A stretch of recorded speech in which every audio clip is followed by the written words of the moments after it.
ako.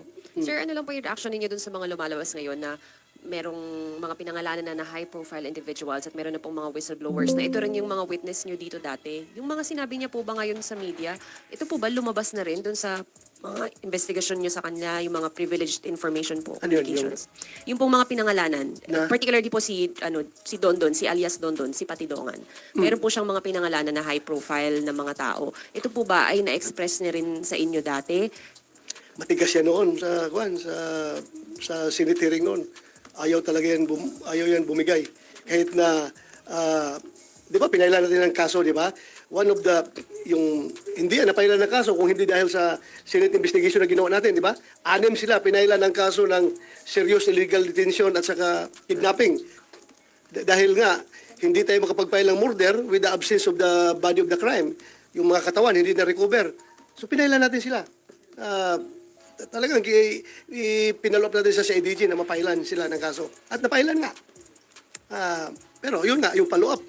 Sa committee report natin, we directed the CIDG and the NBI to continuously investigate the case para talaga matukoy kung sino yung mga malaking tao na nasa likod. Dahil the disappearance of 34 man yun, di ba, ang ating record sa committee, there were 8 cases that we investigated, 8 cases involving 34 missing sabongeros. So, hindi man siguro mag-disappear yung ganun laking 34 na mga tao kung walang nasa likuran dyan na very influential. Di ba? At nagbibigay ng kumpas. Sa atin lang, at that time, we don't have the evidence to connect to the management ng yung pitmaster dahil nga wala talagang ebidensya na magkukunik. Hanggang doon lang tayo sa disappearance na may kumuha na tao.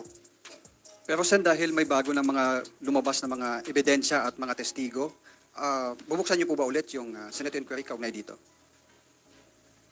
Nag-close na ba tayo? Nag-close na. We We have already closed our committee investigation and we have already submitted our committee report and it was adopted by the Senate. So yung aming committee report was adopted by the Senate. So unless siguro kung merong mag-file lang resolution from one of our colleagues, then I will be forced to reopen the investigation.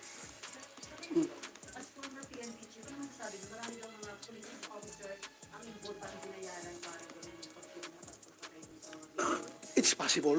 Kasi nga yung isang kaso doon na si Lasso, sino yun, Joe?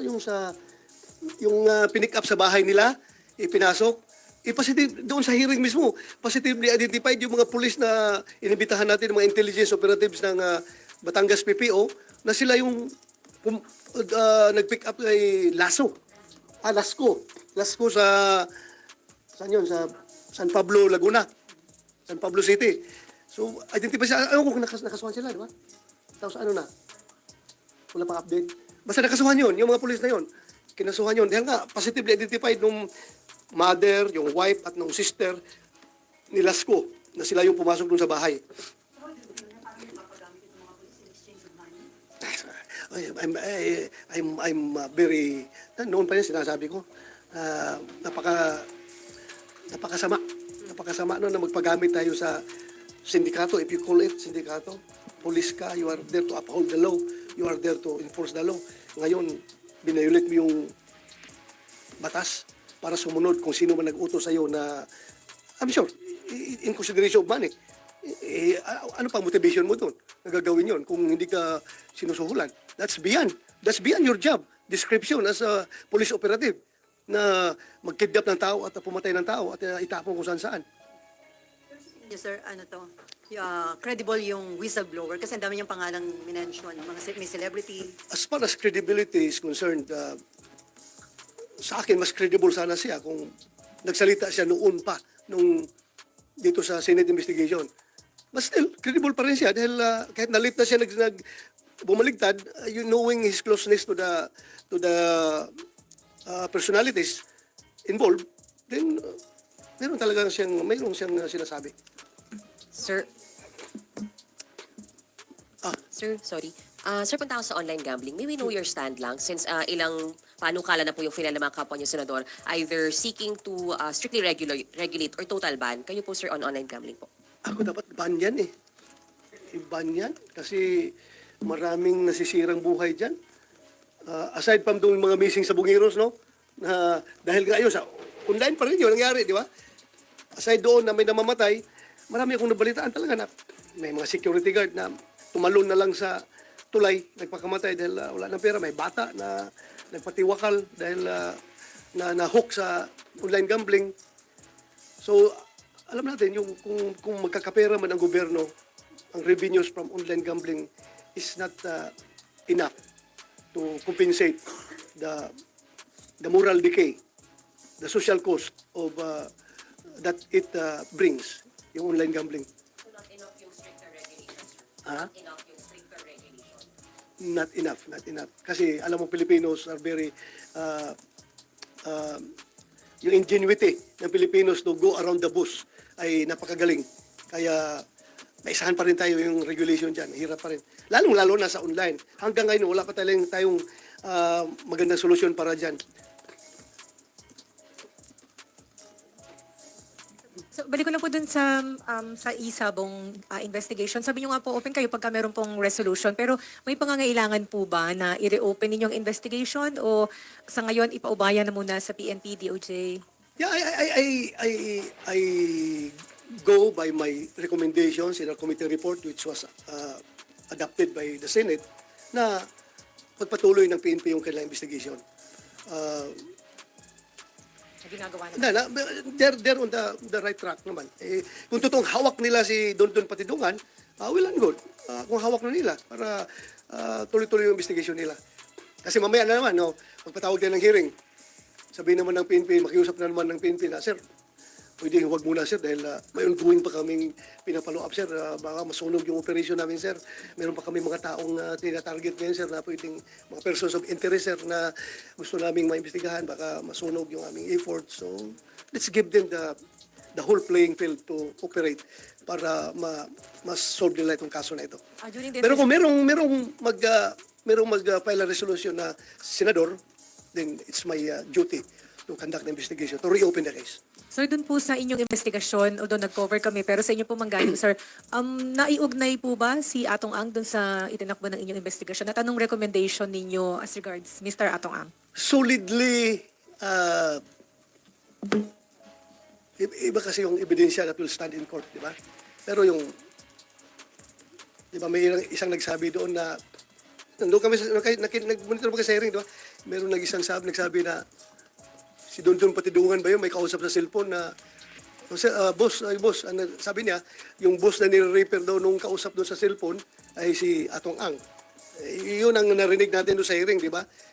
Positibo talaga siya na si Atong yung kausap nung nasa cellphone. Pero hindi man natin, kaya nga gusto ko sa PNP, palaliman pa lang investigation nila. Ha?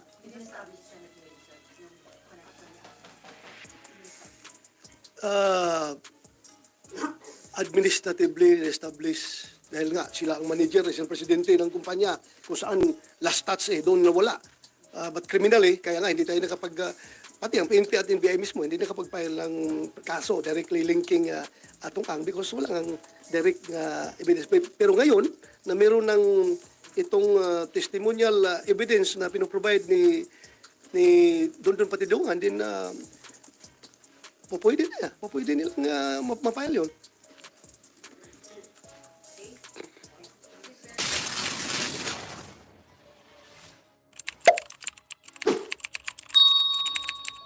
Masabi to sa mga kumuha sa aking anak, hindi mo siya masama. Nagtatrabaho lang po siya. Ang kinabubuhay namin hindi sa talpak. 2 years pa lang, dati na kaming meron. Nakakaraos kami sa buhay. Passion niya lang yung pag-alaga ng manok. Kaya sa mga taong kumuha, may magulang din kayo. May anak din kayo. Bakit ganon? Kinuha niyo yung anak ko. Hanggang ngayon, nagdudusa ako. Masakit sa isang ina na nawala ng anak. Linggo pa lang nun, tinawagin ko si anak. Mag-iingat ka. Opo, mami, wala naman akong kausap na mga ano. Yun lang po ang masasabi ko sa mga tao kumuha sa aking anak.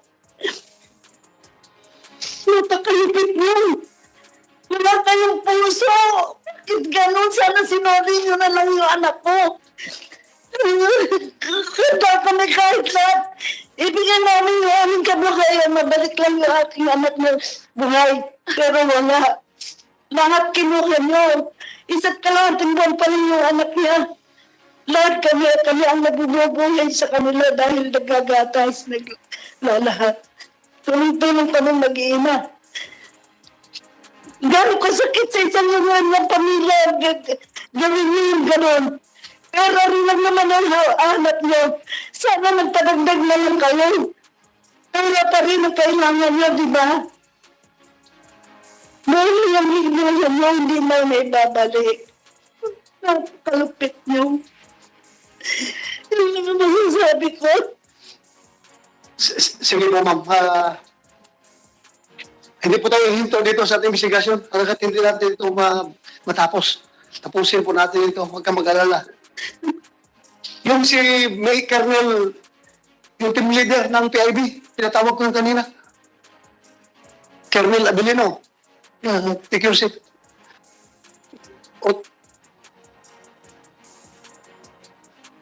Please raise your right hand, sir. Do you swear to tell the truth, the whole truth, and nothing but the truth in this investigation, sir? Thank you. Please take seat.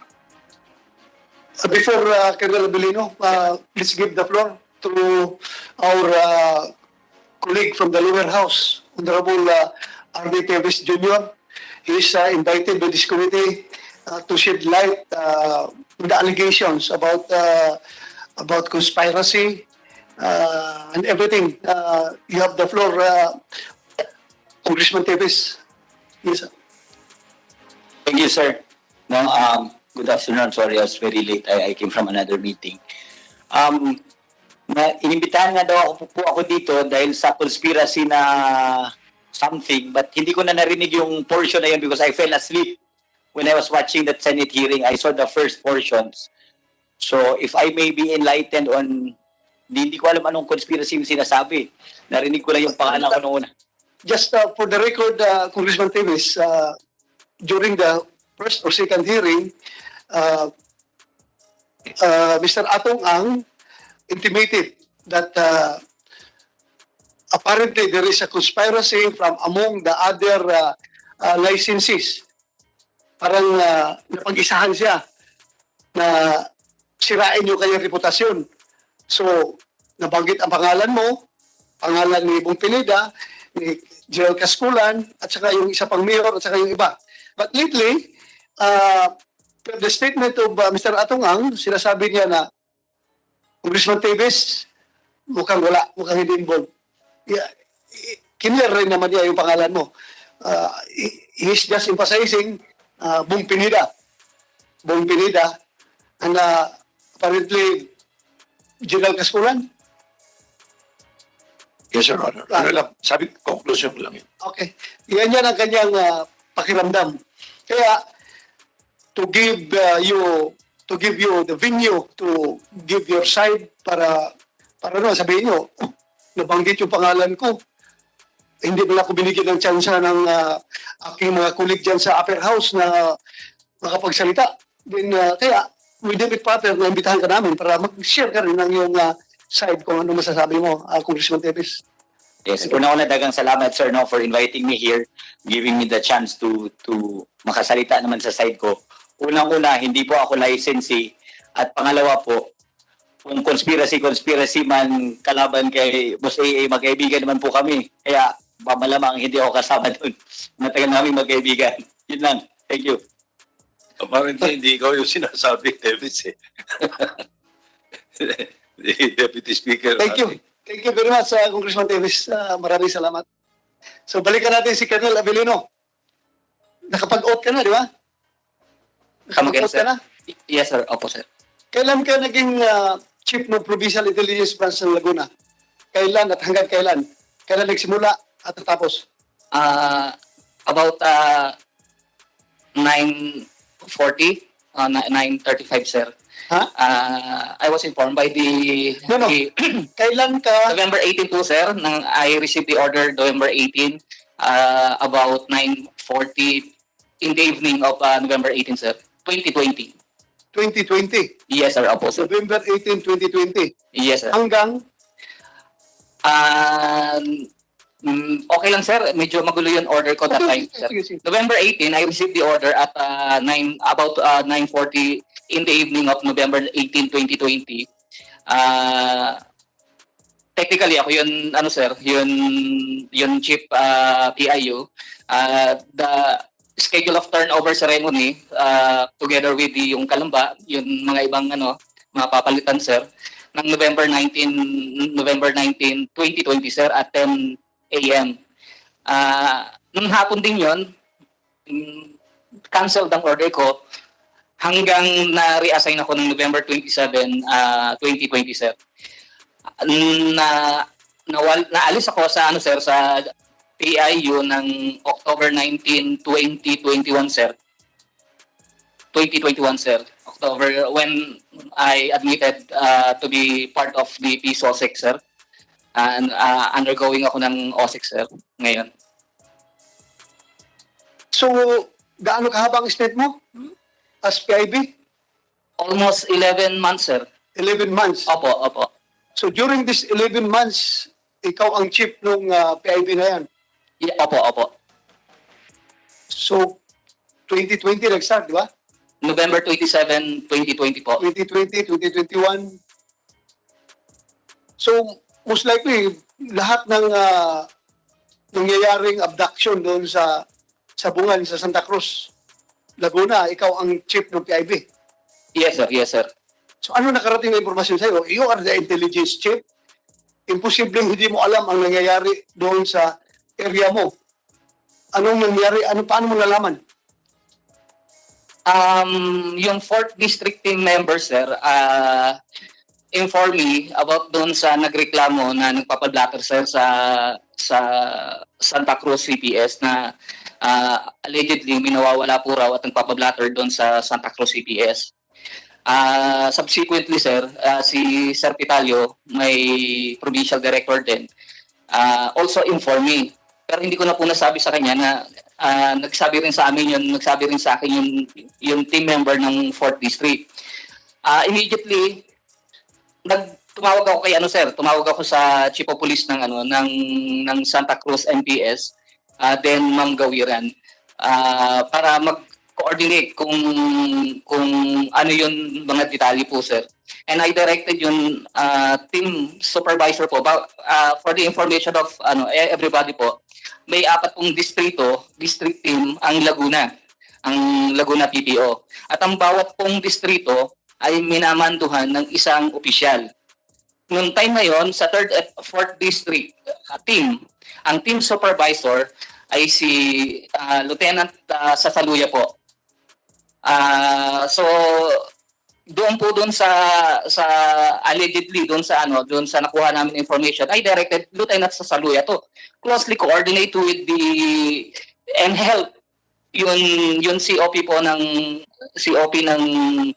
Santa Cruz MPS po. Dito ba siya? Si Lieutenant Casaluya? Opo. Andito siya? Imbitahan nga ninyo, paupuin dyan. Sige, continue. In other words, Mr. Chairman, in other words, Colonel, itong area na to, na pinangyarihan, nitong pinag-uusapan ngayon ay hindi ikaw ang on top of that particular area. Yes, sir. Sinasabi mo si Lieutenant, Lang po, excuse me po. Ang CPI po, overseeing more or less 80 personnel, meron po kaming tracker team. Meron po kaming PSOU. Meron pong 4 na distrito. As well as the office personnel. More or less 80 personnel supervised ng more or less 80 personnel. So, hindi ko po kakayanin talaga lahat yon. So, lahat po ng district team o lahat po ng team ay meron po talagang designated na officer. in this case, dito sa area na to, na pinangyarihan, sino yung designated officer? Kung yung tungkol po kay dito po doon sa kay Ma'am Lasco po, it is not Lieutenant Sasaluya kasi matagal na po siyang na-relieve. If I'm not mistaken po, may relieve na po si Lieutenant Sasaluya sa PIU. And also, may I allow Kung hindi na si Lieutenant Taduya, no August 30, sino na? Captain De Guzman po, sir. The team supervisor po, opo. Andito rin si Captain De Guzman. No, sir. Yung mga whereabouts ng mga tauhan nila, you would know. Yes, sir. Kasi I closely coordinated with the DCOP of San Pablo CPS. I personally, sir, nandun ako sa area at nagpapaalot kami. Captain De Guzman, the 3rd District Team, ako po ang 2nd District Team ng PIU kasi ang dami po yun base dun sa sinabi sa amin. Marami yung tao. Hindi kakayanin po ng SWAT lamang ng San Pablo. Sandali. Ako naging City Intelligence and Investigation Chief ako ng Davao City. Napakalaking area. Kahit na buong Laguna, pwede yan mapasok sa Davao City kasi hanggang Mount Apo. Puput na Mount Apo, Davao City pa rin yun. Biggest city in the world in terms of land area in Davao City. Pero, kung may gagawing kalukuhan yung aking mga tao sa intelligence, sigurado mamumonitor ko. Ikaw ba, kung may gagawing kalukuhan ng mga tao mo, blind ka pa rin, hindi mo maalam? Alam ko, sir. Alam ko po. Alam mo? Opo. So in this case, dalawang cases. Itong kaso ng pagkawala ni Lasco at yung kanina, yung dalawa magkapatid, ini-implicate itong mga tao mo sa Provincial Intelligence Branch. Ano masasabi mo ngayon? Sir, si Staff Sergeant Paghangaan po is not assigned in intelligence branch of the Laguna PPO. Hindi po siya assigned. Saan siya assign pala? Assigned po siya sa Binyan CPS.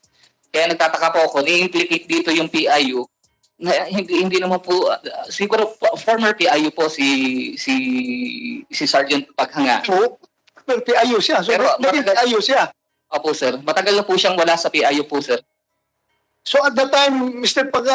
Paghangaan, yung time na nawala si Jun Lasco, saan ka noon? Anong assignment mo? Sir, sa Binyan City Police Station, sir, Laguna PPO, sir. Binyan City Police Station, sir.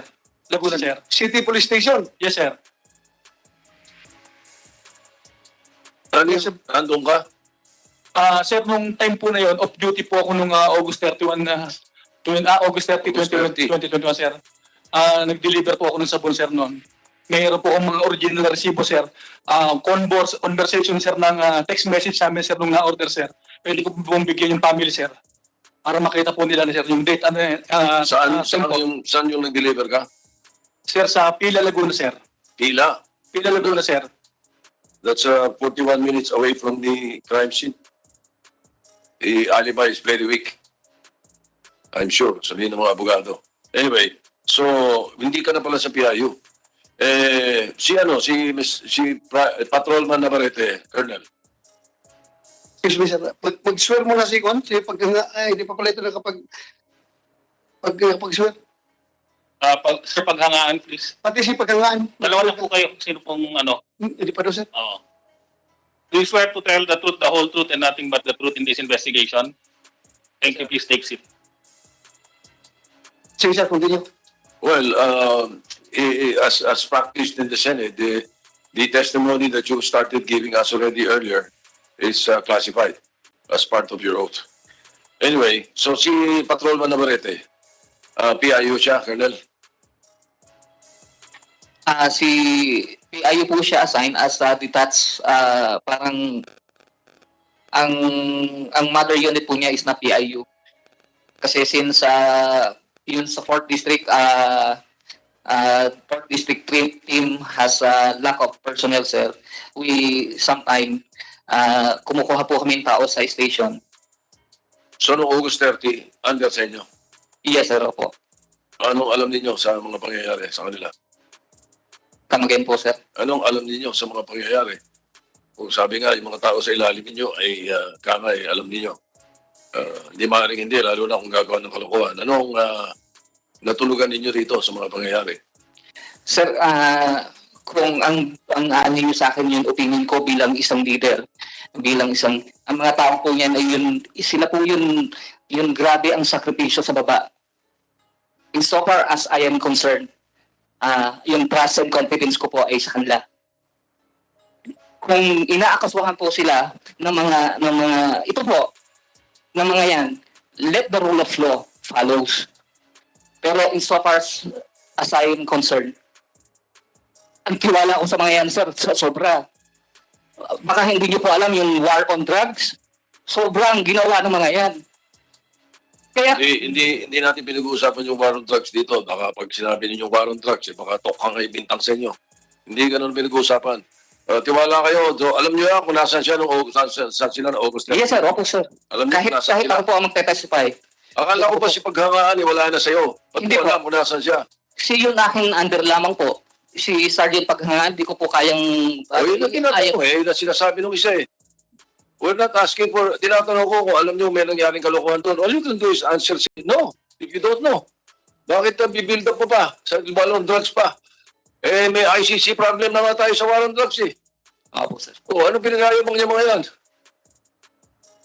Huwag ganun. Tinatanong namin kayo ng mahusay answer the question. Hindi ba pwedeng ganun?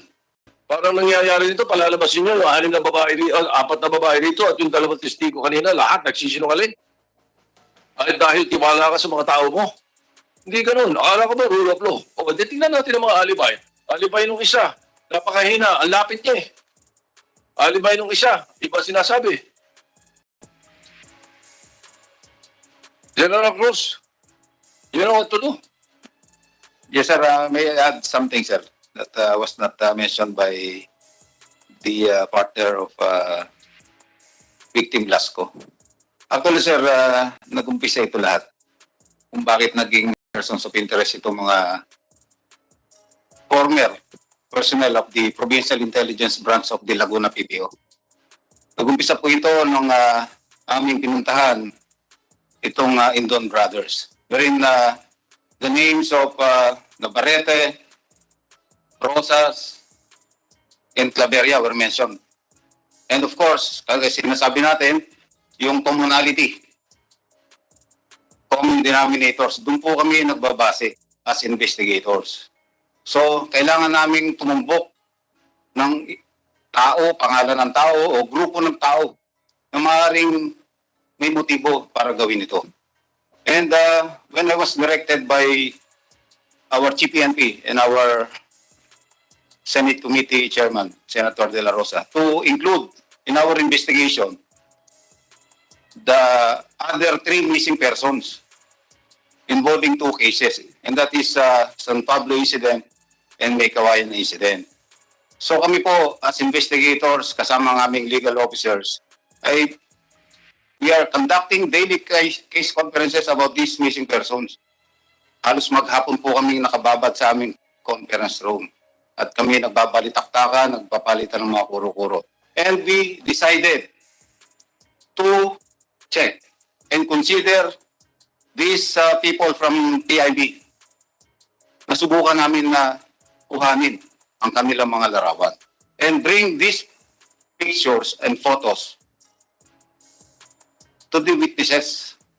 At sabi nga po namin, sa kaso ni Lasco, ang mga nandoon sa pinangyarihan are not just simply witnesses. They are victims and complainants. Madalang po nangyayari sa ating mga investigation that witness is a victim and victim is a complainant. Ito po yung pagkakataon na sinumantala namin. Because the witness in this case are motivated to continue finding the truth because they are complainants and they are victims. Dahil nawalan din po sila ng mga kagamitan. Kung kaya po, nang pinuntahan namin si Princess, the partner of Mr. Lasco, sa totoo lamang po, ayaw na rin niyang mag-post doon sa case. But we convinced her. Kung kaya po nag-attempt po kami at pinuntahan siya, o hindi mo po nag-attempt, pinuntahan po siya ng ating mga investigador, bringing photos, the record or the PNP photos of these former PIB personnel. At sinamahan po namin ito ng mas marami pang bilang ng mga larawan. Umabot po, according po sa ating team leader, ay 28 larawan po ang aming pinakita. Just to make sure na hindi parang isinusubo namin itong mga larawan na ito. And ang una pong nalaman namin, tinuro po ni Princess without any hesitation si paghangaan. Na hindi po niya binanggit kanina dahil sa araw na lumipas po ay baka maaaring siya nagkakaroon na ng alinlangan. By instinct, tinuro po ni Princess si Sergeant Paghangaan.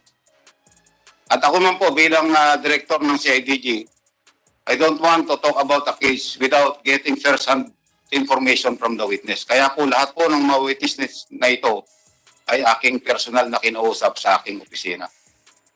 To make myself also to have a first-hand information directly from the witness. Kinukuhanan po namin ang kanilang mga reaksyon when the time they identify photos or suspects in front of us to at least to morally convince the investigators na maaaring sila nga yung itinuturo.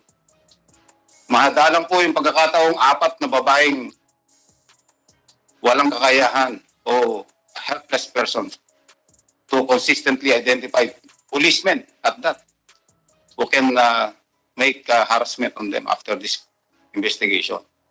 So, yan po yung aming basihan. And of course, may dagdag ko lamang po, when they visited my office we even included them in our case conference meeting in our conference room. At we consistently in-identify po ni Princess si Sergeant Paghangaan. So, yun po yung aming mga basihan to make sure na hindi po kami nagkamali sa aming sumusunod na aksyon in establishing probable cause sa persons identified by witnesses. So from this, kahit ano po ang sabihin ng aming mga kasamang pulis na inaakusahan ngayon, we will continue filing the case because we believe that these witnesses are credible.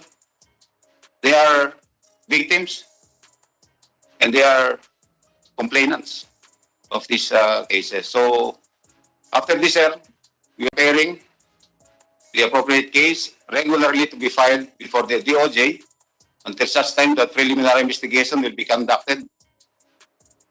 At yung mga susunod na action before filing, hopefully, a resolution will be filed before the court, and the next is the issuance of warrant of arrest before we effect the arrest of this. Hopefully, sir, we will be successful in filing these cases in court, sir. Thank you, General Cruz. Very laudable work. Thank you. Thank you, sir, Your Honor, sir. Mr. Chairman. Yes, go ahead, Senator General Cruz, you might have forgotten and omitted internal services and perhaps NAPOLCOM. Yes, Is on the table, or will you just rely on the DOJ? I'm sorry, sir. Meron ka pa mga dalawang ahensya, dalawang opisina na pwedeng paglagdaan ng... Yes, sir. That will be automatically be done by the CIDG. We will be coordinating with the Internal Affairs Service of the PNP for the filing of administrative case. That's all. Thank you.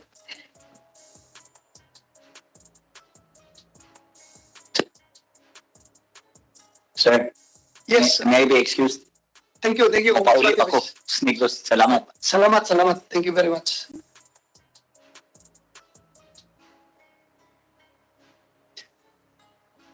Colonel Abilino, nabanggit mo kanina na sobra ang tiwala mo dito sa mga tao mo dahil nga talagang nagtatrabaho sila. nabanggit mo pa yung war on drugs, na grabe ang trabaho nila. Thank you for that, kung grabe ang trabaho nila. Basta, within the legal bounds of the law, yung ginagawa nila. Yes, sir. Opo. Ha? Opo, sir. I commend that. I commend you for that. Kung nagtatrabaho sila ng gusto, basta within the legal bounds. Hindi Yes. sila gumawa ng illegal. Yes, sir. Opo.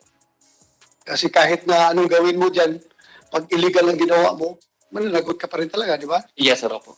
Kaya, balikan ko lang yung command responsibility mo bilang chief ng Provincial Intelligence Branch. You should know your men. Pag may ginawa silang kalukuhan, dapat na-stop mo na. Hindi na, isang kalukuhan pa lang, kung it has come to your attention, dapat inaksyonan mo na kaagad at sana wala nang masusunod pa na pangyayari. Pero, I don't know how you control your men. Bakit umabot pa dito sa 2 kaso na na-involve yung tao mo? That's just a piece of advice bilang isang opisyal ng pulis. Dahil alam mo naman, dumaan din ako sa trabaho mo. Yes. Naging chief rin ako ng intelligence, naging Arthur rin ako. Eh, dapat bantayan natin ang tao natin kung anong ginagawa. Although hindi pa talaga natin sa mabantayan 24 hours a day. Dahil nga may kanya-kanyang buhay yan sila eh. For being the commander, you should use your initiative to monitor all the activities of your men. Di ba? Yes, sir. Thank you. Senator Tolentino, go ahead. Chairman, for the next round of questioning, I would prefer a select batch of non-related agencies that probably are still connected but not related to the missing sabongeros. And I refer to Bangko Sentral ng Pilipinas, Department of Trade and Industry, GCAS, Paymaya, PAGCOR, and Games and Amusement Board. Isang ratsyada na lang po yan. Pero tapusin muna natin to, Mr. Chairman. Napakahalaga po nito. Yung sa akin po is to beef up our laws because the purpose of this investigation is to craft legislation. And that is our job. Ano po yung mga batas na dapat balangkasin, ano yung dapat punuan, ano yung dapat i-revise, i-modify. Dahil kung sapat po yung batas at pinapatupad talaga, hindi po mangyayari ito. Kaya yung sinasabi ko during the last 2 hearings, may bungi po sa batas. Kaya yun po yung pinat-ugatan nito. And because this is a native legislation, trabaho natin po bilang mga senador na gumawa ng remedial legislation para po matugunan yung mga pangangailangan ng ating mga kababayan at hindi na po maulit ito. Yun po yung ating sagradong tungkol dito. But bahagi po rin ng inyong trabaho ng committee ito, malaman, matuntun kung sino yung dapat na isakdal at may kasalanan. Na mabigyan din naman po ng hustisya itong mga pamilya na nawawalang mga kamag-anak. Yun po lamang, Mr. Chairman. So at the appropriate time, may oras na po sa investigasyon, tatanungin ko po yung mga nabanggit kong konti lang po, mga ahensya, at kung maaari po, ako po kung nakakain na po ata lahat, ako na lang po ata hindi kumakain dito, si Mr. Ang hindi pa rin nakain, kung pwedeng sumubo muna ako kahit kaunti sa likod at babalik po ako, Mr. Chairman. Hindi ko po kayo iwanan. Yes, thank you, Senator Tolentino. Habang andito sila, tapusin na yung update na sa ADG, then afterwards, i-dismiss natin sila. Paupuin natin yung PAGCOR, ano yung sinasabi mo? Bangko Sentral? Bangko Sentral, Games and Amusement Board, DOJ at yung dalawang non-bank entities, yung Paymaya at GCash. Sino pa ba yung nabanggit ko kanina? Gutom na po ako, kaya nalilimutan ko na eh. Okay. We will do that. Kasama po ang DTI, ang Department of Trade and Industry. Thank you. Salamat po, Mr. Chair. Thank you. Sir DJ, do you have updates? Any more updates? So far, sir, those are the positive updates that we have. The 2 updates on the 2 cases among the 8 cases that we handled. And right now, sir, the CIDG is continuously conducting backtracking efforts to gather more evidence and witnesses for the eventual solution of these cases. And lastly, sir, the Philippine National Police assures the Filipino people and the victims' families, and of course, this honorable committee that the investigation will not stop, and this until these cases are solved and justice is finally served. That's all, sir, for the CIDG, sir.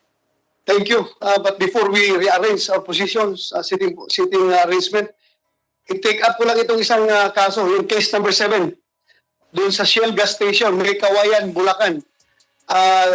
Andito yung si Cristina daw, the common law wife of Janver Francisco. Andito? Ma'am, pwede kayong umupo dito? At saka yung taga-Commission on Human Rights, na kumuha ng pilabit niya. Human Rights, andito ba?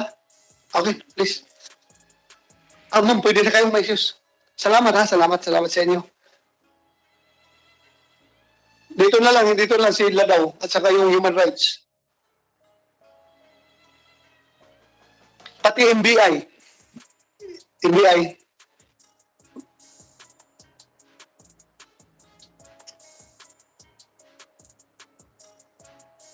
NBI NCR ka, no, attorney? NBI NCR dito. Pwede na.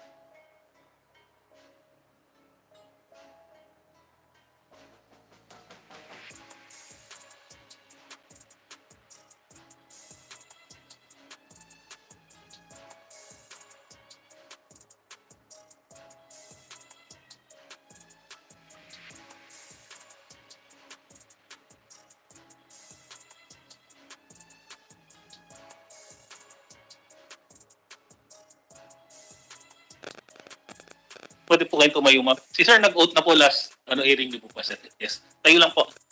Okay. Do you swear to tell the truth, the whole truth, and nothing but the truth in this investigation? Thank you. Please take seat. Thank you, Miss Cristina daw. Ikaw yung common law wife ni Janver Francisco na inabdak doon sa gas station ng Shell gas station sa may Kawayan, Bulacan. Yes po. Okay. Meron kang sinumpaang salaysay doon sa human rights. Yes po, meron po. Pwede mo may share sa amin? Noong April 18 po kasi, nung nagpaalam po siya na bibili siya ng pagkain namin, pagkain po namin. Tapos, April 18 po ng 5:45 po yun. Tapos, April 18 ng 7:30 p.m., nakita po na nalilimas na sa account niya yung pera niya. Nalilimas na po sa account niya yung pera niya. Then, nilagyan niya po ng details yung pagkalimas sa kanya na hugot. Nakalagay po sa Sandali. account niya. Si Janver Francisco ba ay ano siya? Ano po siya? Gold agent po siya. Ano na? Gold agent po siya sa sabong. Gold Online agent? online sabong po. Board agent. Gold po. Board agent. Gold, opo. Tapos po, nung time po noon, hinahanap ko na po siya. Tapos hindi po siya umuwi nung April 18 din, nung gabi. April 19 po, sinabi ko po sa mother niya na hindi po siya umuwi.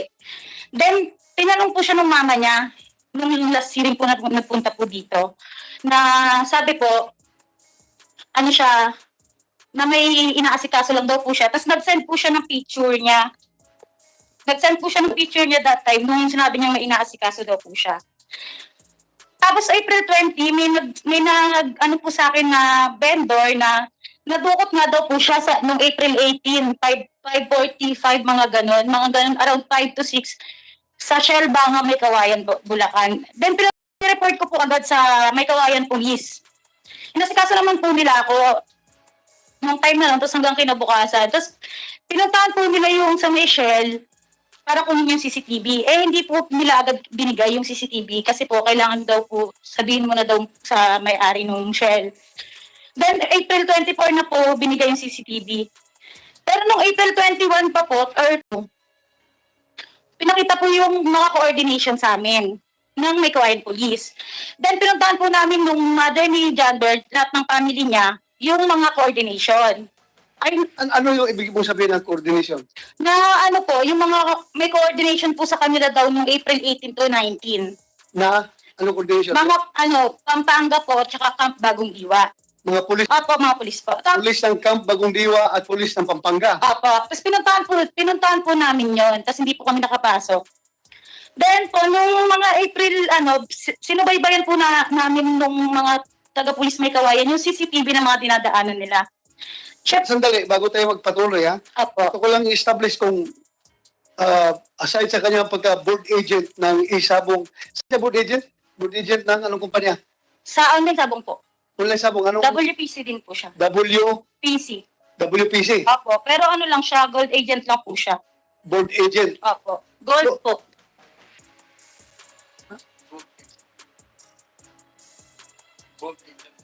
A gold agent. Opo. Gold pala. Opo. Gold agent. Ano palang diferensya ng gold agent at saka Mas mataas po yun sila. Ha? Yung gold agent po, medyo mababa po yun. mababa ang Mas mababa po yun sa master agent. yung gold? Opo. Okay. Tapos, hindi ba ito involved sa drugs yung Hindi po siya pinakasama mo? sa drugs. Hindi po kami involved sa drugs. Hindi po. Never Sigurado po. ka? Opo, promise. Wala po siyang record kahit saan about drugs. Wala po. Okay. Patuloy mo. Then tapos po nung mga April 21, mga 21 to 24 binigay po yung CCTV. Then pinasikaso po ako ng may kawayan police. Pinasikaso po nila ako na sa lahat. Then nung in-stop na po namin yung subaybay sa CCTV, nahanap ko po yung isa sa sinenda ng pera ni John Francisco. Nahanap ko po siya. Then Saan mo nahanap? sa Facebook po, tapos may message ko po siya. Tapos nakipagkita po yung may kawayan police sa kanya. Kami po. Okay. Para hinyan po siya ng salaysay kung kanino galing yung pera. Sabi po niya, ay, yung may kawayan police po, sila po humingi ng salaysay doon. Ang sabi po nung po nila, parang pinasend lang daw sa kanya. Pinasend lang daw po sa kanya, tapos kinuha lang daw ng tao. Then nung mga April, nung na-stop na po yun yung salaysay nila. Lumapit po ako noon sa NBI. Marami po kami pumunta sa NBI. Nasikaso po kami ng NBI, as in. Lahat po ng inasikaso kami. Nung lumapit na kami, Saan opisina ng NBI ka pumunta? sa nung una po, kasi sinasabi, daw po, connected nga daw po sa drugs, ganon. Pinuntahan ko po sa Task Force Anti-Illegal Drugs. Sila po, may mga kasama po ako na mga naunang nadukot na family nila. Tapos, nagkakitaan po kami ng CCTV, isa lang po yung mga dumukot sa amin. Yung mga iba pong kasama ko. Dinukot din po yung family Isa? nila. Pakiulit ka, isa lang? Isa lang ang dumukot sa amin lahat. May mga kasama po ako. Ha? May kasama Opo. ka? Ano naman na isa lang? Ano po, sa CCTV po. Tsaka nakita po yung mga tao doon. CCTV? Opo. Tapos, sir po, nakuha po ng NBI yung tao. Yung asset, dalawa. Nakuha ko rin po at nakausap ko yung dalawang asset na yun. Tapos nakuha ko po yung relo ng asawa ko sa kanila. Yung relo po, ito. Inamin din po nila sa harap ko na binigay daw po ni John Francisco sa kanila mismo nung araw nung nadukot sila, yung relo niya. Bakit binigay sa kanya? Ewan ko po, yun po ang hindi ko alam. Sabi niya po binigay daw po yun nung araw na dinukot po daw siya. Si attorney, can you confirm na asset talaga ito ng NBI itong dalawa na sinabi niya? Sir, first of all, sir, good afternoon, Mr. Chairman, and to our fellow resource speakers, sir. Sir, I cannot, first of all, sir, I am the Regional Director of National Capital Region in BI.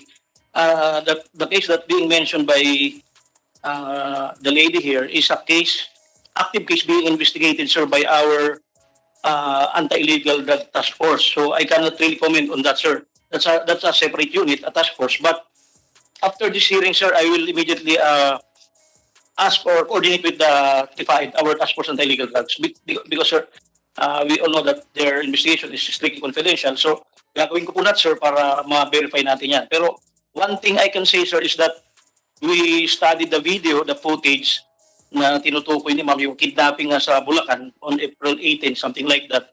At it was really a drug operation. Na-confirm naman po ng task force natin, pero yung detail po, hindi po ako nakapag-tanong sa kanila. Okay. So confirm ng task force, anti-drug task force ninyo na it was a legitimate anti-drug operation? Yes, sir. Parang ganun, sir, ang sinasabi nila. So I am, actually, sir, I am requesting, na-busy sila last week dahil sa, yung sa trabaho nila sa Quezon, sir, yung malaking hall ng ano. Okay. So I'm requesting really conference with them para upuan namin ito. Kaya nga, kung Yes, sir. sabi nila na legitimate anti-drug operation, bakit nawawala yung tao? Hindi makita ngayon, missing hanggang ngayon. Sir, kinonfirm lang nila, sir, na it is a drug operation. Hindi, By whom? By I think, the PNP, sir, I think parang ganun. Oo. So, meron dito siya sa pinabit niya, RDEO daw. RDEO ng ito, sa NCR. NCR. RDEO.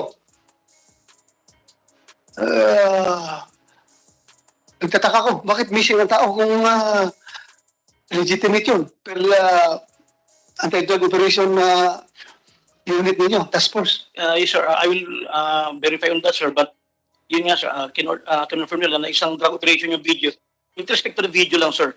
So, hindi rin naman kami basta makapagtanong sa kanila ng mga details, sir, kasi that's very confidential. Pero with this development, sir, I will coordinate with their head, Attorney Galicia, sir, para mabigyan ng linaw po ito. Please.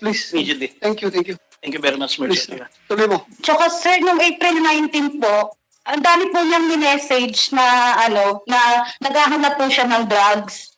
Ang dami po niyang minessage sa messenger niya na naghahanap po siya ng drugs. Sino nag-message? Yung FB po ni John Francisco. John Francisco? Opo, tapos po, wala po siyang, wala pong kumakagat sa kanya kasi hindi naman po ganun yung linya niya. Walang maniniwala sa kanya. Then meron pong isa na... So ibig sabihin, anong tingin mo doon? Hindi ko po alam kasi nung time po noon, sabi po sa akin. Missing na siya, that time, ha? Missing na po siya na. Habang missing siya, naghanap siya ng drugs through his Opo, April Facebook. 19. Opo, through messenger niya. So kung ako pulis ako madali ko lang sabihin na ginamit ng mga tao naghawak sa kanya ngayon yung kanyang account para palabasin na involved siya sa drugs, na naghahanap siya ng drugs. Yes. Yan ako simple ko lang yan. Yung tao na may hawak sa kanya while he is missing, ang gumagamit ng kanyang account para palabasin na he's into drugs. Opo, tapos po, may video po siya na naghahanap po siya ng drugs. Tapos yung mata po niya doon, parang galing siya sa iyak. Sobrang balisa niya po. May video po siya doon, na-videoan po siya nung sinend po sa akin ng, marami na po kasi nung time po kasi ako nang missing siya. Ang dami na nag-send sa akin na mga video po, tsaka mga message na naghahanap daw po si John Boy ng drugs. Na, may mga screenshot po ako noon. Tapos po, nung last na message... Ilang years na kayo nagsama? 2 years na po. 2 years? Opo. Sa 2 years yung pagsasama, obserbahan mo ba siya na gumagamit ng drugs? Hindi po. Wala pong ganun. Never po. Sigurado ka? Opo, promise po. Hindi ka pwede magsinungaling dito, Opo. Never po talaga. Matagal na po kami. Naghihiwalay lang po talaga kami. Tapos, nagbabalikan lang kami. Pero, never po talaga. Never po. Sige, tuloy mo. Tapos, noong April 19 po na siya sa mga message namin na nagme-message sa akin. Noong April 20, doon ko lang po nalaman na nga po siya, na nadukot na daw po siya. Tapos, neto na po, nung inasikaso na po kami ng NBI lahat ng mga nadukutan na family, tinulungan po kami ng NBI. Nakuha po nila yung 2 asset noon. Nakuha ko din po doon yung relo ni Daddy. Pero yung relo po ngayon ni John Burr is nasa pangangalaga po ng NBI. So, saan itong 2 ngayon na asset ng NBI? Nakakulong, sabi po sa akin ng NBI, nakakulong po daw ngayon, pero hindi po sa kaso na nandukot sila. Kasong drugs? Opo, yung kaso po ata sa kanila drugs. Pero inaamin nila na... Opo, inamin po nila. Kasama sila sa pagdukot? Yes po. Inamin daw kasama nila? Mga taga-RDEU daw po. Ha? RDEU daw po. RDEU ng? Camp Bagong Diwa daw po. Camp Bagong Diwa? Opo. Inamin po this is in CRPO. CRPO, di ba? RDEU na CRPO. Ay, ang mahirap dyan kasi, alam mo, kagaya nung kanina, ginagamit pangalan NBI. Ngayon, ginagamit ang pangalan RDEU. To mislead the investigation ba? Mahirap ito. Pero kung confirm natin na legitimate anti-drug operation ito, pero NBI, bakit nga RDEU? It depends. Kaya part of your investigation dito. Yes, sir. Sige, tuloy. Kasi yun na po, sabi po nung NBI sa amin is nakakulong sila pero hindi po about sa kaso nila na pangdudukot. Marami na po silang dinudukot. Nagsalaysay din po doon yung dalawang nakuha ng NBI na asset na simula unang dinukot nila hanggang sa dulo na dinukot nila. Nakausap mo yung mga relatives ng ibang nadukot nila? Yes po, kasama ko po sila. Ano sila? Ano sila? Ano yung mga biktima na nadukot? Ano po, yung iba, sinabi daw, marijuana, drugs, ganun. Ano? Sa mga marijuana daw po, Ano? yung iba po, yung mga case po nila, sinasabi daw is marijuana, drugs, ganun po. Drugs? Opo. Hindi kasama sa isabong? Hindi po. Hindi. Hindi po. Drugs, marijuana? Mhm. Sige. Tapos, ayun po, yung time na po na, edi sabi, pinaano na po namin sa NBA lahat po ng mga nangyayari. Inano na po namin sa NBI lahat. Tapos, nag-aantay na lang po kami ng update. Tapos, nung sabi po ni Mama, sabihin ko na daw po dito, sa mother ni John Burr na, about sa case ni John Burr. Okay. May idea ka kung saan nakakulong yung dalawa na asset ng NBI? Alam po nila sir, sa NBI. Attorney, please, tulungan niyo kami dito ha. Alam po nila. Talokit dito, saan itong dalawang tao? Yes, sir. I promise this body, sir, that I will update you ASAP. Hindi lang po ako makakomment dahil that's an active case being investigated by the Task Force on Illegal Drugs. Thank you, sir. Thank you. Ano pa? Ano pang...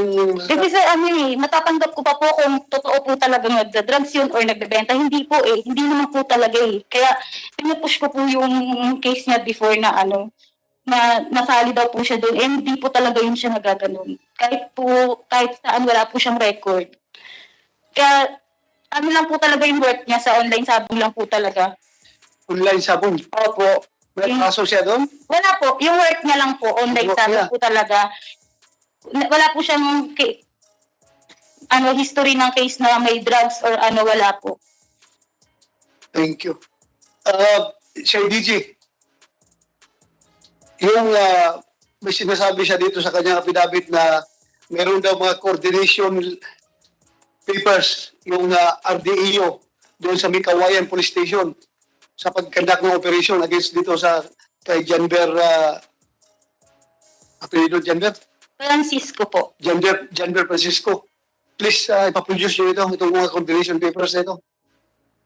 Yes, sir. We will coordinate with Mekawan City Police Station, sir, and to secure those documents, sir. Thank you. Salamat. Thank you. Ano ba? Meron ka pa sabihin? Wala na po. So, that's all. Opo. Maraming salamat. Ha? Thank you po. Thank you. Thank you, attorney. So, Consec, from here, no. Saan ka?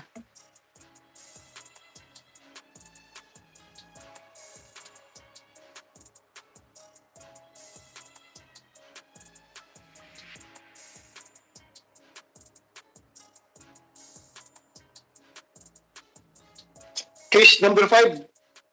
Meron sino yung mga paupuin niyo muna.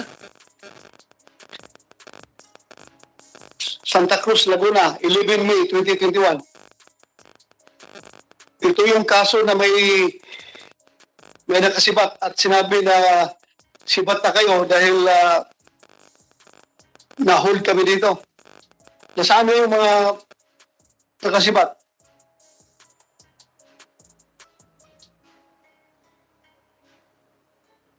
Mabilisan mo.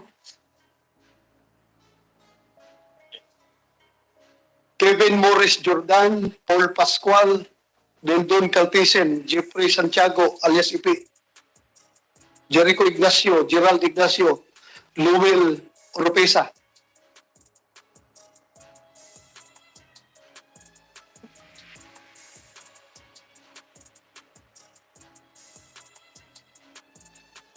One minute suspension muna.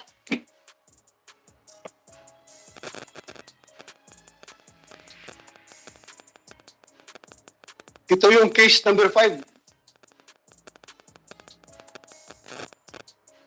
Gerald Ignacio, Jericho Ignacio, Luel Oropesa, Jeffrey Santiago. Sinong una magsalita sa inyo? Sinong maunang magsalita? Yung tatlo po siguro munang nakauwi. Mag-swear-in ka muna kayo, swear muna ka. Kayo pong lahat, salamat po. Pakitaas po yung kanang kamay. Do you swear to tell the whole truth and nothing but the truth in this investigation? Sige po, makakaupo na po kayo. Sige, sinong gusto mauna magsalita? Jeffrey Santiago o Gerald Santiago? Magkapatid kayong dalawa? Ay, Ignacio pala sa Santiago. So, mauna muna ito. Ignacio. Sige, go ahead po. Ako po si Gerald, kasama po ng mga nawawala na sina Daniel Boal, Glenn Hermar, Buddy, Mark Joseph Ignacio, tsaka si Roy po. May 11 po, nag-aya po si Daniel na para po magsabong sa Santa Cruz, Laguna po. Noong Mayo 11 po. Pumunta po si Glenn Hermar po sa compound po namin ng mga 9 a.m. po ng umaga. Tapos po, sumunod po yung pinsan ko pong si Mark Joseph Ignacio po, na dumating po doon sa compound po namin. Sumunod naman po dumating po si Kiel Daniel po. Tapos po, kaya po silang pumunta ng Santa Cruz, Laguna po. Ngunit po, wala po silang makasama para po pumasok po sa loob ng sabungan po. Kaya po, yung Mark Joseph po, tinawagan po si alias Buddy po, tsaka si Roy po para sumama po sa loob ng sabungan po. Kami naman pong tatlo nila, Lowell Oropesa, tsaka Jericho Rosales, inaya rin po na sumama po para sa kanila. Kaya po kami nasama nung araw po na yon. Doon po kasi sa compound na yun, doon po kami nakatira eh. Okay. Tapos po, bumiyahin na po kami sa papuntang Santa Cruz, Laguna. Dinaanan po namin po si alias Buddy po, papuntang Santa Cruz, Laguna. Tapos habang bumabiyahin na po kami, papuntang Laguna, hindi po namin alam kung saan po yung sabungan ng Santa Cruz, Laguna, cockpit po. Si alias Moy po, may tinatawagan na nandun po sa Santa Cruz, Laguna na naglaban po ng manok para malaman po kung saan po yung sabungan po sa Santa Cruz, Laguna. Si ano po yun? Yung Don po. Yung Don Catays po. Tinawagan niyo po. Kasi daw po, naglaban daw po doon yun sa sabungan. Sino tinawagan? Si Don po. Ni Kiel Daniel po. Don? Opo. Sino Don? Yung Don Catays po. Ikaw? Opo. Okay. Tapos po, nakarating po kami sa Santa Cruz, Laguna cockpit po ng bandang 3 p.m. na po ng hapon. Pagdating po namin doon, bumaba po kami. Sabi ni Kiel Daniel, kumain muna daw po kami ng lunch. Pagdating po namin po doon sa karindira po sa labas. Habang kumakain po kami, kausap po ni Kiel Daniel si Don po, tsaka si Morris po, tapos si Jeffrey po. Yun po, habang kumakain po kami, hindi ko na po alam kung ano po yung pinag-uusapan po nila. Tapos po, habang kumakain kami, pagkatapos po namin kumain, pinapunta po kami ni Moy doon sa loob ng kubo.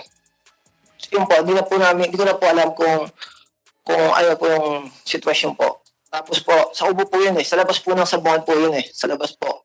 Tapos po, yung mga bandang alas 5, pumasok na po sila Glenn Hermar, sila Mark Joseph, si Buddy, tsaka si Roy po, sa loob po ng sabungan.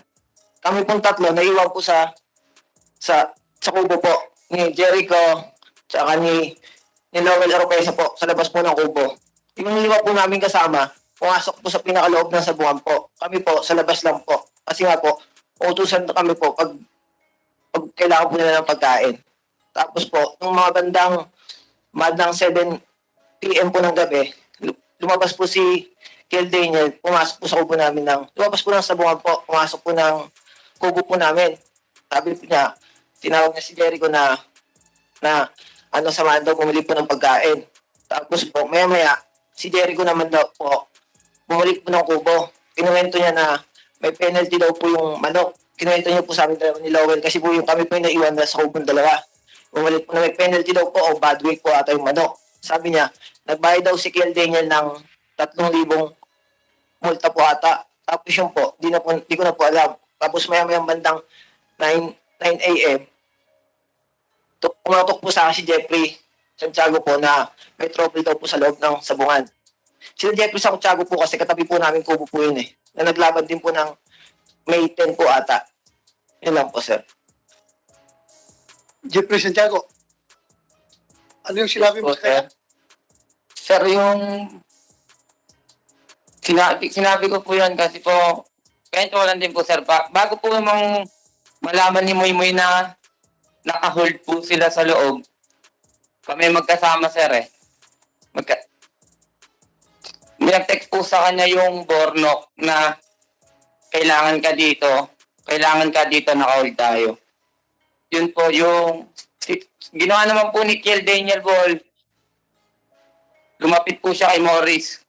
Kay Jordan po. Si Morris nga po talaga may alam doon.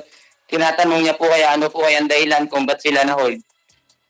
Ngayon po, ito po narinig ko, sabi ni Morris, pag tinanong kayo kung ba't kayo nandito, sabihin niyo lang kung mga lockdown, walang tupada, gusto niya lang din patmani kung malaki pagka sinuwerte, baka makapag-uwi ng konti.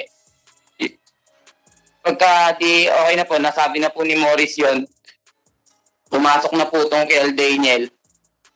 Ngayon po, si Kevin Jordan medyo po nakakutob na baka madamay tayo, baka madamay tayo, alis muna tayo dito. Kasi sir, di naman po talaga kami magkasama po eh. Iba po yung lakad namin.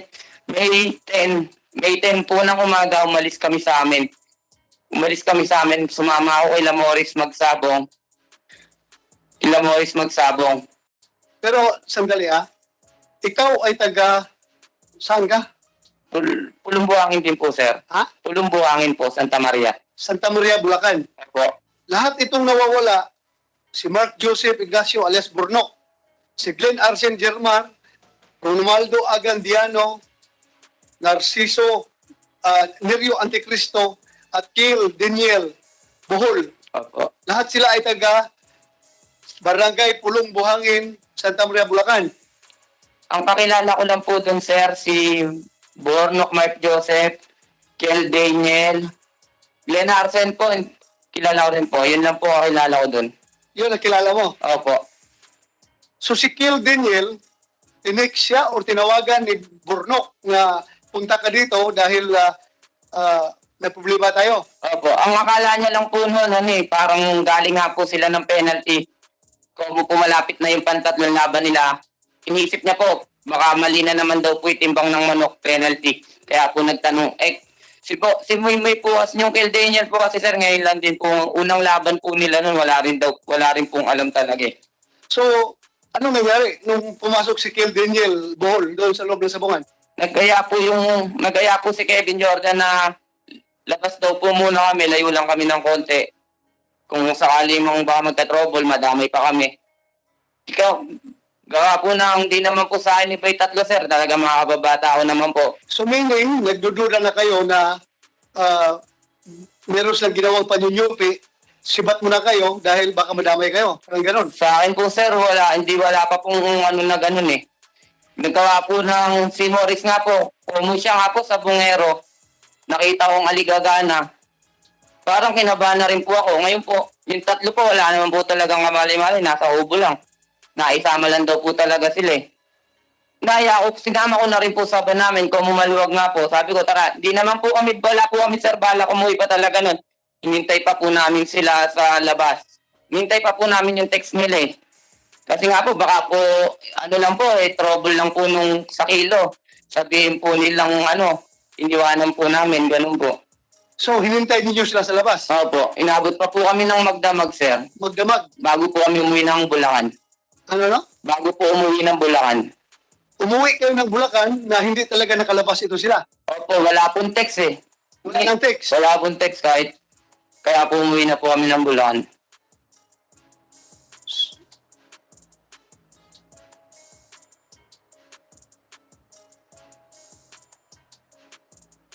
Missing na sila. Yun po. Pero confirm niyo na nandoon sila sa loob. Kasama niyo kasama niyo sila pagpunta doon. Sir, hindi po talaga naman kami po, bukod po kasi yung laban namin, sir eh. May 10 po umalis kami ng Bulacan para lumaban. Kasama ko po si Don, Morris, Ricky, Nerio. Yun po ang kasama namin eh. Bandang alas 7 ng umaga ng May 11, tapos na po yung laban namin. Kumain kami, nagpahinga. Ngayon po, pahinga, nagising po kami alas 12. Ngayon po, tumatawag nga po may pupunta daw po sila, laban nila. Medyo po hinintay na rin po namin kung hindi nga po alam yung daan, nagkakatawagan po sila. Ngayon po ang nangyari po, kaya parang nagkahintayan pa kami, sir. Yung mananari po nila walang lisensya. Yung sa amin po nahiram eh. Hiniram po nila si Nerio. Yung kasama rin po sa nawawala. Nerio Anticristo. Opo. Gaffer ito siya, Gaffer. Gaffer po. Gaffer. So, yun lang ang alam mo. Yun lang po. Ang nangyari po si sir, kaya po medyo mabigat po pakinggan ang nangyari po sa tatlo, nakatakas eh. Pero ang totoo po, nakauwi lang po sila kasi po nasa labas lang po kami. Umuwi lang po eh. Umuwi nga kayo, hindi ninyo nakita yung tatlo. Yung nawawala po.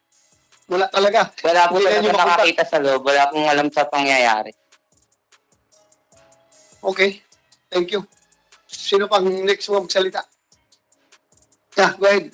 Mr. Kevin Morris Jordan. Magandang hapon po. Salaysay ka. Nandito po kami para linawin lang po yung statement ng mga magulang nung nawawala.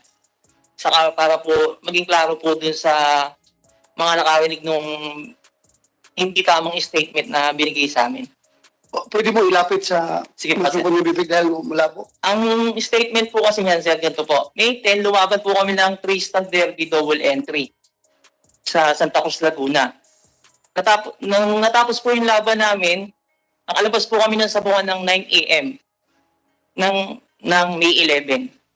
Nakalabas po kami. Tapos, bilang pagod po lahat po yan, nagpasya po kami magpahinga sa kubong inupahan namin sa labas ng sabungan. Tapos po, pag nagising po kami ng mga after lunch, nung nagising po kami ng after lunch, tumawag po yung kay Daniel Bohol, kay Don. Tumawag po siya na, paano po punta ng sabungan? Nakalimutan ko na yung daan. Sabi niya kay Don. Hindi nung dumating po sila doon, inabutan nila kami, kumakain po. Nung inabutan nila kami kumakain, kinausap po niya yung dalawa, si Ipe, si Jeffrey Santiago po, sa si Don, na pwede bang kausapin namin si Morris? Ako nga po. Kinausap po nila ako. Ang sinabi nila sa akin, baka hindi kami makapasok kasi yung mananari po nila, yung gapper po, walang lisensya, saka yung tari po ay 6 na piraso lang po ata, or 7 piraso po yung tari. Eh di sabi ko, kasi pagkakain namin, uuwi na kami. Ano po yun? Ng hapon. Uuwi na po sana kami.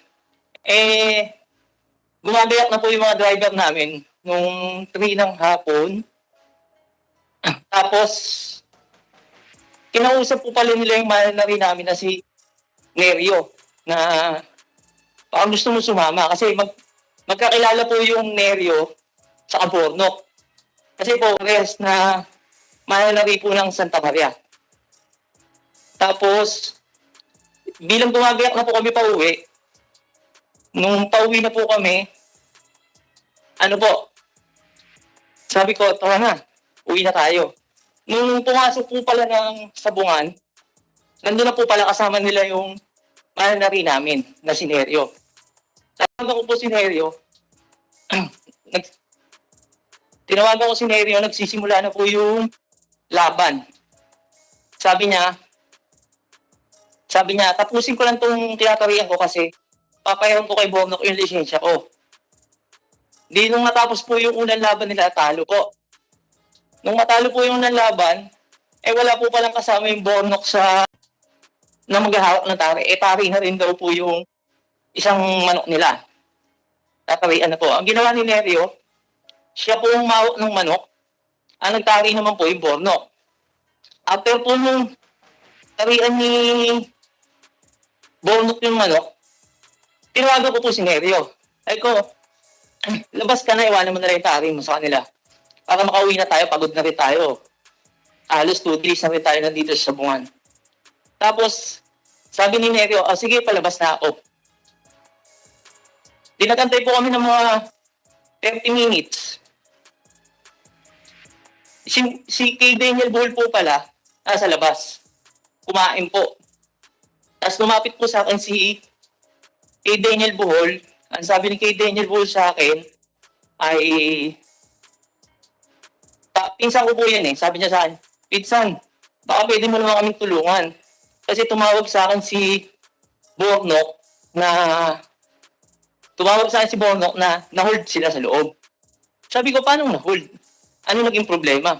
Baka ako bad weight lang. Dahil yung first fight nyo, sabi nyo bad weight. Ipuntahan mo lang ako sa loob at ikaw ko mausap. Hindi ako pwedeng mamakailam kasi entry nyo yan. Sakaya akong magka-trouble sa loob. Kasi po, yan hindi po yung hanap buhay ko. Lumalaban po ako sa pitmaster kasi nga po, may premyo po sila 5,000. Tapos may day champion na 300,000. Yun po yung inaasahan namin na premyo sa loob. Ayaw ko po magkaroon ng trouble sa loob kasi nga po, madalas po ako dun sa Santa Cruz, Laguna lumalaban. And then po, ito po, sabi ng pinsan ko, sige, papasok ako sa loob. Nung pumasok po si Daniel Bull sa loob, ang sabi niya sa akin, sige, papasok na ako sa loob. Si Mary po, tinawagan ko, sabi ko, nasaan ka na? Pauwi na kami. Gusto na namin umuwi. Sabi niya, eto, palabas na ako. After 30 minutes, hindi na po makontak si Nerio. Tapos, nakatanggap po yung isang kasama namin ng tawag.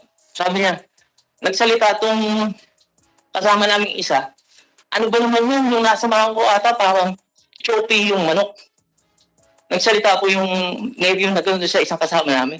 Di kinabahala po ako. Dahil may trouble na sinabi sa akin, tapos may binanggit na choppy yung manok. Sabi ko, tara na, baon na tayo, baka madami tayo.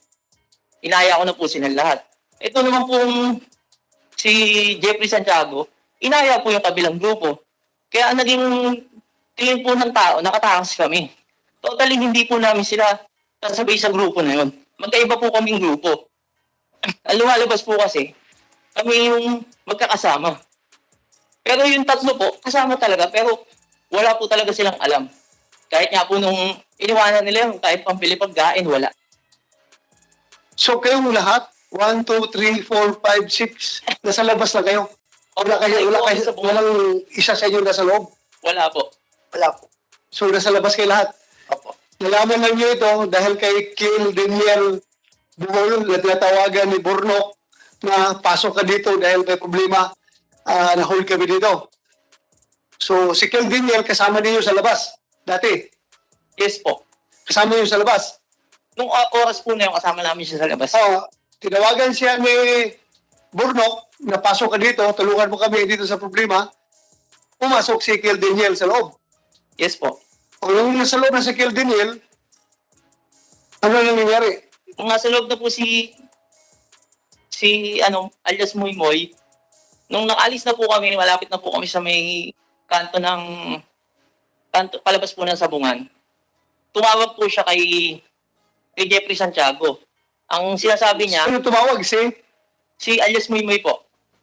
Ano siya? Kay Daniel Buhol. Kill Daniel, Tumawag po siya kay Jeffrey Santiago.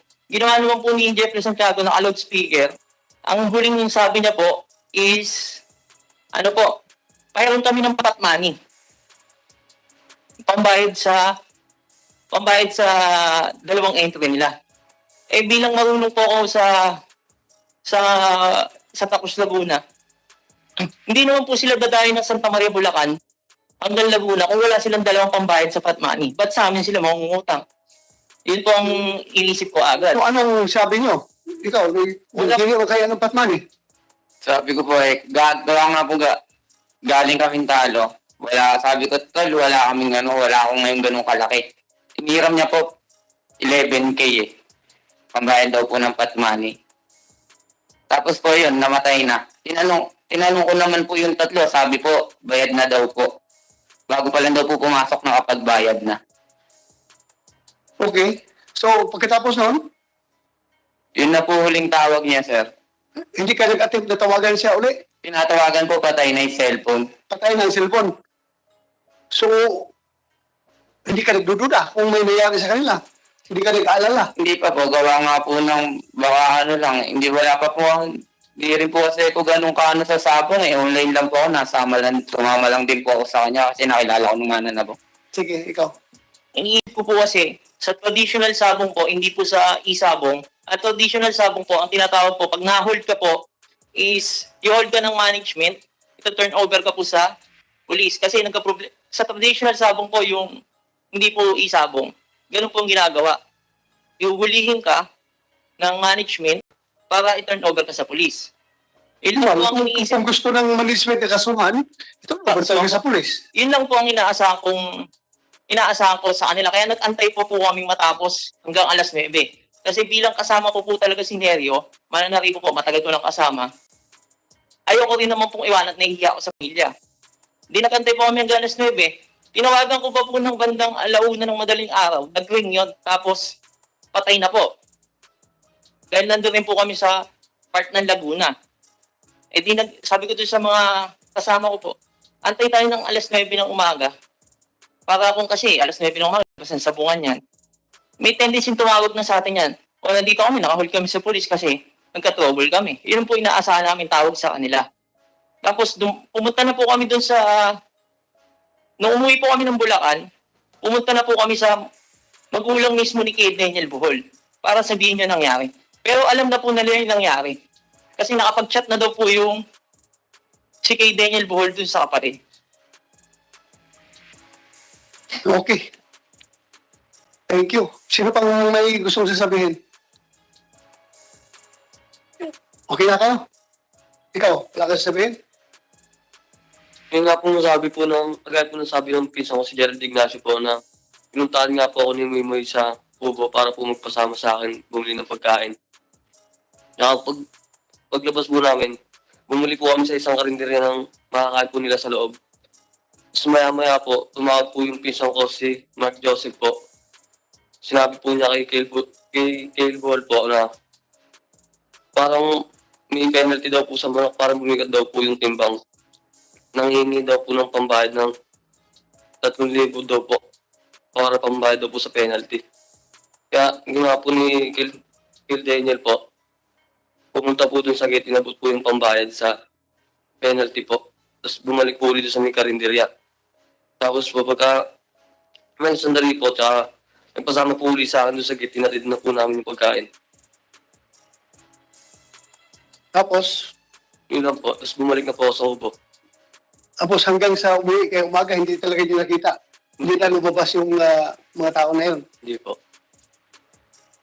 Hindi kayo nagduda, hindi kayo nag-report kagad sa pulis. Hindi po kasi wala po talaga kami, hindi po namin alam kung ano po nangyayari sa kanila. Anyway, explain naman ni Juan na expected din yun na i-turn over sa pulis kung na-hold sila ng management.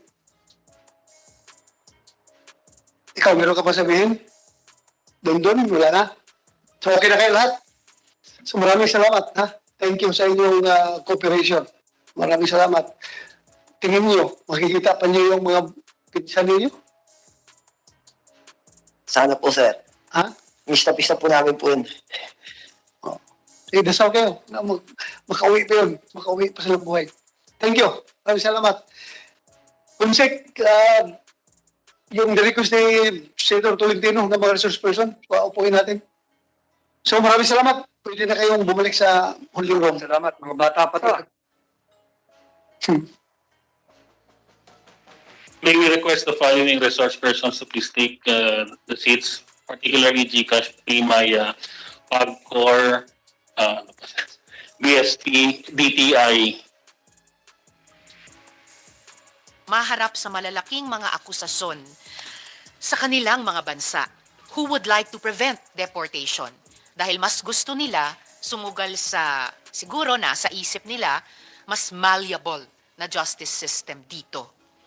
May nababalitaan nga ako na hablami scheme kung saan animo sasadyain ang pagsampa ng kaso para makaiwas na sa deportation. Gaano ito katotoo?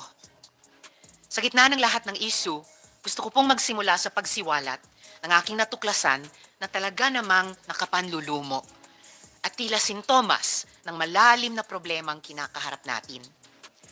As if hindi pa established ang koneksyon ng POGO at foreign malign influence, napatunayan ng aking opisina na si Lee Duan Wang, isang Chinese national na may malalim di umano na koneksyon sa CCP, nag-apply na maging Pilipino gamit ang Kongreso at pirma na lang ng presidente ang inaantay para makamit ito, ay lumalabas isa ring bulok na produkto ng POGO.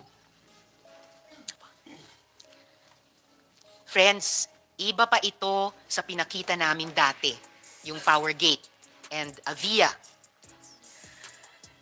This is information we obtained just a few days ago. Mukhang malalim din itong tinago ni Lee Duan Wang. Si Lee Duan Wang ay incorporator ng New Oriental Club 88 Corporation, kumpanya na tinuring na pinakamalaking POGO service provider, pero pinasara noong 2019 dahil sa paglabag sa batas. Hindi po sila nagpatinag at noong 2020 ay inamyendahan nila ang kanilang AOI para makapagsilbing tila special class of BPO na magsisilbing service provider sa offshore online gaming. Buhay pa po itong kumpanya ni Lee Duan Wang as of last year. Nakita po natin kanina yung incorporators na isa siya. At noong August 2024 lang ay inamyendahan uli ang kanilang AOI para pahabain ang corporate term at existence nila. Nakakabastos po na lahat yan ay itinago ni Lee Duan Wang sa Kongreso. Bakit po ba hindi tayo natututo at nagpapagisa tayo sa sarili nating mantika? Kabit-kabit na lang ang lahat ng problemang ito at susubukin natin iyang komprontahin sa pagdinig na ito. Ang dami ko pong tanong, pero bago ko tawagin ang COMSEC, may I ask the good Senator Sherwin if you have an opening statement, sir. Maraming salamat, Chairperson Risa. Itong pag-imbestiga natin sa POGO, hindi lang lumabas yung mga kasamaan, mga krimen, human trafficking, torture na pumapalibot sa POGO. Lumabas rin yung kahinaan sa sistema natin, sa proseso, sa struktura ng sarili nating gobyerno. Sa pag-imbestiga natin ng POGO, lumabas yung conflict of interest sa PAGCOR, kung saan ang PAGCOR ay isang operator at the same time, regulator siya. At bilang isang regulator, dapat naghihigpit ka. Pero paano mo higpitan ng isang negosyo kung kumikita ka doon sa negosyong yun? Kaya isa sa mga rekomendasyon natin ay paghiwalay na yung operation at yung regulatory functions ng PAGCOR para mawala itong conflict of interest. Pangalawang nakita natin dito sa pag-imbestiga ng POGO ay yung butas o yung gap sa late registration birth certificate system natin o process, na itong proseso na ito, itong late registration, ay ginagamit to sa mga kababayan natin na hindi nakapag-register ng birth certificate, pero ito ay inabuso ng mga masasamang tao at ginawang shortcut para maging Pilipino. At yan ay nakita natin sa maraming okasyon. Isa na siguro sa pinaka-popular ay yung birth certificate ni Guo Huaping, aka Alice Guo. Kaya ito rin ay isang legislative suggestion na dapat higpitan ang proseso natin sa late registration birth certificate at palakasin ang Philippine Statistical Authority sa pag-iimbestiga ng mga ganitong anomalya. At pangatlo, yung pagtakas ng iba't ibang personalidad katulad muli ni Guo Huaping na ginamit ang allegedly backdoor para makatakas siya at ginamit yung kanyang kapangyarihan para makalusot sa investigasyon. At makikita rin natin na ito ay isang kahinaan rin sa ating proseso at sa border control natin. Dahil napakadaling umiwas ng investigasyon, napakadaling umiwas sa paglilitis. Dadaan ka lang sa tinatawag natin backdoor allegedly at makakapunta ka na sa ibang bansa. At ito rin ay nagpapakita ng kahinaan natin sa Bureau of Immigration dahil hanggang ngayon, hindi pa natin matiyak talaga kung paano siyang nakatakas. At paano nakatakas rin yung kanyang mga kasamahan, katulad ni Cassandra Lee, at hanggang ngayon yung kanyang kapatid na si Wesley Guo ay hindi pa natin nahanap. Allegedly, nasa Indonesia siya pero may mga information na gumagalaw rin siya. Pero hanggang ngayon, hindi pa rin napapabalik sa ating bansa. So ito ay mga bagay na dapat nating tingnan ng mabuti at gumawa ng legislative action para hindi na maulit to. Kung gagawa pa tayo ng mga investigasyon sa mga susunod na panahon, mawawala yung saysay kung napakadaling umiwas sa paglilitis at umiwas sa mga ginagawa natin. So, Madam Chairperson, maraming salamat sa pagpapatuloy ng investigasyon na ito. Marami pa tayong dapat itanong at marami pa dapat i-file na mga panukala para tuluyan ng maging mas matibay, mas mahigpit at hindi na makakaiwas sa hustisya yung mga taong iniimbestigahan natin. Maraming salamat. Maraming salamat din, Senator Sherwin. So now let me ask the COMSEC to recognize the resource persons and administer the oath to those present for the first time. Yes, Madam Chair. Mapagpalang umaga po sa ating lahat. Good morning, Madam Chair and Senator Gatchalian. From the Department of Justice, we have Deputy City Prosecutor Attorney Benjamin Samson, and with him is State Counsel for Attorney Nancy Lozano. From the Department of Foreign Affairs, we have Assistant Secretary Maria Antonina Mendoza Oblena, and with her is Special Assistant Mr. Mark Benigno, Office of the Undersecretary for Civilian Security and Consular Affairs. We likewise have from the Office of the Undersecretary for Migration Affairs, Ms. Catherine Alpay, and from the Office of Treaties and Legal Affairs, Acting Director Attorney J.P. Leo Asong. Via Zoom, Madam Chair, joining us from the Philippine Embassy in Bangkok is the Consul First Secretary and Alternative Representative to UNESCAP, Ms. Maria Charmaine D. Guevara, Assistant and Attaché for the Philippine Embassy in Bangkok, Attorney Romulo Ubay Jr., Assistant to Nationals Officer and Attaché, Ms. Musitar C. Moso, Protocol Officer, likewise from Philippine Embassy in Bangkok, Mr. James Kevin B. Casalme. And, Police Colonel Dominador M. Matalang, Police Attaché from the same embassy. From the Philippine Embassy in Yangon, we are joined via Zoom by Mr. Peter John de la Fuente, Third Secretary and Vice Consul. From the DILG, we have Attorney Ros Rafael T. Bascuña. COMSEC, if I may briefly interrupt, I also see online from the DFA in Yangon, Undersecretary De Vega, if I'm not mistaken. Yes, Madam Chair. Good morning, Yusek, and sa lahat po ng mga colleagues sa DFA Yangon at Bangkok. Please proceed, COMSEC. Thank you, ma'am. From the DILG, Attorney Ros Rafael Bascuña. From the Department of Transportation, we have Assistant Secretary Hector Villacorta. Sir. From the Bureau of Immigration, we have Commissioner Joel Anthony Viado. With him is Chief of the Legal Division, Attorney Arvin Cesar Santos. From the Deportation Unit, Attorney Howard Santos, I.O. Armando Alano, and J.O. Kimwell De Villa. For the record, ma'am, we likewise invited J.O. Alan Velasco, but unfortunately, he has already returned to the province and has no capabilities to join us via Zoom. From the National Bureau of Investigation, we have Head Agent Palmer U. Malari, Chief from the Fraud and Financial Crime Division.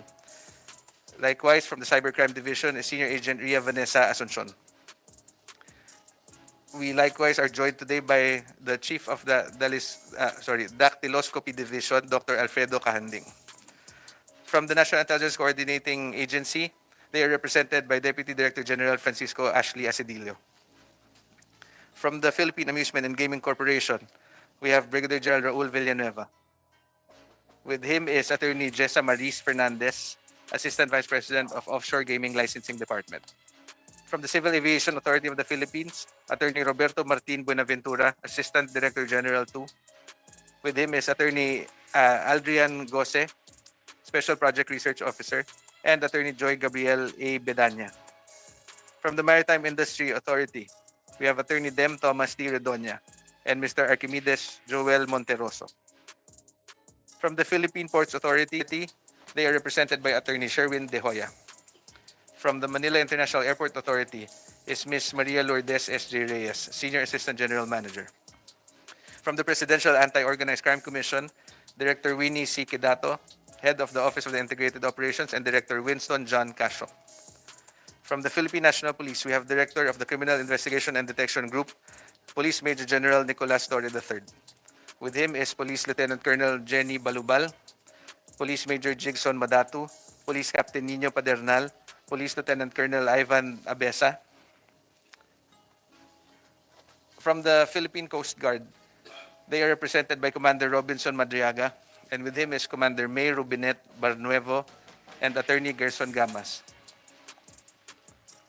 From the Philippine Navy, they are represented by Captain Jim Razo, Director of the Philippine Navy Office for Law of Armed Conflict.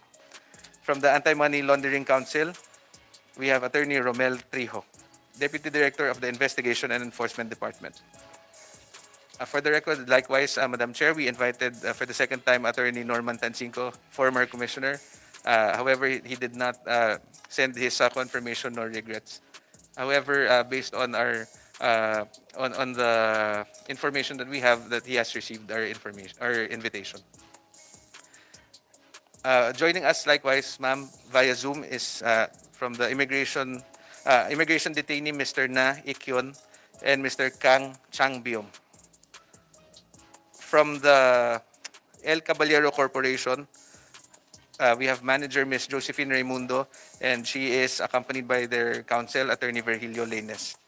Lastly, Madam Chair, we have our translator, Ms. Min Ju Hyun. That is all, Madam Chair. Good morning, sir. Thank you, Comsec. Please administer the oath to those who haven't taken it yet. Kindly stand up, please, to those who have not taken the oath last hearing. Please raise your right hand. Do you swear to tell the truth and nothing but the truth in this public hearing? You may now put down your hand. Madam Chair, the oath has been administered. Thank you. Thank you, Comsec, and thank you to all our resource persons, including those who have taken the oath this morning. So, magsisimula po ako sa PAOK kasi nung huling hearing, di po sila nakadalo. Perhaps you can help the committee. Will it be Director Quedato or Director Casio? So Director Casio, please. Do you have new information on how Guo Huaping left the country? Unfortunately, ma'am, the information that we were able to get via confirmation from our Malaysian counterparts is only the manner by which she arrived from Denpasar in Bali to Kuala Lumpur. They stand by their contention that her party left Bali on July 18 and landed July 17 and landed in Kuala Lumpur International Airport on the 18th. That is the only confirmation that we were able to obtain from the Malaysian counterparts. We tried confirming the same, ma'am, with our Indonesian counterparts. Unfortunately, they have not sent the confirmation. They simply stated that they have no record to that effect. So yung pinakaunang-unang tanong ng hearing na to, hindi pa rin natin masagot. And itatanong ko ulit mamaya, lalo na sa Bureau of Immigration. By the way, Director Casio, can you confirm the links of Lead Wan Wang to New Oriental Club 88? Mahalaga sa akin ang confirmation mula sa inyo kasi if I'm not mistaken, the bill for his citizenship is now up for the signature of the President. So may information po ba kayo dun sa Lead Wan Wang link sa New Oriental Club 88? Yes, ma'am. We confirmed the SEC document that was shown earlier. That basically establishes its link to POGOs. Well, thank you so much for that. Kasi na-anticipate nyo na yung follow-up question ko o point na my understanding is Lead Wan Wang was found in a building that was raided last night. Although as of last night, wala pa pong confirmation kung may POGO. At least ngayon narinig ko sa inyo na you are confirming the SEC document that shows a link to POGO. And as far as I know, no, yung raid ay bunga ng isang mission order ng BI. So itatanong ko rin mamaya sa Bureau of Immigration. Mission order ng BI na may scam operation doon. So I will pursue that point in a few minutes. Actually, if I could proceed now to the Bureau of Immigration dahil napag-uusapan na rin itong mga puntong ito. So kay Com Viado, please, no? Itong good morning. Ito pong raid kagabi ay base sa mission order ninyo. Tama Yes po ba? That's correct po, ma'am. Alright. Ano po yung naging intel na basehan nung operation o raid na yun? Based on the intelligence packet po na tinatawag, kung saan yun po ang naging basehan ng issuance sa mission order, meron daw pong allegation ng ongoing na scam doon po sa particular building na yun. Yun po ang naging basehan ng mission order, Madam Senator. At sa mismong building na yon, natagpuan nyo doon si Lead Wanwang, tama po? Ang natanggap po naming information is he was within the building but not within the premises of the office that was raided. So, wala siya sa premises ng office na mismong ni-raid, pero nasa loob siya ng building kung nasaan yung That office is na the yun. information that we gathered, Your Honor. So, bakit daw po siya nandun sa building na yon? We never got to question the person of interest concerning that, Your Honor. Hindi po namin na-establish ang any connection between him and the corporation that was raided. So, coincidence lang po, gaya ng ang business ni Lead Wanwang ay nasa parehong building ng business ni Shi Zhejiang. Ganun po ba? Coincidence lang ba yon? Hindi ko pa ho ma-establish, Your Honor, at this point. If it was merely coincidental. Sige po, balikan ko na lang po yun at another moment. So, dako po tayo dun sa pinakaunang tanong kung bakit nagsimula ang buong investigasyong ito nitong Subcommittee on Justice. Nasaan na po yung report, Commissioner? Yung report na pinangako ng Commissioner tungkol sa pagtakas ni Guo Huaping. Your Honor, I have the report right now, Your Honor. And we previously asked for permission to render this report using also a PowerPoint presentation. And with the indulgence of the Honorable Senators, I would like to proceed with the same, Your Honor. Of course, please proceed, Commissioner. Naibigay nyo na po ba yung... Okay. Nandiyan. So, nandito na po. And it's... baka hindi ko na kailangan ulitin sana, but this is very timely dahil yung palugit na binigay ng komite sa Bureau para sa ulat na ito ay hanggang bukas na lamang Yes po, Your Honor. Please proceed, Commissioner. Thank you very much, Your Honor. So, the Bureau of Immigration welcomes this opportunity to prove our innocence and competence and welcome the remarks made by the esteemed senators to address any policy and legal gaps that need to be addressed to enhance border control. First and foremost, good morning, Madam Chair and honorable members of the esteemed Committee on Justice and Human Rights. The Office of the Commissioner would like to render this report on the investigation into the escape of Guo Huaping and her siblings. Please bear with me, Your Honors. Slide number 1, please. Aside from the Bureau of Immigration, the following government agencies are involved in clearing a flight before its departure. The Bureau of Customs under the supervision of the Department of Finance, the Bureau of Quarantine under the supervision of the Department of Health, the Civil Aviation Authority of the Philippines under the Department of Transportation, the Office of Transport Services also under the Department of Transportation, and finally the Airport Police under the Philippine National Police or PNP. Next slide, please. It is unlikely, if not impossible, for BI to clear Guo Huaping for formal departure without other government agencies being involved. Next slide, please.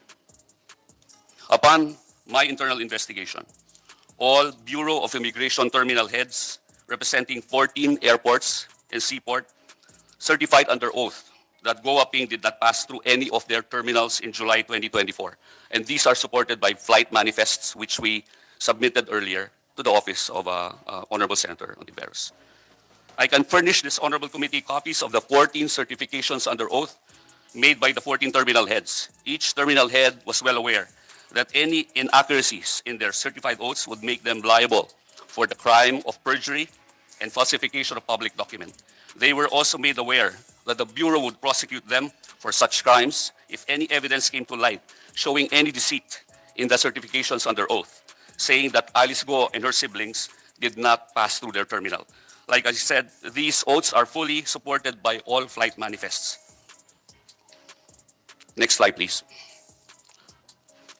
With the indulgence of our honorable senators and for the purposes of expediency, I will dispense with discussing the background of what happened with Alice Guo, except to say that as far as the BI is concerned, it started with inquiries made by the Bureau of Immigration with the Philippine Retirement Authority in 13 May 2024 and culminated in September 4, 2024 when Indonesian authorities arrested Alice Go in Jakarta, Indonesia, and sent her back to the Philippines. The things or events that transpired in between can be seen in the slide. Next slide, please. On September 10, 2024, I was designated as the officer in charge of the Bureau of Immigration. I then immediately initiated a formal investigation on the escape of Alice Go. As the officer in charge, I also pursued back-channel talks with foreign counterparts. In simpler terms, back-channeling means going through unofficial channels. For instance, through friends or other connections working in border control of the borders of the countries involved in this case. On September 26, 2024, I was appointed as a commissioner, which gave me the official authority to now conduct an official investigation. As a OIC, I did not possess the power to investigate this matter. Next slide, please. On November 5, 2024, we sent letters to our foreign counterparts working in border control, Homeland Security, and Home Affairs to inquire whether Alice Go had passed through their respective sovereign territories.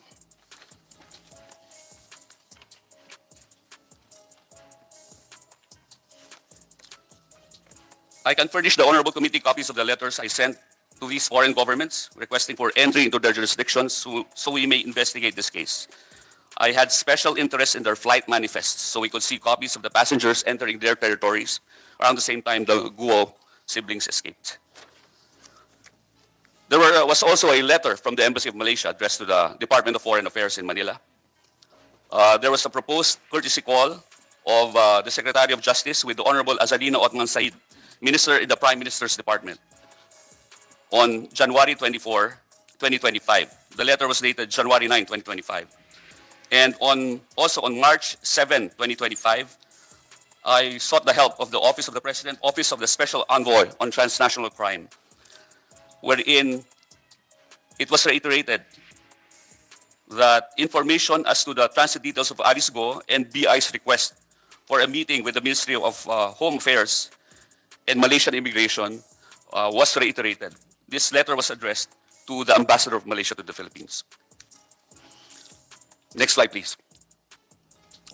As for our back-channeling efforts, on October 2, 2024, my staff and I communicated with the Malaysian Ministry of Home Affairs to confirm the details of Alice Go's travel.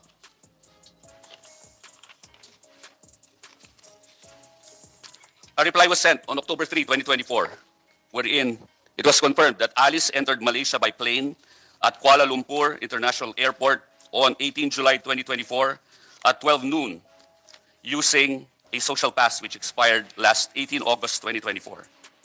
As to flight number 0D177, they also stated that it is beyond their access to retrieve the boarding pass and only the flight company can give the copy of the said document. According to the Malaysian authorities, the Guo siblings did not have any entry record to Sabah on 19 July 2024. On 16 October 2024, we requested additional information regarding the flight details of Alice Go. We also requested a direct line of communication with the Malaysian Director General for Immigration. On October 17, 2024, we sent an email reiterating the October 16, 2024 request. And on October 28, 2024, we sent another email asking if the Commissioner and the Secretary of Justice could pay a courtesy call on the Director General. Thereafter, there was a change in leadership which occurred within Malaysian immigration, including that of the position of the Director General. On November 2024, we were advised by our contact, former diplomat, that back channels would no longer work and that the Secretary of Justice has to write to the Department of Foreign Affairs to contact Malaysia.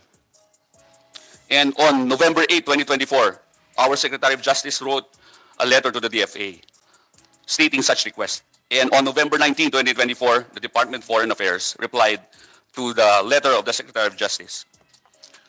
The Secretary of Justice and myself plan to go to Malaysia for a courtesy visit to the Minister of Home Affairs and the new Director General of Malaysian Immigration. This was initially scheduled on February 5 to 7 of 2025. There was also a request, a proposal coming from the Malaysian Embassy dated January 9, 2025 to schedule a courtesy visit with Honorable Azalina Othman Said, Minister in the Prime Minister's Department.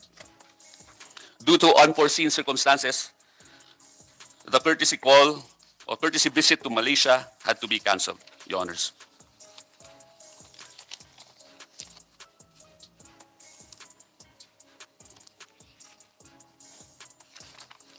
Next slide, please. Your Honors, one thing that we have to contend with is the fact that our archipelago is made up of 7,641 islands, 220 million hectares of marine waters, 29.8 million hectares of land, and 36,289 kilometers of coastline, which makes border control more daunting than other non-archipelagic nations. Next slide, please. The Bureau of Immigration is only stationed in 14 international official ports of entry and exit. These are in Bohol, Boracay, Cagayan North, Clark, Davao, Iloilo, Lawag, Calibo, Mactan, NAIA Terminals 1 and 3, Puerto Princesa, Zamboanga International Airport and Seaport. Next slide, please. The Bureau of Immigration only has a total of 156 intelligence division personnel nationwide, only 79 of which are organic, 54 are contractual, and there are 23 job orders. Next slide, please. I'm sorry. Can you go back? And we only have 16, that is correct, 16, not 60, fugitive search unit officers nationwide. Ito po yung mga tumutugi sa mga pugante. We only have 16. And there are 16 people who go after the fugitives in the whole country. And there are more regions in the Philippines than there are fugitive search unit officers. Logistically, the Bureau of Immigration is already at a very grave disadvantage. We are restricted by budgetary constraints and by the law, which is why we cannot hire more people to man our borders. Next slide, please. To illustrate, here is a photo of Luzon. All the red dots are unofficial ports of entry and exit, such as airstrips, seaports, and air bases left over by the American military and Navy. Airstrips for cargo, which small planes use, airstrips for aviation students, or those studying to become pilots who practice through small aircrafts. We have no presence in these private airstrips, Your Honors. We are not mandated to do that. Next slide, please.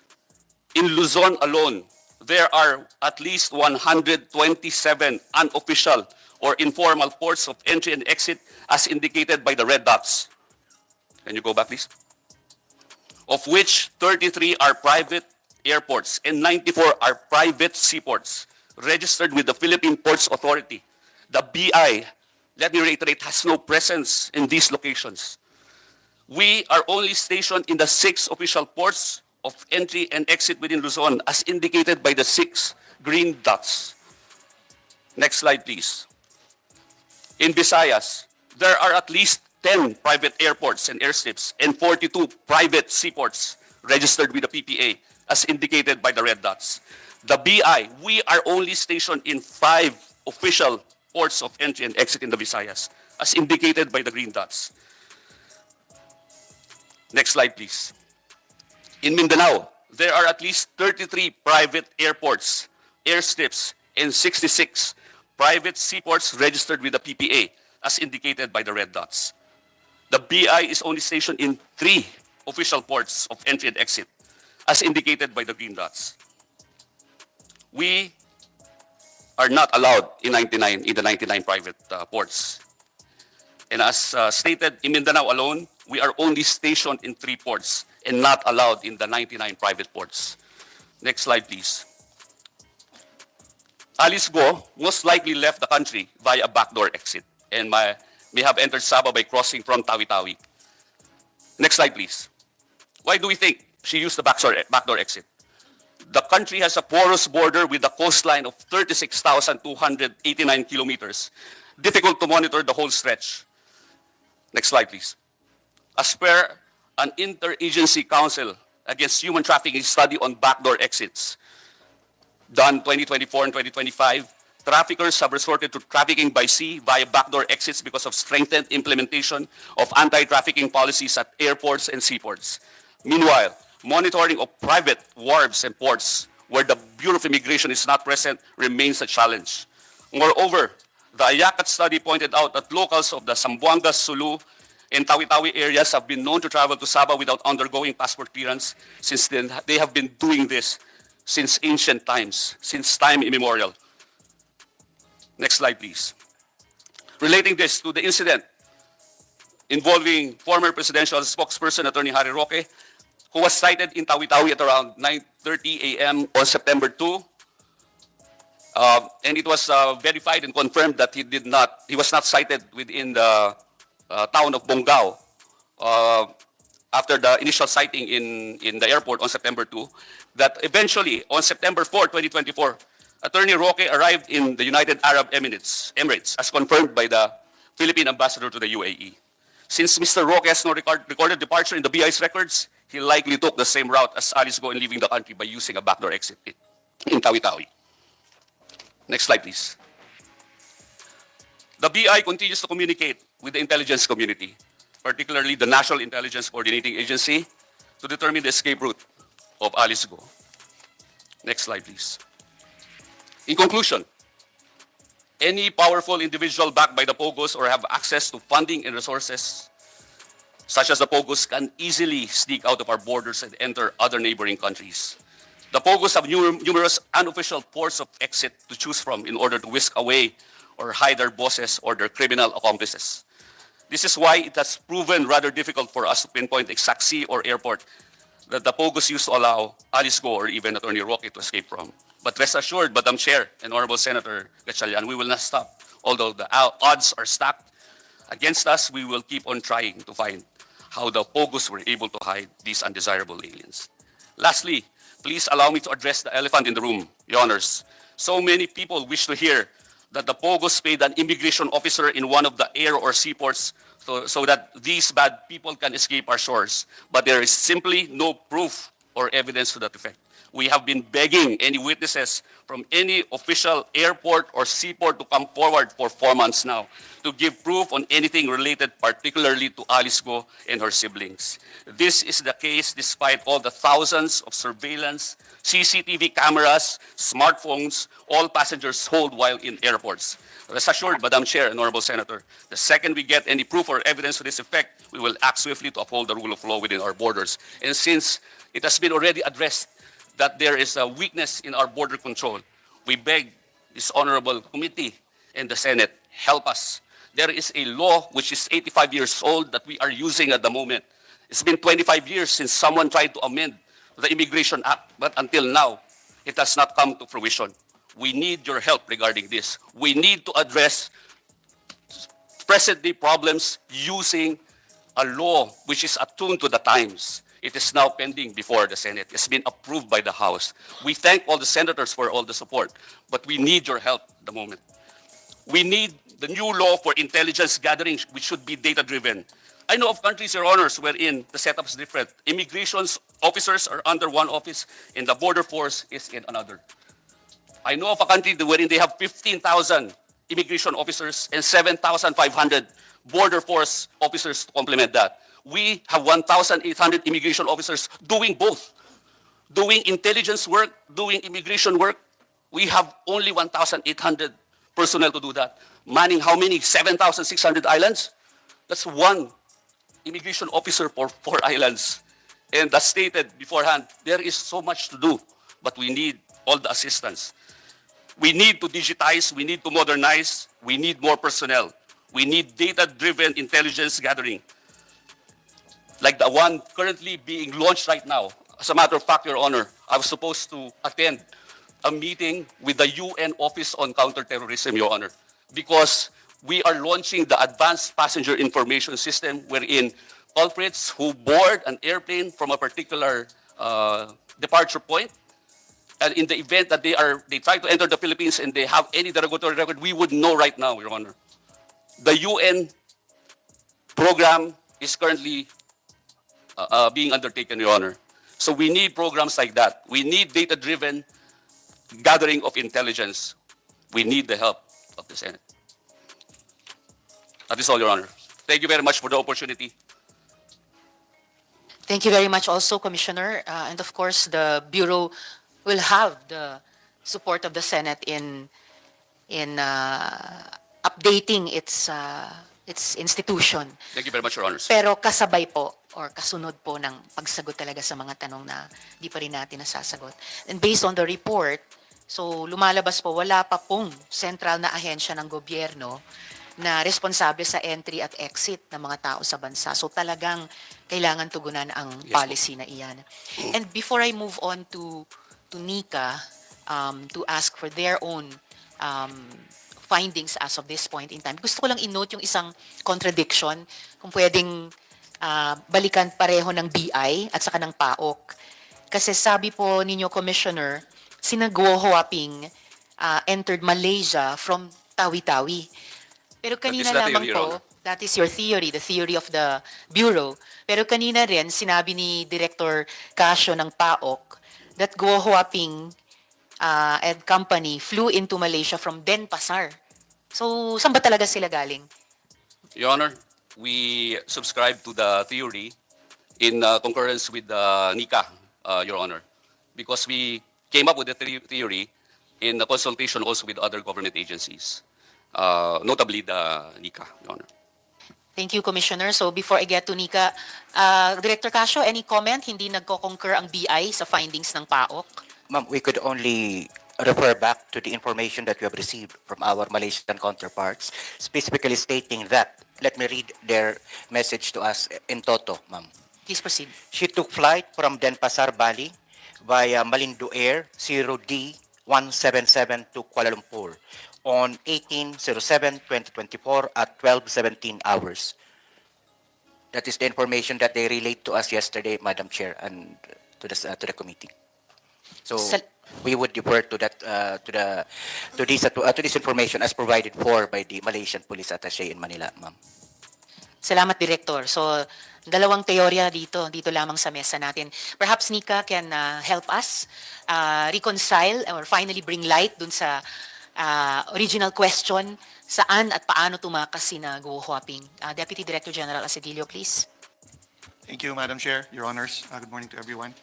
In the interest of time, we will abbreviate our presentation, but we will be providing the committee the more detailed PowerPoint presentation as well as its accompanying documentation.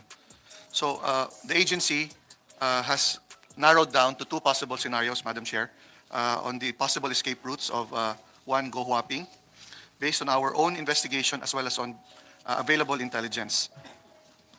For scenario one, via Palawan, it is possible that Guo traveled from Tarlac to Batangas Port by land, then from Batangas Port to Coron Port by sea, then from Coron Airstrip to any airport in the southern part of Palawan by air. Notably in Palawan, there are 7 airstrips located in the area that could be one of the exit points of Guo. These 7 airstrips include Apurawan, Bato, Berong, Brooks Point, Bugsuk, Puswanga Bay Lodge Seaplane Terminal, and Cagayancillo Airport.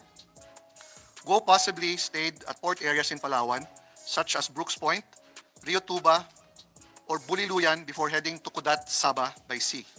From Kudat, she traveled to Kota Kinabalu, Sabah by land, and from Kota Kinabalu, Guo boarded a flight at the Kuala Lumpur International Airport for Singapore.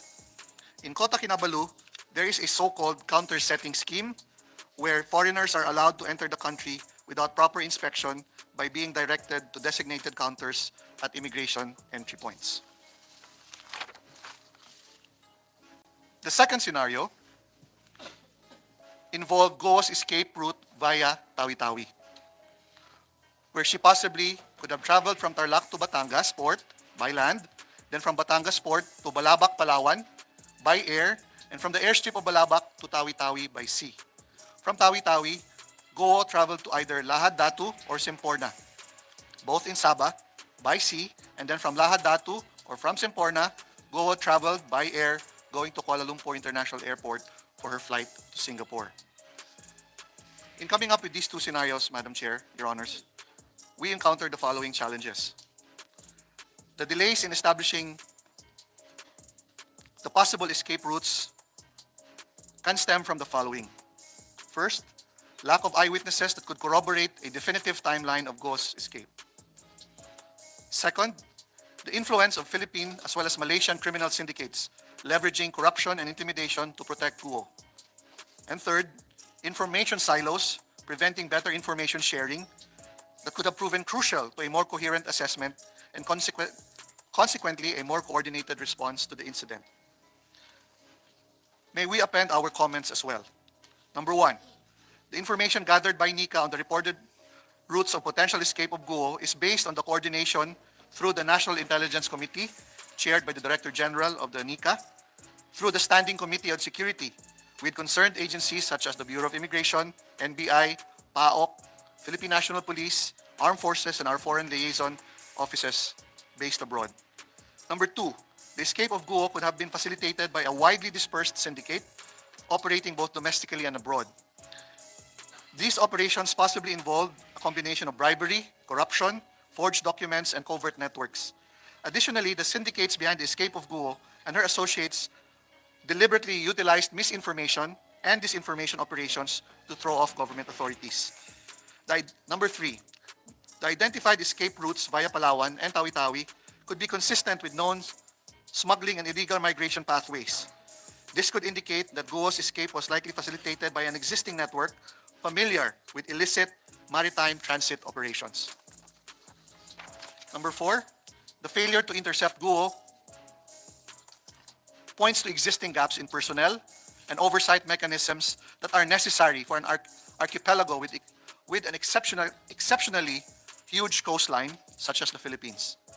Number five, although the NICA was not directly involved in the investigation into Guo's escape, intelligence and information are continually being gathered to come up with more detailed conclusion. The National Intelligence Committee continues to gather relevant intelligence and vital facts pertinent to Guo's escape. So this is not final and conclusive, Madam Chairman. That is all. Thank you and good morning. Thank you, Deputy Director Asidilio. So before I call on Commissioner Viado, so wala po sa dalawang teorya nyo, the second of which, Tawi-Tawi, na nagko-concur ang BI, wala po yung teorya ng PAOK na via Denpasar. With all due respect, Madam Chair, wala po. But we are inclined to concur with the second scenario. And this, I think, has also been what the BI holds in terms of its position, Madam Chair. And lumabas din po sa report ninyo, Deputy Director General Asedilio, yung mga issues which have been raised from the resumption of this hearing, both about capacity and integrity of our BI as an institution. Yes, DDG Asedilio. Madam Chairman, just to expand on the points both already given by NICA as well as earlier by the Bureau of Immigration, there is an extensive, detailed report way back 2007 conducted by the research think tank RAND Corporation. And this points to what we call the Sulu-Sabah-Sulawesi triangle, and calling that area or that geography in this part of Southeast Asia as mostly ungoverned territories. What do this mean, Madam Chairman? This means that that area is characterized by four main characteristics. One, there is lack of state penetration, which is characterized by the absence of state institutions, lack of physical infrastructure, as well as social and cultural resistance of the population to the central authorities. The second characteristic is the lack of the monopoly of force, meaning government, preponderance of government forces. Ibig po sabihin, marami po doong organized armed groups, criminal networks, as well as a population with access to arms. Third, there's a lack of border controls. And fourth and last are the possibility of external interference, whether state or non-state, Madam Chair. Salamat, DDG Asedilio. And all the more sa ganyang klaseng area, importante yung national government agencies na may capacity at may integridad din. Okay. Before I turn to PPA and Marina, dahil napag-uusapan itong mga issues na to, I think Commissioner Viado, you wanted to jump in? Your Honor, nasagot na po ng NICA. Sorry, thank you. Thank you, Commissioner. Yes, Senator Sherwin. Madam Chair, before we leave this topic or this discussion, I saw in the presentation of Commissioner Viado that it's confirmed that si Guo Huaping, aka Alice Guo, arrived in KL July 18 July 18, Your Honor. via OD 177. That's the flight number. We checked, Your Honor. Yung OD 177 po is Batik Air Malindo Air from Kuala Lumpur to Denpasar, Indonesia. It's an outbound flight, Your Honor. It's not an inbound flight going to KLIA. It's going out of, departing from KLIA, Your Honor. But in her passport, it's an arrival stamp in KL, correct? Yes, Your Honor. That was confirmed by our sources from the Ministry of Home Affairs. And that is a legitimate stamp. Yes, Your Honor. They Okay. confirmed that, Your So Honor. that corroborates the statement of Dr. Casio that she arrived July 18 with a confirmed authentic stamp of arrival at the Kuala Lumpur airport. Yes, Your Honor. In flight number, I think that's something that disputable, should be, Your Honor. well, should be checked. No? Yes, I po. think I don't know if they have the same. It's the same destination, Denpasar, Bali. Kuala Lumpur to Denpasar, outbound po. Hindi po Outbound. papasok. Okay. It's not from Denpasar. But definitely the common denominator there is Denpasar, Bali, di ba? Yes po. There's also the possibility, Your Honor, I can only speculate. It might have been, she might have boarded, pero palabas po. Hindi palabas. But the stamp is arrival stamp eh. No. There might have been a mistake, Your Honor. So ang question is, how did she arrive in Denpasar? How did she arrive is it from the Philippines? I don't know how far the Philippines and the backdoor route going to Denpasar is. I don't know how far is that, but definitely from the discussion earlier, she was in Denpasar and then she flew into KL on July 18 as confirmed by the stamp. And that's also the story that Dr. Casio managed to retrieve. No? So, ang tanong, paano siya nakaabot sa Denpasar? Paano siya napunta sa Bali? Tingin ko, I don't know now, no? Pero common sense will dictate. I think that is a very far voyage by sea. No? I think that she can only go there by air. Again, no? Subject to validation. Pero alam ko kasi ang mga common route, yung sinabi ni Ace na from si DDG Asidilio na ang bagsak mo is Sabah and then from there, umaalis ka na. Papunta iba-iba. Pero never ko naririnig from Philippines to Bali by sea. So the only logical conclusion there is by air. So it's Kaap here? Meron ba tayong Kaap? Yes, Senator Yeah. Sherwin. Kaap is here. Because we also, in one of the hearings of the good chair, we requested Kaap to scan all the possible charter flights, non-commercial charter flights that flew from Manila or flew from any point in the Philippines papuntang Bali, Denpasar. Did you do your scanning? Attorney Benaventura, please. Yes, Madam Chair. Last August 20, this committee required us to submit all the information relative to that query, Mr. Chair. And we submitted every flight plan that was submitted throughout the Philippines within the dates included, Mr. Chair. Could you make a record, based on your report, your answer to the question of Senator Sherwin, how Go Hopping et al. Arrived in Denpasar? Based on our report, Madam Chair, there was no information on any of the flight plans that were submitted regarding the passengers, including the Goa siblings, Madam Chair. So insofar as CAAP is concerned, the submission based on our submissions, they did not fly out in any of the points any of the points of air travel in the Philippines, Mr. Chair. Is it possible that they can charter a flight, aalis sila ng Pilipinas, lalanding sila sa Denpasar na walang pasabi sa gobyerno? Is that a possible scenario? Palalanding ba sila sa Denpasar nang walang any approval from the Philippines? No, Mr. Chair. The process is, even in private airstrips, they're required to submit a flight plan. And even if they don't submit a flight plan, our radar in our CNS ATM facility can capture these flights. And what we do for these flights that are not declared or did not submit the flight plans, we forward it to the PADCC, the Philippine Air Defense Control Center. And these are monitored by the Philippine Air Force and considered as threats. And the control of the aircraft will not be transferred to the FIR of the receiving country. So they will not have any permission to land in the So destination. they cannot land? They cannot land, Hindi yes. sila pwedeng landing na lang basta-basta sa Bali? Yes, Senator. So, Senator Sherwin, if I may, at this point, so did any, as far as CAAP knows, did any of the other agencies or did CAAP itself ask any of the airlines kung meron silang kineri na ganyang mga pasahero to that destination? Based on the submitted flight plans, Madam Chair, in the submissions, including all the airlines were required to submit, none of them were declared in any of the flight manifests in the flight plans. So private or chartered flight talaga yung mas plausible? Yes, but even with that, Madam Chair, the control of the flight will not be turned over to the receiving country, so they will not be able to land. So it's highly implausible that they flew, Madam Chair. May I request, Madam Chair, from the different agencies, from BI, from CAAP, from NICA, and also from PAOK, to look at this angle, because that's the missing link. Eh. We know that she arrived in Bali at one point, and she left Bali on July 17, I think gabi yata yung flight na yun, and arrived in Kuala Lumpur July 18. That's established na eh. But what we cannot establish is how did she arrive, or how did she get to Bali, then Pasar? Yun ang hindi natin makita-kita eh. So may I request the relevant agencies to investigate further para ito yung puzzle na kulang eh, na nakikita natin eh. Thank you, Madam Chair. Thank you, Senator Sherwin. Actually, I think we asked that to be done by all the agencies since we started this investigation. So, but as far as CAAP also knows, wala kayong makitang flight, whether commercial or chartered, na sinakyan ni Naguo Huaping papuntang Denpasar.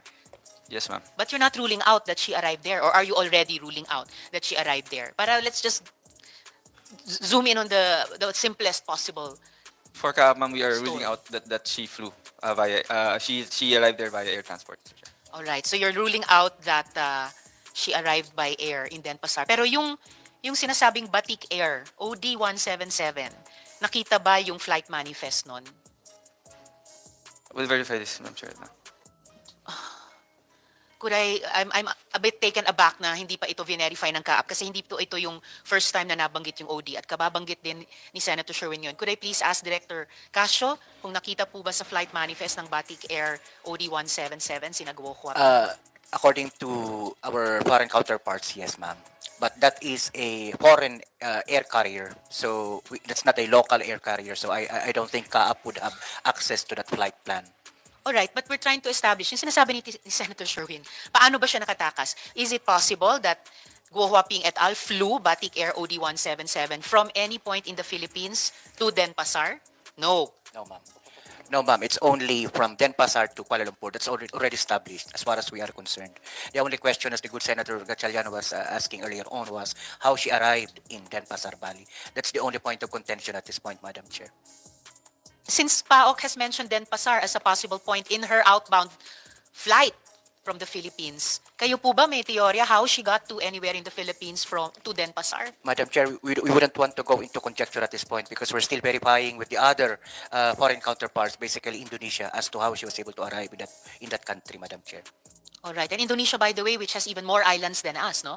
And even longer coastline than us. Kaya both Indonesia and we as archipelagos, parang hindi pwedeng matigil sa ganong circumstansya yung mga dahilan at pagdadahilan natin. So if we could go at this point to PPA and Marina, who is here for the PPA? Good morning, Your Honor. Yes, good morning, Sir De Hoya. Good morning, Your Honor.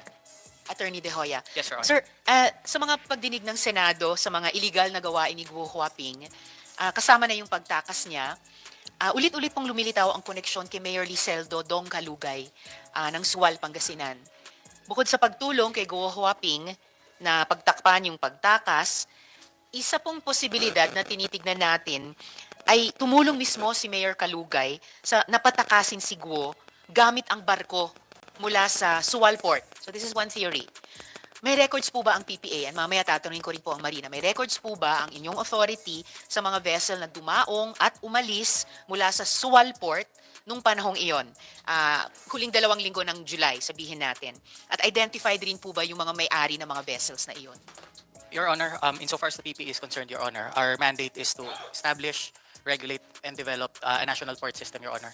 Our police authority is limited, Your Honor, only insofar as the security control within the port premises, Your Honor. So we only ensure that the passengers and the cargo passing through the ports we administer are protected. So we have no authority, Your Honor, insofar as immigration and customs clearances, Your Honor, as they are under a different government agency, Your Honor. So, so therefore you're saying that PPA had no reason to conduct any kind of fact-finding in relation dito sa posibleng vessel na umalis sa Sual Port bilang tulong ni Mayor Kalugay kay Guo Huaping. Your Honor, we provide secondary support, Your Honor, to the concerned government agency as may be requested, Your Honor. So that's our role, Your Honor, insofar as this matter is concerned. Alright, so wala kayong fact-finding o investigation na ginawa rito. Alright? Okay, I will also ask this question of Marina, pero let's just hang on to that question kasi I need to jump to our last, my at least, no, not speaking for Senator Sherwin, my last set of questions is particularly for Undersecretary De Vega, kasi paalis sila in about half an hour, and I'd like the subcommittee would like to take advantage of his presence online. So Yusek De Vega from DFA in Yangon. Yusek De Vega, are you still online, sir? Yes, I am. And always a pleasure. Yes, sir. Okay, now I can see you again, sir. So, sir, gaya ng nabanggit ko po kanina, ang pinaka-concern namin sa inyong department, ano na po yung update sa pagpapauwi sa mga biktima ng human trafficking na ngayon, and we knew this from the last hearing, nasa Miyawadi po. Yes. But for that, in order that we could link it to the issue now, Yes, we please. can, And Yusek, if it's possible to ask your technical there to increase your audio kasi medyo hindi po namin marinig masyado. how is it now? It's better, Yusek. Thank you. Yes, please jump off from the issues we were just discussing also. Karamihan ng marami ng mga Pilipino nandun use that route. They openly say that they use that route. They went through the south, no? Because alam nila mas mahirap yung lumusot through the airports. But may mga dumaan doon. Or if they use the airport, it would be to Bangkok. Now, that's the latest scenario. There is a process between Myanmar and Thailand. Meaning they are in Myanmar, and then itatawid yan across the Friendship Bridge to Mae Sot. So both governments have to coordinate on the dates, on the times. If you remember the Gaza repatriation, hindi pwedeng sabay-sabay lahat lumabas, no? So what we're doing is we're actually competing with other countries in effect, no? Kasi there's thousands of victims, trafficking victims. So what's happening is right now, because of our discussions with Myanmar authorities yesterday, partly because of that, they are accelerating the process, and it's possible as early as next week, up to 187 will be allowed to cross the border. And from there, susundin ng ating mga tao naman sa Thailand, sa ating embahada sa Thailand, either to fly them direct from Mae Sot, we're trying to charter a flight for that, or drive them to Bangkok where they will fly. Because Thailand is saying all governments should commit that once we accept them in, they will take them out as quick as possible, within 24 hours. So we are doing that. And aside from the 187 or so, we have asked the Myanmar government, because we have identified about 62 more who are still in the compounds. So kailangan ma-rescue pa. And it looks like a lot, but there are other countries with thousands. China has thousands. There's a lot more. So at least may progress po nangyari. Thank you also about POGOs. Myanmar is also thankful, and other countries, because what we're doing to close POGOs means merong na rescue na foreign nationals who have been trafficked to the Philippines, including at least 40 Myanmar citizens whom we shall eventually be sending back to Myanmar. So that's what I'm here for, Madam, and I made sure to make time. Interestingly, Myanmar is 90 minutes behind Philippine time. Usually that number sa 10 o'clock, 10, 9, 8, 7, 6, 5. Myanmar is unique. It's 90 minutes behind. And we're grateful to be part of this. I'm with the acting head of the embassy, si Mr. Lito Nayan, just assumed not so long ago and already into the fight, no? Because that's service, because after all, the DFA stands for Foreign Service. We'll do what we can, and you know that, Madam. And we'll report to you on the developments. Thank you so much, Yusek De Vega, at kay Sir OIC Ambassador Nayan as well. This is very good news po tungkol dun sa 187 na mga kababayan natin. Has the Philippine Embassy in Yangon been able to confirm, Yusek, kung kabilang po dito yung, ilan po yung last hearing?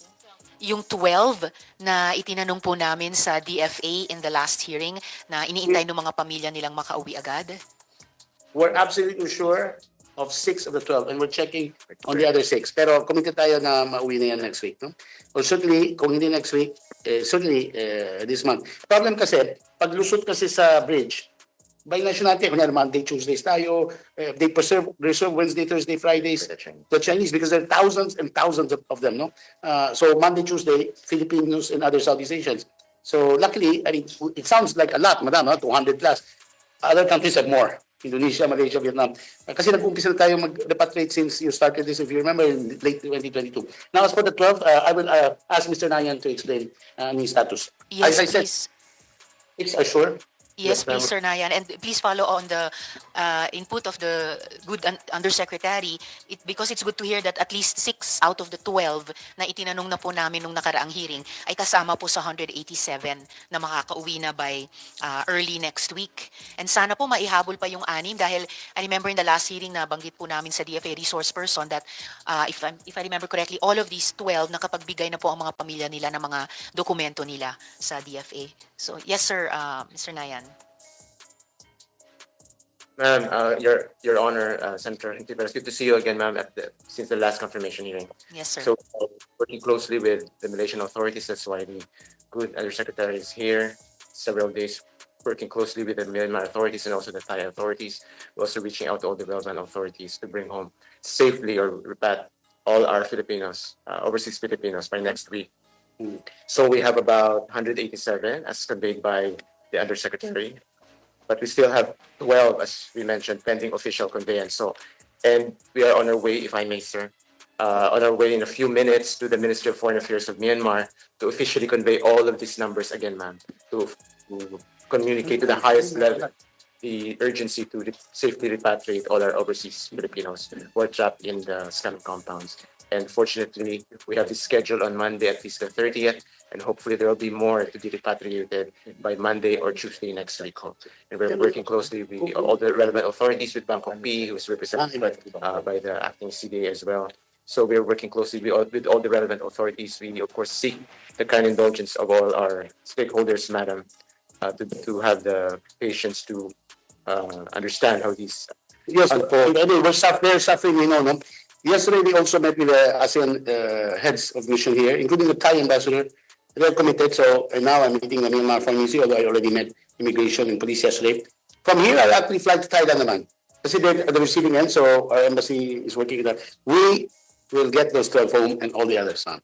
So I cannot promise the date, but as early as next week, it looks like it's possible, very possible already, and we will update you. Madam. Thank you so much, Yusek and Mr. Nayan.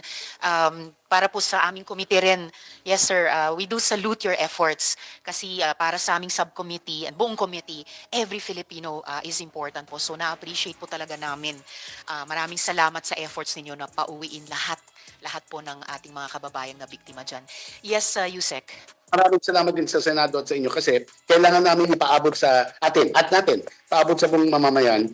Yung itong scam kasi may pupunta pa eh. Pero simula ngayon, mukhang wala na sa Myanmar because China and Thailand, what do you call it, cut off their supplies or something, the electricity. So talaga magsasara na itong mga scamming dyan sa Myanmar. So talagang all the more reason na ang kababayan natin huwag maniwala sa mga promises na may trabaho sa Thailand. Kasi sabi rin ng Thailand, gusto nila wag isipin ng mga Pilipino pwede basta pumunta doon tapos walang work visa. Hindi ito EU. I mean, ang ASEAN is not working EU. You can just go to country to country. The problem though, and we work on it, some of these scammers are now transferring na. O sige, hindi pa din sa Myanmar, we'll go to Africa. So magiging problema na naman natin yan. But yun nga, we have to spread the news. No, don't go to Thailand or anywhere in the region without passing the DMW. And yung mga talagang willing silang gawin to, wala na sa Myanmar or elsewhere sa Southeast Asia. By the middle of the year, baka wala na. So right now, our job is to bring home those who are there. And it's certainly our goal is this month. Within next week. Thank you, madam. Thank you very much, Yusek again, no, and Mr. Nayan. Siyempre, gaya ng pag-uusapan natin nag-evolve kasi, nagmo-morph itong mga POGO at human trafficking at scamming syndicate. At patuloy nilang sinusubukang lokohin. Hindi lang tayo mga Pilipino, ibang mga nationals na mabibiktiman nila doon. So in a way, we're also racing against time. And again, we do appreciate the efforts of BFA. Nabanggit nyo po you're on your way to Bangkok. So baka this is also a good time to ask, with many thanks, Yusek De Vega and Mr. Nayan, could I also ask po some updates from the Philippine Embassy in Bangkok naman po, kung saan papunta si Yusek De Vega? Yes, ma'am. Darming Gabara here po, CDA of Bangkok currently. Just to echo the Honorable Undersecretary's information earlier, we are working on bringing home 187, 30 of which they are confirmed to be transferred from Myawaddy to Mesot this coming Monday, March 24. We are working together with the Thai authorities on this, as well as our Philippine Embassy in Yangon, PE. As for the 157, again, we are also working on their transfer. As Yusef mentioned earlier, Filipinos, including other nationals, their schedules are only on Monday and Tuesdays, and Wednesday to Friday is for the Chinese nationals. So as we are required to follow the procedures of Thai and of course Myanmar on the other side, we are trying to work very hard on their schedule of transfer on the earliest Monday or Tuesday dates. Thank you so much, Charde de Affairs. Yes, Senator Sherwin. Madam Chair, with your permission. I'll go back to Mr. Ambassador Nayan in Myanmar. Sir, based on your intelligence and information, ilan pa hong mga Pinoy ang potentially nakakulong pa ho doon? They're not in jail or anything, sir. They're in the scamming compounds. I mean, nasa scamming parang kinulong na rin sila doon, di ba? Di sila makaalis eh. So kulong in a sense na scamming compound. Yes, sir. Around 50, sir. We have estimated around 50. 50 pa ang natitira. We communicated this as of yesterday to the immigration authorities through Undersecretary De Vega's meeting yesterday, and also with Home Affairs, sir. So on our way in a few minutes to the Ministry of Foreign Affairs, and we will again reiterate not just the 187, including the 30, but also the 50 plus. We believe that are still in the... And then itong 50 plus po ho, confirmed na ho makakalaya sila. Paalisin na ho sila. Ongoing, they have to be taken out of the compound pa. Yung 187, confirm yan, it's just a matter of when, the date, and how we're working with the embassy in Thailand po, because they will have to fly them home. And of course, we're using approved DFA funds, and thank you for our budget for that. Pero itong 50, kailangan nagtatrabaho pa yung mga so I met the police immigration people, Home Affairs pala, to get them out. And to get them out, they have to contact their contacts on the ground, because officially, the Myanmar State Ministry Council does not control that area. It's the rebel groups. So the rebel groups are themselves being helpful in rescuing them and turning them over to the authorities, to the official authorities. So meron pang 50, we got them through complaints directly from the victims themselves and from other sources. And we are coordinating with the quote-unquote rebel groups insofar as their release is concerned. Is that the process? Because I'm trying to understand the process. The process is officially through the Myanmar authorities. As for contacting the rebel groups, I would rather not say an open I understand. But there are efforts to release them. Absolutely. Okay. Absolutely. And then what is now the current situation of the scam hubs? Because based on my readings, these scam hubs are allowed to operate. No? That's what I understand. Parang pinapayagan silang mag-operate at hinahayaan lang sila. Kasi kung ganun po ang mangyayari, paulit-ulit lang itong mangyayari. Baka mayroon tayong mga kababayan na maloko kasi linoloko sila eh. Sabihin na magtatrabaho doon as cook, magtatrabaho as IT, tapos ikukulong. So, ano po yung sitwasyon ho ngayon? There's about 20 to 30 of them spread out over the border, over a big almost 200-mile radius across the river border. They are not officially allowed to operate. But remember that that area is not controlled by the official authorities in Yangon or Naypyidaw. But now, because China started complaining because some of their citizens, not some, a lot of their citizens are also trafficked there, there's now a trilateral crackdown being undertaken by Thailand, China, and Myanmar. So what Thailand did was, they know that they're the ones who can internet and pinatap nitong mga across the border ng scamming centers. They turned that off. They turned off even supply of water, fuel, ganyan. Internet wala. So, napipilitan magsara na yung mga to. So, we expect that in the next few months, or even less, wala na sila. Wala na because hindi na po papayag at all o hindi na, they're working with the crackdown, the China, Thailand, Myanmar.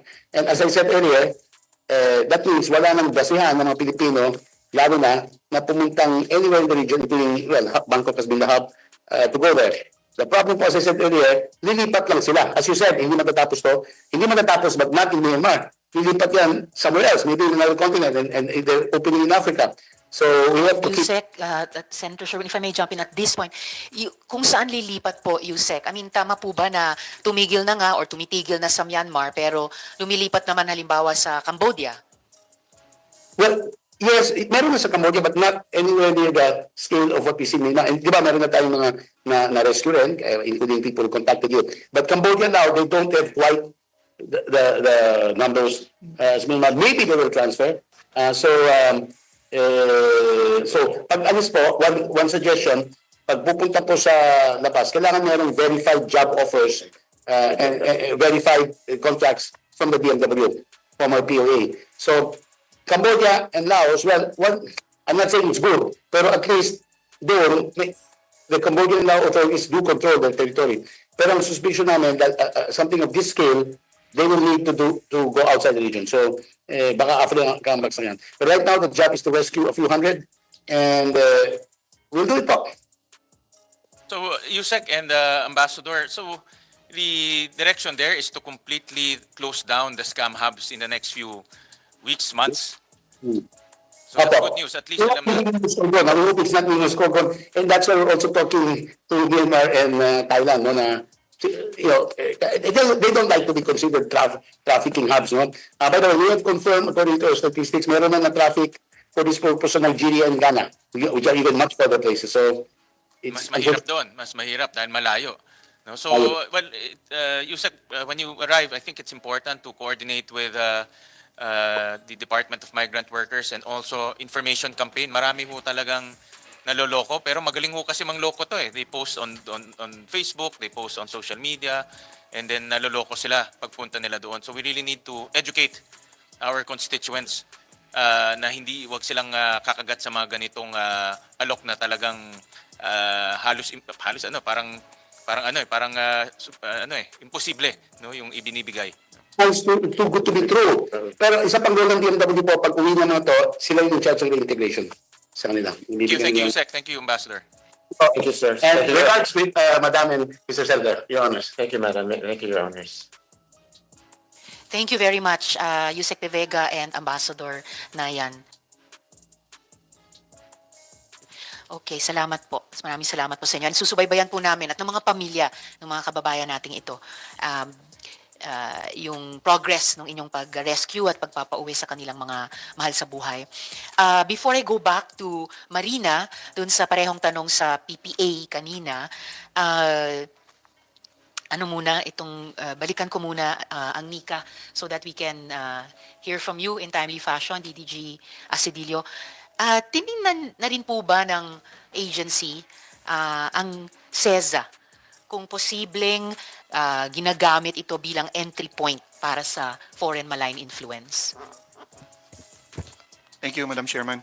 Ang SEZA po ay pumasok sa interest po ng ahensya, di lamang po sa kadahilanan niyan, but for other reasons as well. As a matter of fact, Madam Chairman, we also previously testified before this committee that the agency is in fact conducting a nationwide inventory and assessment of what we call MIFI activities, malign influence and foreign interference activities, particularly of the PRC. Ito po yung ongoing, and we feel that it is important that once this is completed, maipaabot po ito sa mga kinauukulan kasama na po ang Senado, Madam Chairman. Salamat. We will look forward to that. It will be valuable. And dito sa nationwide inventory ninyo, kasama nga po ang SEZA. As an organization po and as an area located in one of the regions of interest po natin, which is to say naman po, lahat po ng area sa covered po ng NICA, which is nationwide, tinitingnan po natin. At in fact, meron pong ongoing po ngayon na pagkakalap ng intelligence with regard specifically to MIFI activities, Madam Chair. Salamat, DDG. Well noted yung sinabi niyong lahat ng regions of interest pasok po sa assessment ninyo. I recall the previous hearing, sabi niyo nga itong MIFI, Malign Influence and Foreign Influence, ay nationwide na concern or region-wide dito sa ating bansa. And then, so just to make this of record, habang nandito po kayo, my office will also later share with the agency some information on Deng Yuan Ching, na itong impormasyon na kinokonekta itong si Mr. Deng kina Shi Zhejiang at pati kay Madong Lee. So pagkonekta nitong si Mr. Deng dito sa dalawang personahe na napag-uusapan na natin noon. Si Deng kasi po yung kaka-aresto na di umano Chinese spy. So ifo-forward na lang po namin yung information sa inyo, DDG. We will look into that, Madam Chair. Thank you very much, DDG Asidilio. Balik po sa Marina naman po. Who is here from Marina? Yes, sir. Mr. Monteroso po. Sir Monteroso. So parehong tanong po sa PPA kanina, Mr. Monteroso. May records po ba ang Marina naman sa mga vessels na dumaong at umalis doon sa Port of Sual sa panahong iyon ng huling 2 linggo ng Hulyo? At may records po ba kayo sino-sinong may-ari ng mga vessels na iyon? Madam Chair, Sir Senator Gatchalian, from the start ng usaping ito, the Marina has been trying to identify the identity of the ships allegedly used by Alice Go. Unfortunately, given a very small information, nahirapan po kaming ma-identify ito.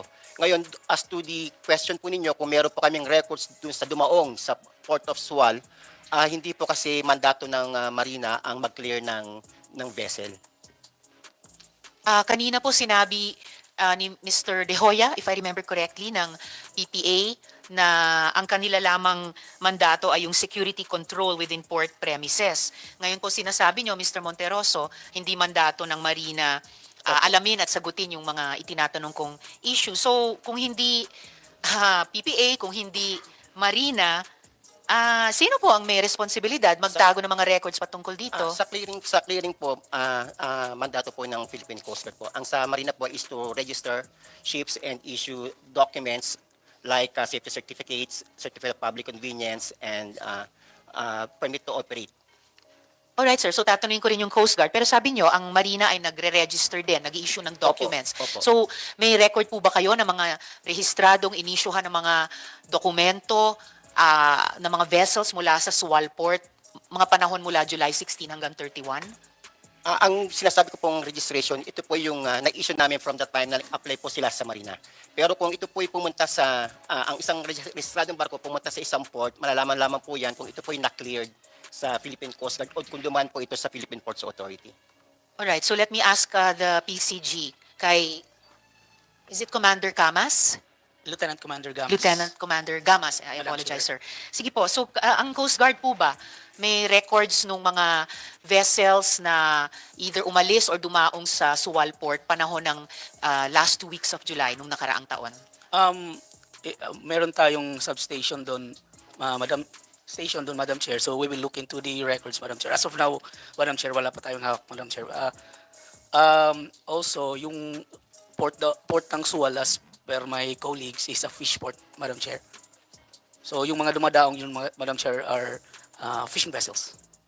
Fishing vessels na may mandato rin ang PCG na mag-issue, mag-inspect. Mag-inspect, yes. Alright. So pero higit kalahating taon nang tumatakbo itong hindi lang investigasyon ng Senado, pati pambansang interes ng mga Pilipino, hindi pa po ba inaalam ng PCG itong tinatanong ko ngayon? As of now, Madam Chair, upon asking the legal of the intelligence force, Madam Chair, wala pa, Madam Chair. So, are PCG, Marina, and PPA all telling this subcommittee na walang nakakaalam kung aling mga vessels at sinong may-ari nun ang gumamit ng Sual Port huling 2 linggo ng July 2024? Who's watching the store? Yes, sir. Yung pinocus kasi ng Philippine Coast Guard, Madam Chair, na investigation is yung sa Mindanao, Madam Chair. So, because of that, Madam Chair, na sa Sual, so we will look into it, Madam Chair. Salamat po. Did any agency PNP, NBI, hindi ito unang pagkakataon na nabanggit ng isang Senate committee ang Port of Sual. Did anyone at all do their duty or even go above and beyond the call of duty para alamin kung sino ang gumamit ng Port of Sual na vessels during that period? I'll appreciate hearing from any agency that did better than other agencies around the table on this. In the meantime po, dako po tayo sa iba pang mga issue na kailangan itanong sa Bureau of Immigration. Yes, sir. So, tungkol naman po sa blacklisting at mga Chinese spies, di umano. Tama po ba, Commissioner, na yung balitang natanggap, okay, we talked about this already. Dun po sa particular sa record keeping ng BI sa identidad ng mga POGO deportees. Bukod sa pangalan, meron po bang litrato at saka biometrics na kinuha sa mga taong ito bago sila umalis? Sigurado po ba ang BI na hindi na ito makakabalik dito? Mga POGO actors na to at iba pang masasamang elemento gamit ang ibang pangalan o ibang visa? Meron po kami biometrics, Your Honor. Sa pagka-read pa lang po, ang una pong ginagawa namin, magpapapunta po kami ng mga tauhan ng Alien Registration Division just to confirm po yung kanilang mga identity tsaka yung mga records and documents available within the BI po. So meron po kaming record po ng ganyan, Your Honor. So we make sure also that they're placed in the blacklist po. Ka-alerto po ang mga tauhan po namin sa international ports of entry and exit. So, kasama po sa kinukuha ng Alien Registration Division ay mga litrato at mga biometrics sa mga ito? Tama po, Your Honor. Biometrics ang yun po unang kinukuha sa kanila, Your Honor. And then bina-blacklist If I sila. may, Your Honor. Yes, please, Attorney Santos. Your Honor, if ever, as the Commissioner intimated, biometrics are collected once after they are raided, Your Honor, or after they had been arrested. However, Your Honor, if there were no biometrics collected before they are deported, Your Honor, they are required to have their biometrics collected with the Intelligence Division of the Bureau, Your Honor. Salamat for that confirmation, Attorney Santos. Since we're with you, meron po akong mga tanong para sa inyo, Attorney Santos. Yes, Your Honor. Tama po ba na kayo yung head nitong deportation unit ng Bureau of Immigration at least until early February this year? Yes, Your Honor. I was head of the Deportation Implementation Unit from December 2021 until the 4th of February 2025, Your Honor. All right. So nagsimula kayo bilang head ng unit 3 years plus ago, no? December 2021, sabi Yes, nyo. Your Honor. Okay, sir. So let me show you a document. Okay. In this document, you were identified as the one who approved the deportation of these individuals who were found on the premises during the reruns operation. Napag-usapan po nung nakaraang hearing. Ayan po. Yes, Your Honor. Right. So, are you confirming therefore that you allowed the deportation of these individuals? Yes, Your Honor. Okay po. Salamat. Kasi pirmahan nyo nga yung naka-affix dito. Yes, Your Honor. Dokumentong ito. And I have a list of the deportees from that reruns operation. There was a batch, ito po, deported on January 31 and another batch deported on February 2. Yes, Your Honor. Kayo po ba nagpa-deport sa dalawang grupong ito? Yes, Your Honor. However, Your Honor, may I clarify Yes. that on the 31st of January, only 22 foreign nationals were successfully boarded. Aha, so So dalawa. there were implementation memorandum prepared for 24. However, only 22 were successfully deported. Why? At the time. Your Honor, they may not have been given boarding passes by the airline. I am yet to see the report on the implementation on the 31st of January 2025, Your 2 Honor. months later, wala pang report. Your Honor, I have been relieved as head of the deportation unit on the 4th of February. So see. I was never able to see the reports on the implementation on these deportations. Your Okay, babalikan ko po yun. Sabi nyo, only 22 out of the 24 were successfully deported. Sinong Yes, Your Honor, dalawa ang according to- naiwanan ng bus? Unfortunately, Your Honor, I do not have that information with me right now. But as per my data, Your Honor, there were only 22 deportees on the 31st of January, Your Honor. At nasa na yung dalawang iyon? Aalamin natin sino yung dalawang naiwan or iniwan. Nasa na yung dalawang hindi Well, na-deport? If they are unable to be deported, Your Honor, they are returned under BI custody, Your Honor. So dapat nasa BI custody pa rin sila. Yes, Your Honor. Hindi sila pagala-gala lang sa No, Your Honor. sa mall or somewhere No, sa Your NCR. Okay po. Ito pong February 2 batch of 18, kayo rin po ba yung nagpa-deport sa kanila? Yes, Your Honor. All right. So just 2 days bago kayo ni-relieve Yes, Your Honor. bilang head ng so wala pong naiwan sa mga ito. Okay, we will find out sino yung dalawang naiwan ng January 31.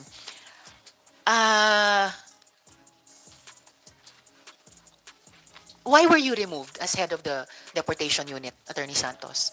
Your Honor, I don't if I know, may, Your Honor. actually, this is Commissioner Viado, you want to be the one to answer this question? Why Attorney Santos was removed? All right, please. But then I'll return to you po, Attorney Santos, dahil meron pa akong mga tanong. Commissioner, Your Honor, I was the one who decided on that. which one po? Yung pag-iwan ng dalawa or yung replacement, pagpalit? the Replacement, po yes, sir. ni Attorney Santos, and designated another person within my office po, si Attorney Alex Arsiaga. Because Attorney Alex Arsiaga. yes, And yes. Attorney Arsiaga is also here. Yes, All right, po. thank you, sir. Opo. Please proceed, Commissioner. And also appointed a technical assistant to oversee the conditions in our detention facility. So I believe that since they were directly reporting to me, it would facilitate any deportation so that would have to be implemented. So Attorney Arsiaga has been with me since I was appointed as the Deputy Commissioner way back in 2023 po, April 2023. So yun po, it was my decision to replace. I understand. Why did you replace Attorney Santos as head of the deportation unit? Your Honor, no particular reason po except for operational efficiency po on the part of the Office of the Commissioner. Was he an inefficient head of the deportation Hindi unit? naman po, Your Honor, but I believe that with my direct communication also with the newly appointed head of the Deportation Implementation Unit and the fact that there was also a technical assistant to oversee the whole operation was appointed. They were directly reporting to me and they were situated and had their desks in my office. So para lang po mapabilis ang implementation po, Your Honor. Salamat, Commissioner. Babalikan ko po yung puntong ito. Interesante, kanina sinabi nyo nga sa amin, kulang na kulang ang personnel ng BI. And yet, pinalitan nyo yung isang head ng deportation unit ng isang tao. Of course, matagal nyo ng katrabaho, so I suppose trusted nyo, alam nyo yung kapasidad. Sa halip na i-retain yung dating head and then i-appoint yung isa pang tao sa iba pang posisyon na sa isang bureau na kulang ang mga mahuhusay na tao. Saka, Commissioner, hindi po ba bawal sa ilalim ng Omnibus Election Code na mag-transfer ng personnel sa election period? It was only a designation, Your Honor. We studied that. If it was in compliance with the civil service rules, it was in compliance with that, Your Honor. And Attorney Santos remains to be a valued part of the legal division, Your Honor. As a matter of fact, sa mga deportations po, kasama ho siya sa mga nag-i-inquest, Your Honor. Kailangan po namin siya sa interview po, pag-iimbestiga ng mga nahuhuli po namin sa mga iba't ibang POGO operations. So yung pagtanggal nyo po kay Attorney Santos at pag-designate kay Attorney Arsiaga ay compliant sa civil service rules. Pero were those compliant with the Omnibus Election Code? Your Honor, we were granted an exemption by the Commission on Elections. So you sought and were granted an exception Yes, Your Honor. by the Commission on Elections. On what ground po ang exemption nila, if Because you of the recall? exigencies of the service, Your Honor. So COMELEC granted the Bureau an exemption because of the exigencies of the service. Yes, And po, again, Your Honor. yung earlier na raise kong exigency of the service ay kulang na kulang ng mga magagaling at matitinong tao para sa marami pang trabaho sa Bureau, no? So Yes, po. instead of adding, binawas niyo yung isa and then dinagdag niyo. So sa halip na naging dalawa ay naging isa pa rin. And just as an aside, Commissioner, no? Just as a matter of fact, wait, sandali po. It's all right, Commissioner. But I may return to you about this matter in a bit. Balikan ko lang po, salamat po. Balikan ko lang po muna ngayon si Attorney Santos. Attorney, you confirmed po na kayo yung nagpa-deport nitong unang batch ng January 31, pati yung pangalawang batch na February 2 ng mga redance deportees. Bagamat tinetrace pa natin yung identity at whereabouts ng dalawang, hindi pa natin alam kung bakit ay hindi na-deport, no? Kung kasing inosente nang dahil hindi sila nabigyan ng boarding passes ng airline. Alam nyo po ba kung yung 22 sa unang batch at yung 18 ng pangalawang batch, kung dumating sila sa China? Unfortunately, Your Honor, I do not have access to that information. And I have no means of confirming, Your Honor.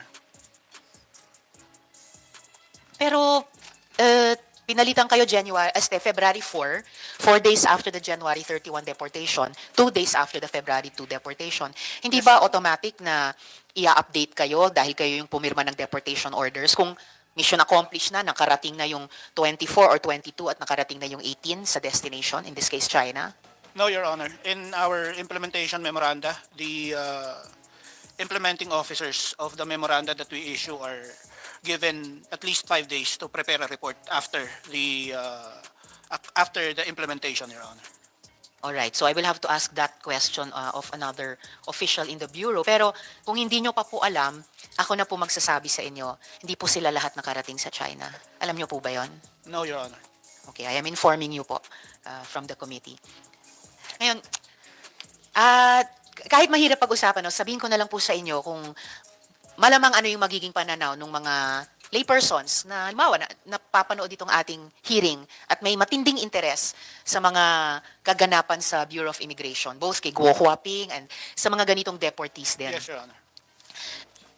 Inaprubahan nyo po yung deportation ng, hindi lang ito 40, 42? 42. 42. 40 lang actually ang i-deport. Itong 40 na actually na-deport na unang kinuha sa isang scam compound, isang regional phenomenon known to coddle and protect transnational syndicates. At napag-alaman na rin na may mga auxiliary activities tulad ng money laundering. So, isang regional phenomenon, kanina narinig na rin natin kina Ambassador, regional phenomenon awash in illegal cash. Tapos, wala ni isa sa 40, originally 42. May dalawa pang naiwanan under strange or unknown circumstances. Yung 40, hindi umabot sa China kung saan presumably iimbestigahan sila sa illegal activities nila. Tapos a few days later, tinanggal pa kayo. Bigyan ko kayo ng pagkakataon, sagutin ito for the record, no? Hindi kaya your superiors found out na tumanggap kayo mula sa isa or ilan or lahat ng mga individual na ito, attorney? No, Your Honor, because if that had been the case, surely I would have been the subject of an administrative case already. And Your Honor, may I clarify that after the raid on the Reruns Corporation, 450 foreign nationals were arrested. However, only 438 were endorsed to the Bureau for inquest on the 9th of January 2025. The 12 were with the National Bureau of Investigation for filing of criminal cases or criminal investigations. And so, Your Honor, the Bureau of Immigration did not have any idea as to the supposed ranking of these deportees.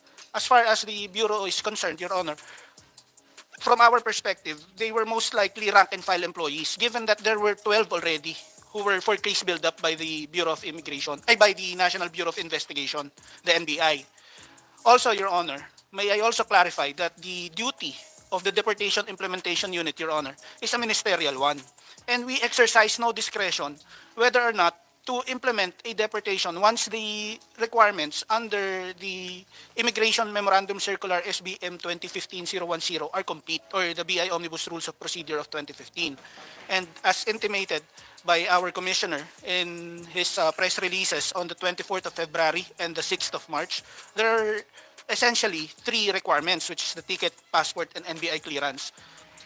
If these requirements are complete, Your Honor, we have to issue the implementation memorandum.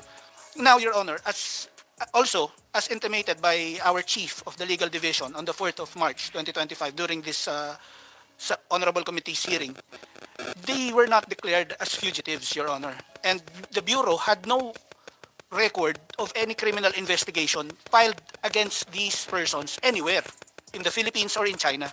And so, Your Honor, when they submitted their tickets for implementation, we have no choice, Your Honor, but to issue an implementation memorandum in their favor for them to be able to leave the country through deportation. We do not have any choice on the matter, Your Honor. not declared as fugitives Yes, Your Honor. by their governments or by our government. Yes, Your Honor. Sige, balikan ko po kayo mamaya, Attorney Santos. At pati yung usapin ng NBI clearance na binanggit nyo na isa sa requirements. Tatanungin ko rin sa NBI mamaya. You mentioned ranking, no? So, ibig sabihin yung ilan dito ay napag-aalaman ng BI na baka hindi lang rank and file pero POGO bosses. No, Your Honor. No. What I meant was, from our perspective, given that there were 12 who were held by the NBI, all 438 are but rank and file employees. Given that And there the were 12? and the 12 are the ones who are high-ranking officials. Your Ano Honor. nga po? High ranking nga. Or possibly, or actually, POGO bosses. Possibly, Your Honor. Possibly.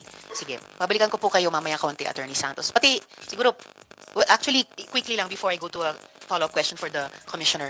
Anong pakiramdam nyo nung pinalitan kayo? I was disappointed at first, Your Honor, given that I had served the Bureau with the Deportation Implementation Unit, actually, Your Honor, for 6 years at that point, because I started in 2019. And in fact, Your Honor, I had the most number of deportees in 1 year. Actually, in 2000, I deported 3,299 foreign nationals, which is the most ever. And I followed that up in 2021 with 3,219 deportees. However, when after I had received word from our chief legal division and my direct boss, Attorney Arellano, which is the head of the prosecution section, he told me that I could serve the Bureau better as a special prosecutor, and I have maybe outgrown my position as head of the Deportation Unit, Your Honor. Thank you, Attorney. Balikan ko kayo mamaya. Kasi syempre napaisip din ako, outgrown at this point in time na nagka-crackdown, nagsasara na talaga ang gobyerno natin sa POGOs. I noted also medyo matagal bago nyo sinagot yung tanong ko. I can understand the disappointment, and if in 2 years in a row kayo yung nagpa-deport ng pinakamaraming number ng deportees, that sounds very efficient actually, speaking of the operational efficiency na binanggit kanina. So, Commissioner, if I could ask you po, kaugnay po ng last hearing na may na-identify kaming 3 individual, we're going to validate now if it's from either of these 2 groups or a later group, who were actually flown out first. So, and ang alam ko po, pag may, sa bawat deportation, at gaya din ng nabanggit ni Attorney Santos kanina na sinabi niyong 3 requirements, kailangan ng NBI clearance. So, sinasabi din po ba na nauna yung NBI clearance nung 3 na unang inilipad palabas? Your Honor, sorry po. The question was,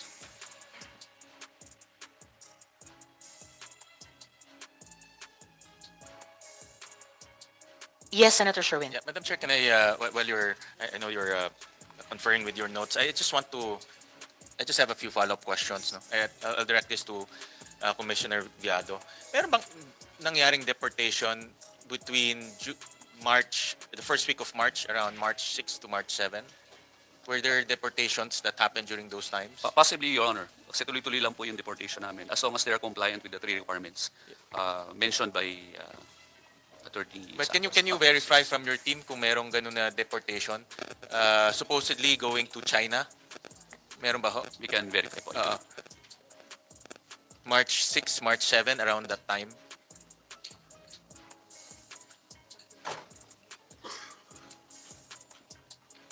Around first week of March, mga ganyan.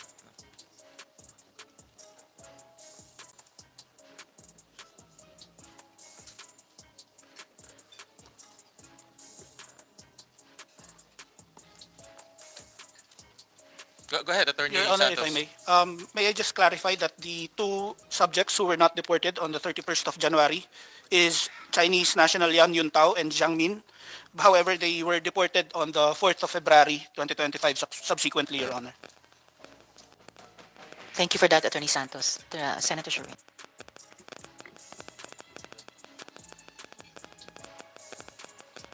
Your Honor, there were 5 aliens that were deported. We're just getting the names. Your Honor. Those on those dates? March 7, Your Honor. March 6, around March 5, 6, 7, mga ganyan, around that time. We're checking, Your Yeah, Honor. But I think there was one on March 7.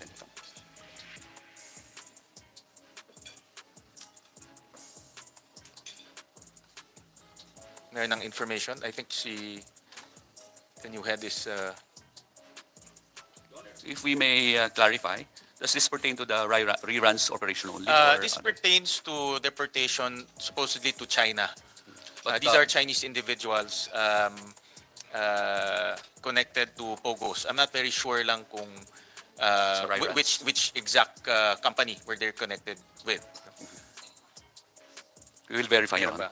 But meron po nung March 7, around And 5%. then I'll just go back to the slide kanina ni Senator Risa. These individuals, itong kaninang pinakita, they're supposed to be deported to China, correct, Commissioner? These ones. You have choices po. The country of nationality, the port of origin, or the country of residence. So may choices po. Okay. At the discretion of the Commissioner. The choice is to, who will make the choice? The Commissioner of Immigration. Okay, but in this particular case, without looking individually what is their nationality, but they all look like Chinese. Yes po. They dapat China sila. Yes, Your Honor. Correct? Itong mga ito ba ay nakarating ng China? We need to verify that, Your Honor. But ang requirement po namin is the outbound ticket, which is ultimately the destination should be China. Sila ang bibili, sino bibili ng ticket? Meron pong, actually, sir, ang una po is the respondent. Second would be if the respondent cannot afford the cost of deportation, it's going to be the embassy of or the consulate, which will pay the same. Third lang po ang Bureau of Immigration. This particular case, itong mga individuals na ito, paano sila dineport? Can we get details on this? Okay. These individuals, Your Honor. Itong mga individuals na ito, were they deported all at the same time? Were they deported individually? Paano sila dineport?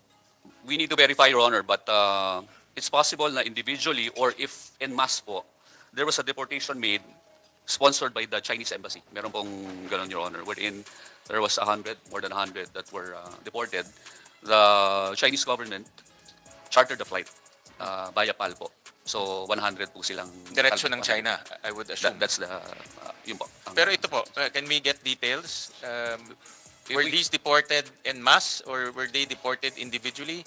Paano ba yung mode of deportation nila? If we can get the names po and verify, Your Honor, we can give you the details of the flight po nila. Kasi meron akong nakuhang information that we deported allegedly 21 individuals supposedly to China, pero na-divert sila to Malaysia, to KL. Itong mga ito, konektado sa POGO, and once nung dumating sila sa KL, naktakbuhan na sila to Cambodia, back to obviously, the POGO/scamming hubs. So it goes to show na itong mga taong to, hindi to titigil sa mga criminal activities nila. Babalik at babalik sila sa ginagawa nilang mga criminal activities.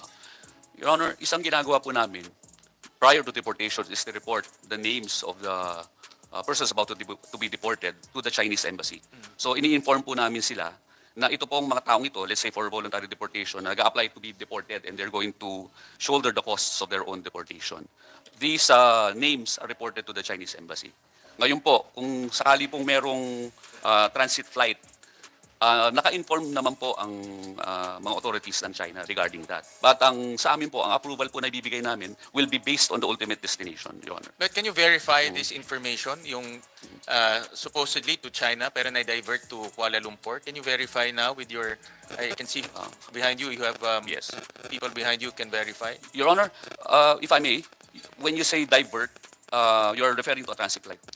Might be transit flight. Definitely, it's not direct flight. No? In fact, nakakatawa nga yung flight dahil ang China pataas, ang Kuala Lumpur pababa. No? So, I don't understand bakit nagkaroon ng flight to Kuala Lumpur instead of China. We base it on the ultimate destination. I think as stated by Attorney Arvin Santos during the last hearing, that is not disallowed. Transit flights are not disallowed. Now, if the Honorable Committee and the Senate deems it fit to plug that loophole in the law and in our circulars, then we are very much willing, Your Honors, to abide by that. Kung sa tingin nyo po, meron pong pagkukulang at sa tingin nyo po sa mga ganito pong klaseng mga application for voluntary deportation ay kakailanganin na direct flight po at sa isang maikling distansya lamang po ang kanyang tatahakin. Kung sa tingin po ng Senado ay nararapat po na i-plug ang loophole po na yon, then we seek the help of this honorable committee and of the Senate. Yeah, but for now, can you verify from your team Yes, po. kung merong ganun? Indeed, there was a flight supposedly going to China, but instead went to Kuala Lumpur. And allegedly, yung mga taong dapat i-deport natin nasa Cambodia na ngayon, no? Based on information. It's verified, Your Honor. The ultimate destination was Guangzhou in China, but there was a transit flight via Kuala Lumpur, Your Honor. Paano napunta sa pababa? Tapos Guangzhou is pataas.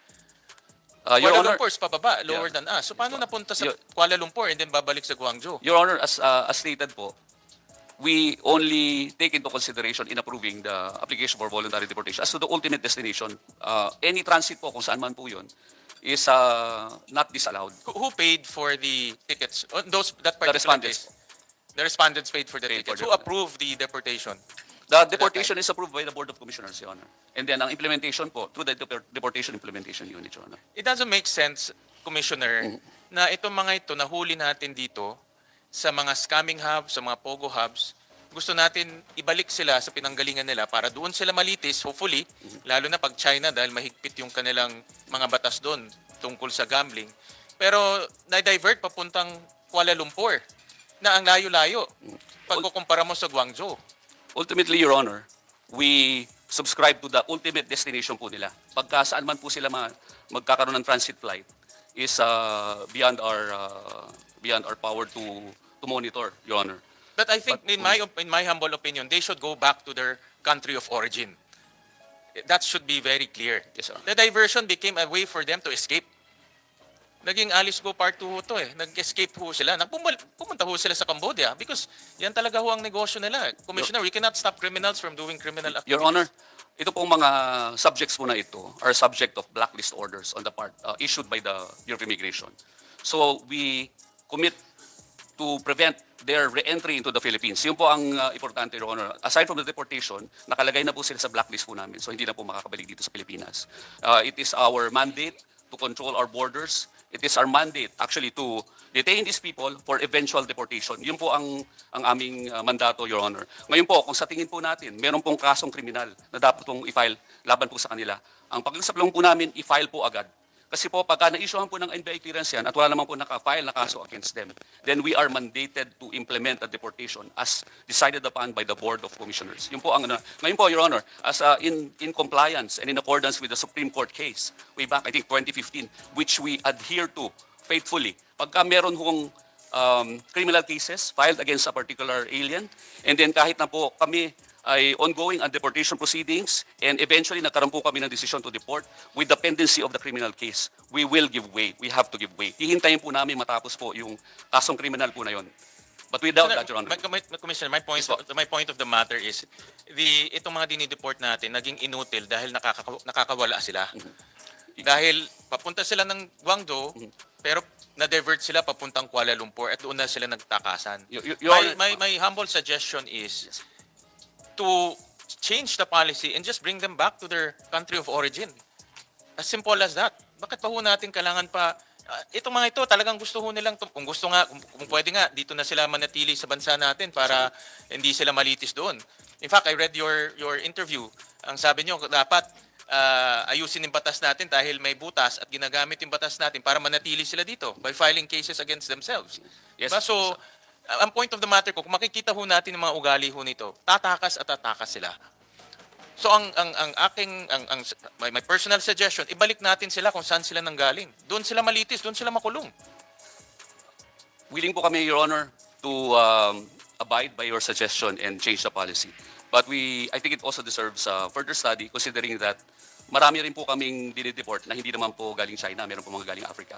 Wherein there are no direct flights. So yun lang po ang kailangan po nating aralin pagdating po sa pagpapadeport. Yeah, but I think as a rule, dapat bumalik sila kung saan sila nanggaling. Kasi the tendency to escape and the tendency to evade, nandoon eh. Nakikita ho natin yun eh. And in the last hearing, napakita rin po ng ating chairperson na may mga ilan individual rin na tumakas sa Hong Kong naman. Di ba ho? So makikita natin yung tendency. Itong mga taong to, iba dito may pera, iba dito may kaya, may connection, mga criminal syndicates to eh. I'm sure may connection rin sila sa ibang mga bansa. Kaya kung hindi ho natin dadalhin sila at sasaluhin ng country of origin, talaga makakawala at makakawala sila. At yun ang isang punto ho nitong hearing na ito. Takpan natin yung mga gaps, yung mga butas sa polisiya natin para hindi na ho paulit-ulit ho to. Pakitingin na lang, Commissioner, because nakakaya, no? Nanghuhuli tayo, nagde-deport tayo, pero babalik sila ng Cambodia, tatakas sila sa iba. Nakakaya, no? Sa parte ho natin. We subscribe to that, Your Honor. If I may lang po, considering our recent experience involving China, nagkaroon po ng tulungan pagdating po sa gastos po ng pagpapadeport po nila. China actually shouldered the costs of deportation by chartering a flight for 100 plus deportees who are of Chinese citizenship. Meron po kasi, Your Honor, na costs ang detention, Your Honor. I think this can be confirmed by the Baho. Doon lang pong rirans operation namin, Your Honor. Kasi po, because of humanitarian reasons, syempre po, papakainin po natin yung mga detainees. From January 8 to February 28, I think for food alone, we PAOK shouldered 5 million plus. Ganun po kamahal, Your Honor, ng pagpapakain sa kanila. The BI had to shoulder yung kuryente, even po yung CR po, nagbara. Ilaw, lahat po yan, Your Honor. And we also have to double up on our security. So meron pong costs, Your Honor, ang preparations prior to deportation, yung pong detention and everything. So, malaking tulong nga po na ang China tumulong po sa atin sa pagpapadeport po. Pero hindi ho laging ganyan ang kaso. And we cannot afford na tayo naman po ang laging gagastos pagdating sa pagpapadeport po sa kanila. The BI itself, ang amin pong naging budget dyan, parang 40 million. Kung 40, no? 4 million lang po pala. I stand corrected. 4 million. So, ang ticket po, let's say, for China is 20,000. Ilan lang po ang mapapadeport po natin dyan sa budget po na yan. And there are costs to deportation, Your Honor, and detention. So we also have to take that into consideration, Your Honor. Thank you very much, I Your Honor. understand, Commissioner. Just to end this point, I understand, Commissioner. And you have the support of the Senate in terms of allocating budget. Kung kailangan, itong nangyayari ngayon, kung kailangan ng suportas in terms of budget, makakaasa kayo. Importante naman makita natin ay merong output. Ang gusto lang ho natin, takpan lang yung mga butas. No, kasi may mga information nga ho tayo na ibalad ito sa mga niniport ho natin. Bumabalik sila sa ginagawa nilang kriminalidad. Yun ang iniiwasan ho natin. Kaya kung ano man mga policy o batas na kailangan nating ayusin na ho natin. That's the whole point why we are doing this hearing. So, Yes, Your Honor. Thank Thank you very much, Your Honor. Thank you, Commissioner. Siyempre, ang masasabi ko lang at this Salamat point, Senator Sherwin, mas costly pa na hindi bantayan ng maayos yung borders natin para nakakapasok yung mga bad actors na ito o kaya nailalabas yung ating mga kababayan para abusuhin abroad. Mas costly pa po yun na hindi tayo magkaroon ng mahusay at may integridad na mga ahensyang dapat nagbabantay sa borders natin. Follow up ko po yung isang point ni Senator Sherwin. Sabi po sa final destination should be the country of origin. Pero I'll prove further dun sa halimbawang binigay ni Senator Sherwin. May mga Vietnamese dineport to Cambodia. Noong February 25 po, Commissioner, there was a deportation of 10 Vietnamese nationals. Tama po ba? We will verify, Your Honor. Yes, please. At tama po ba ako na lumipad sila sa Philippine Airlines Flight PR 2621?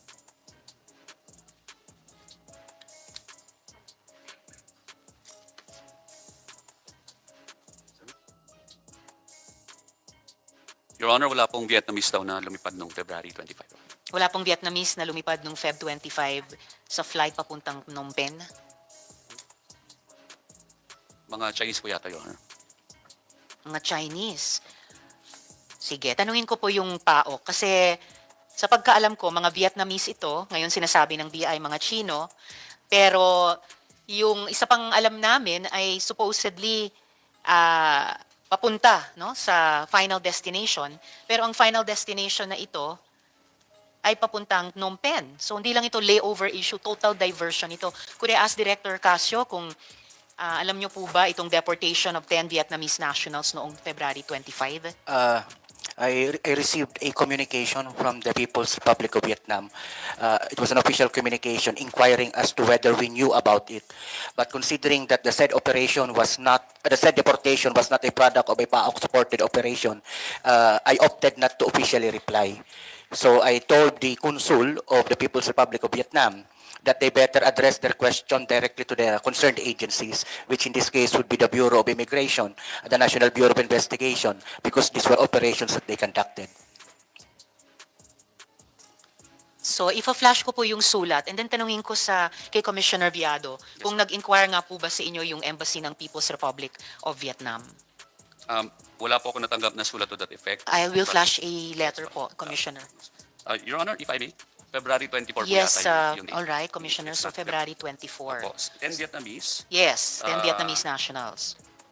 The ultimate destination was Hanoi, Hanoi. and then transit through Cambodia. Mhm. Transit through Cambodia, Your Honor. Okay. Pero yung Philippine Airlines flight PR2621 na sinakyan ng 10 Vietnamese nationals noong February 24, ito po ay papuntang Phnom Penh? Vietnam was the destination. Transit through Hanoi. Cambodia, Your Honor. Transit through Phnom Cambodia. Penh. And then final destination, Hanoi, sabi niyo po? Hanoi. Hanoi, Your Honor. Alright. So, pero mandating direct flights is not prohibited. Ngayon pa lamang pwede niyong gawin yon, di po ba? And kayo po bilang commissioner ng BI, hindi ba dapat direct? Anong tingin niyo po? We conform with what is stated in Commonwealth Act 613, Section 38, Your Honor. Yun po yung sinasabi ko pong antiquated na batas na, Your Honor. Wherein the commissioner has the option to remove the subject. And he's given 3 choices. First is the port of origin. Second, country of nationality. Third is the country of residence. No particular order of preference, Your Honor. So, kung kailangan po nating baguhin po yung patakaran po na yan, kailangan po nating baguhin ng batas, Your Honor. And Commissioner, BI has actually done that before. Na yung ibang deportation orders po nag-specify na direct flights. Bakit po hindi ginawa sa mga kaso nito? Kung in the past po, Your Honor. Yes, sir. Ma'am, if I may ask, was that during my time or? During the time of the BI, kahit governed by the Commonwealth Act that the Commissioner has just cited in that section, yung options, there have been times before that the Commissioner utilized the option of direct flights. Your Honor, that would have been the option availed of by the Commissioner of Immigration at that time. But I still conform with what is stated in the law, wherein the Commissioner of Immigration has the option, 3 options to avail of. Stated, port of origin, country of nationality, country of residence. Yun po, Your Honor. Kung ano man po ang naging patakaran ng dating Commissioner of Immigration, siya po ang decision po niya yon, Your Honor. But I still subscribe to what is stated in the law. Kung gusto po natin baguhin, we are willing to abide by that. But we need to amend the law, Your Honor. Okay, salamat, Commissioner. So, did you tell me earlier, Commissioner, that the Embassy of the People's Republic of Vietnam did not write you about these 10 Vietnamese nationals, or did they po? If they did, Your Honor, admittedly, I wasn't able to see it. If they did, Your Honor. Later, I will also ask the NBI kung gaya ng sinabi ng PAOK, aside from BI, kung sumulat din ang Embassy ng People's Republic of Vietnam sa NBI tungkol sa deportations na ito. And just for the record, still with Commissioner, iba po yung usapin ng ultimate destination sa kung direct flight or may connecting flight. And I think sa dami lang ng interes ng kababayan natin at investigasyon na ginawa ng Senado on these and related issues, hindi po natin pwedeng ituring na ordinaryong mga deportees, itong mga taong ito, kasi kaugnay ng POGO. POGO na naging subject pa ng isang SONA announcement, naging subject pa ng isang EO, nagiging subject ngayon ng isang panukalang batas na sabihin sa batas na illegal ang POGO. So hindi ito mga ordinaryong nag-expire ang visa or whatever. And I don't think any of us working in government can play innocent about that. Could I? Yes, so ito po, colleagues, yung second paragraph, this is a copy of the letter addressed to the Presidential Anti-Organized Crime Commission of the Philippines.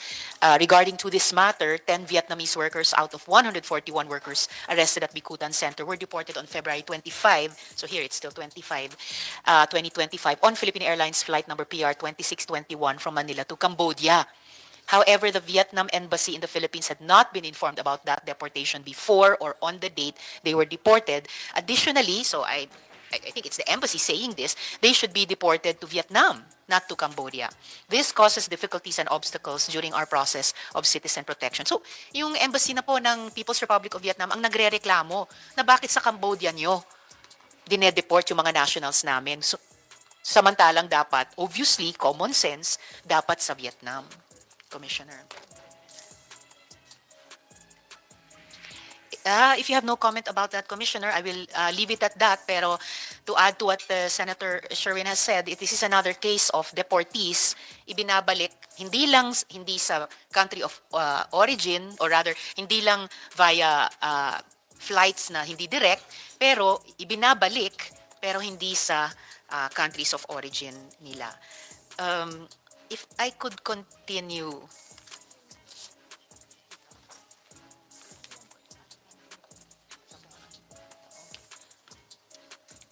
Oh my gosh, okay. So tuloy pa rin po, Commissioner, para sa BI. Kaya ko lang po ito medyo pinanggigigilan kasi itong mga tao po nito ay, yun na nga, hindi naman po normal na yun na nga, nag-overstay lang ng visa. Involved po sila sa industriyang ito na tad talaga ng krimen. Yung mga taong ito hindi naman natanggalan ng lisensya, kaya pinaalis. Marami po sa kanila sangkot sa mga krimen ng scamming, kidnapping, human trafficking, torture at rape. So, ano po ang polisiya ng BI dito? Hindi po ba dapat ay kasuhan muna sila at panagutin dito sa Pilipinas? Hindi lang basta i-deport na parang walang nangyari. Your Honor, ang polisiya po at mandato ng Bureau of Immigration ay pangalagaan po ang ating borders. At kung meron po kami nakikitang violation ng immigration laws, kakasuhan po namin, like undesirability, fraud. Pero kung meron pong kasong kriminal na nakikita po ang mga otoridad natin, ang mandato po ay nasa DOJ. At mandato rin po ng korte na i-hear po yan pagka meron na pong na-file na kaso at naging information po before the courts. Ngayon po, as I've stated, Your Honor, beforehand, kung sakali po na kami po ay merong naumpisahan at even natapos ng deportation proceedings, pero meron pong nakabinbin o currently na tinatry na isang kasong kriminal involving these individuals, we will give way. Mandata po namin yon. Yan po ang nakalagay sa isang Supreme Court case, Your Honor. We have to abide by that. Territorial po ang jurisdiction ng ating mga korte. So we have to give way, Your Honor, to the criminal proceedings. So hindi po kami pwede mag-deport pag meron pong nakabinbin o meron na pong na-file na criminal case against these particular persons. Kami po, ang mandato po namin, kasuhan po sila, hear po ang kaso na yun kung meron pong immigration law violation. But for criminal cases, wala po kaming mandato po doon, Your Honor. Kaya ako po tinatanong ito, Commissioner, dahil isa rin po itong posibleng oportunidad sa korupsyon. Paano nyo nasisiguro na walang korupsyon dito? Sorry po, pero di po ako naniniwala na yung isang grupo ng 3 na lumipad tapos nakatakas sa layover na walang kumita. Lumipad yung 40 at hindi dumating sa China at walang kumita. Lumipad ang 10 Vietnamese papuntang Cambodia at walang kumita. Inireklamo pa ng embassy nila dito. So, what checks does the Bureau have in place to ensure na walang corruption? Ma'am, dumaan po yan sa mahabang proseso. Any approval ng deportation goes through the Board of Commissioners. Ang implementation po dadaan po sa Deportation Implementation Unit. Dadaan po yan sa Legal Division, dadaan po yan sa National Bureau of Investigation for the issuance of the proper clearances. Ngayon po, kung meron pong sinasabi niyo pong kumita dito sa bagay na ito, sabihin niyo po sa amin para ma-imbestigahan namin agad. Pero, Sir, matagal ko na pong hiningi yung internal investigation. Hiningi po namin ng subcommittee na ito sa lahat ng mga ahensya na inimbita sa hearing. Ang nasabi nyo pa sa publiko, sa media, walang involved. Ganong ka-blanket na wala pa pong ulat ng internal investigation at naging basehan ng conclusion na wala pong involved at wala pong kumita. ma'am, sinabi ko po kanina, after internal investigation, we came up with those findings na wala pong may sala. Ngayon po, kung meron pong informasyon, ma'am, please, we are willing to do that. We are willing to investigate.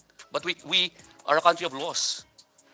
Any prosecution should be evidence-based. Hindi naman po kami pwedeng mag-resort sa fishing expedition. Your Honor. We are a country of laws.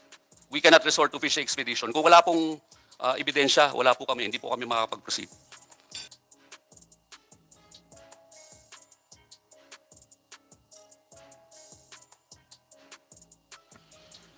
Certainly, the Senate shares yung sinabi nyo na we are a country of laws. Kaya nga kami nag-iimbestiga dito. At kaya ang haba-haba na po ng PC namin sa higit kalahating taon na hindi pa masagot yung unang tanong na paano tumakas si Alice Guo, nanganak ng ganitong mga kaugnay na issue. Ito po yung process ayon sa isang former deportee. While pwede ang connecting flight, sa pagkaalam niya, kailangan po ng nag-deport, ibig sabihin BI, na i-communicate sa transit immigration at sasalubungin siya. So hindi lang siya libreng mag-deplane, umikot dun sa airport, and then lumabas na lang kung sakali. So, bakit walang ganito dito sa recent deportations? Your Honor, I believe that the process that you're referring to refers to fugitives. As far as yung mga pong nahuli po namin recently, they are not classified as fugitives.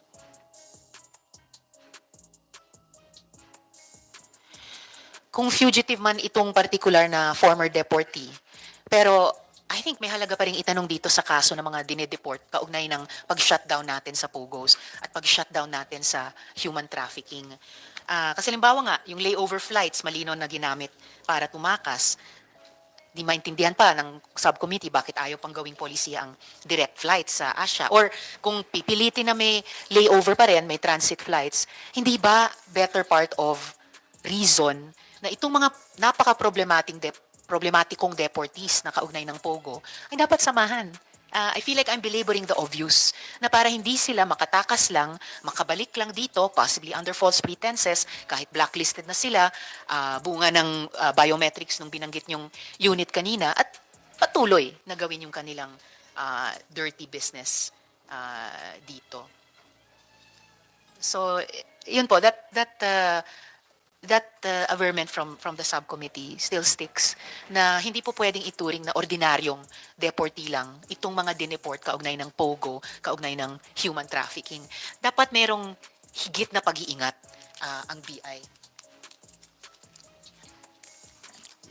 We conform with the suggestion of the Honorable Chairperson and of the Senator Gatchalian, and will look into the policy concerning these deportees more closely, Your Honor. Thank you for that, Yes, Your Honor. Commissioner, kasi yan po yung isang malinaw sa akin ngayong araw.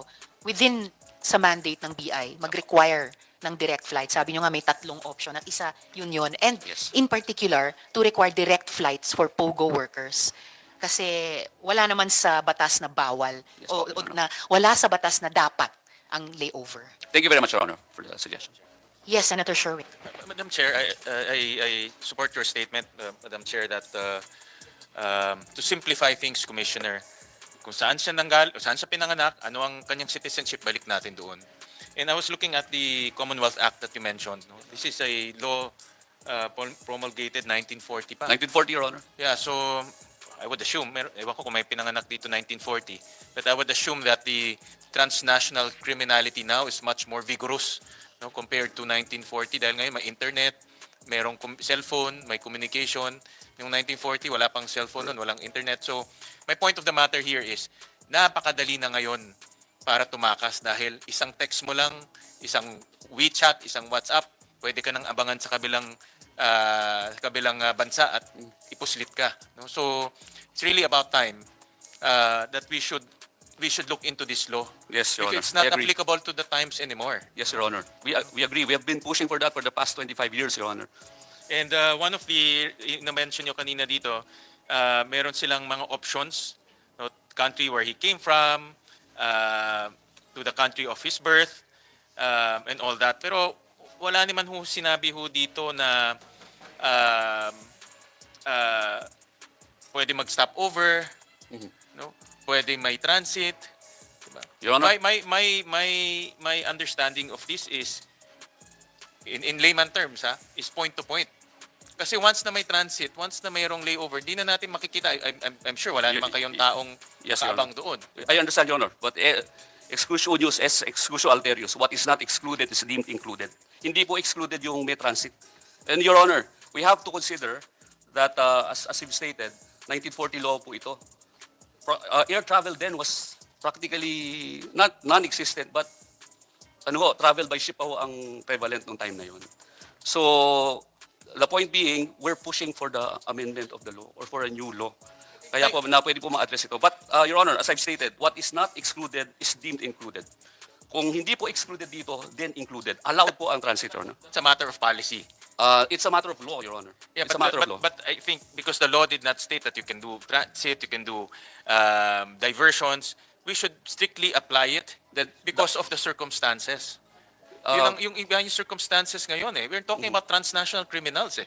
We're talking about criminals who have much better networks than compared to all of us. Itong mga taong to may networks sa Cambodia, may networks sa Hong Kong. Nakita na natin yan eh. No? Nakita natin si Guo Huaping kung paano siya, diba, tumakas at umikot-ikot ng napakadali kasi may sumasalo sa kanya in every port. Diba? So my point of the matter there is the times have changed. And our policy should respond to those times. Yes, we agree that the law should be amended, but I think looking at where the situation is right now, tingnan na yung policy natin, dapat amendahan natin. Simplihan na natin kung saan silang pinanganak, anong citizenship nila, dali na natin doon. Para wala na silang takas pagdating nila doon. So that's my humble suggestion, Commissioner. The times have changed and the law Yeah. I agree, Your Honor. The times have changed and the law should change with the times, Your Honor. Kung kailangan po baguhin ng polisiya, babaguhin po namin. Pero kung kailangan po baguhin ng batas, baguhin din po natin. That is our appeal to the Honorable Senate, Your Honor.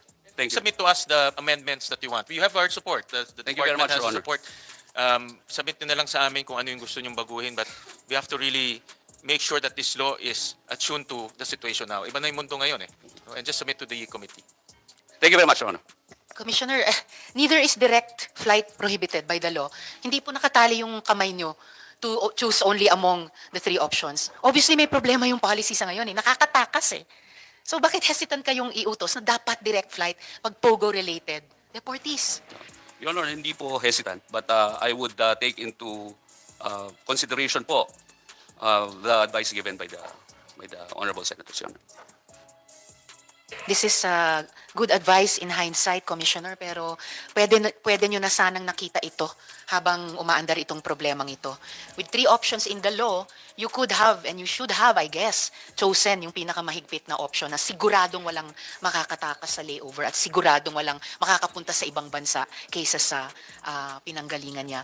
Anyway, speaking of yung pinag-uusapan din natin kanina na corruption, gusto ko namang pag-usapan si Mr. Na Ikyon. With the help of Ms. Min, please. Dako po ako dun sa pagtakas nitong Korean national na si Mr. Na. I also would like to question you directly, Mr. Na. I'm sorry it's already afternoon, but I hope to also question you directly with the help of our translator here, Ms. Min Joo-hyun. Maybe I'll ask you first since you have also been waiting this time, and then I'll ask some related questions of the Commissioner. So, Mr. Na, who from the Bureau of Immigration helped you escape? What are their names? Ms. Min, please. 이민국에서 탈출을 도와주셨던 분들 성함을 알 수 있을까요?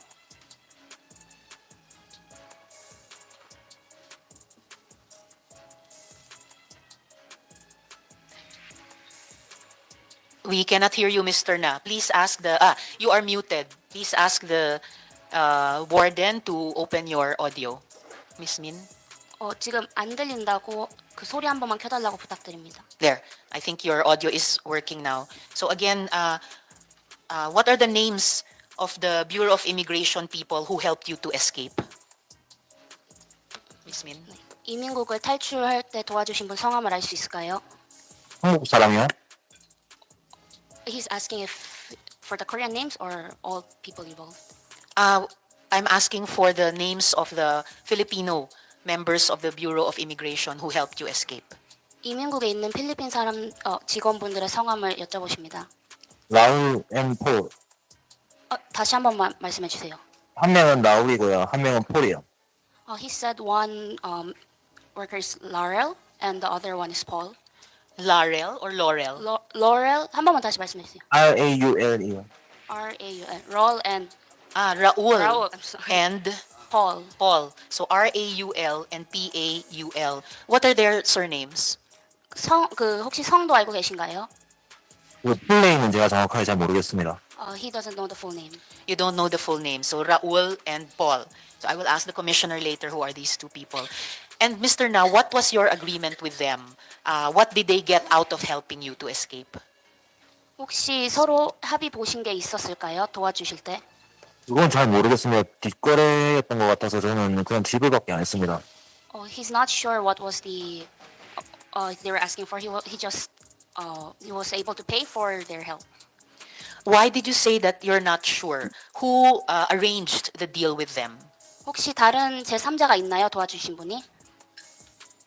어떤 부분을 도와줬단 말이죠? 아까 말씀하셨을 때 그 필리핀 사람들이랑 잘 모르시겠다 그러셨잖아요. 그냥 지불만 하셨다고. 그 뭐 받은 게 있나요? 그 필리핀 사람들이? 예, 돈을 받았죠. 그러니까 서로 이렇게 합의해 하신 건가요? 돈만 주기로? 아니요, 자기들한테 돈을 주면 저를 여기서 꺼내준다고 했어요. The worker said that if they were able to pay them, like in cash, they will help them escape the immigration. How much did you pay them for them to help you escape? Yes. 얼마를 지불하셨나요? 2023년 6월부터 시작해서 한국 사람한테 8밀리언 줬고요. 2023년 6월 달부터요? 네, 그때부터 시작을 해가지고 8밀리언, 총 14밀리언을 토탈 전달한 것 같아요. Starting 2023 June, he paid 8 million to 한국 분한테요. 한국 사람한테 8밀리언, 필리핀 사람한테 6밀리언 정도요. He paid a Korean 8 million starting 2023 June and around 6 million을 필리핀 분한테요. 아까 라울 폴이요. And 6 million to the other two workers mentioned. So you paid a fellow Korean 8 million pesos in 2023. What was that for? 그 한국 분한테 지불한 돈은 무엇인가요?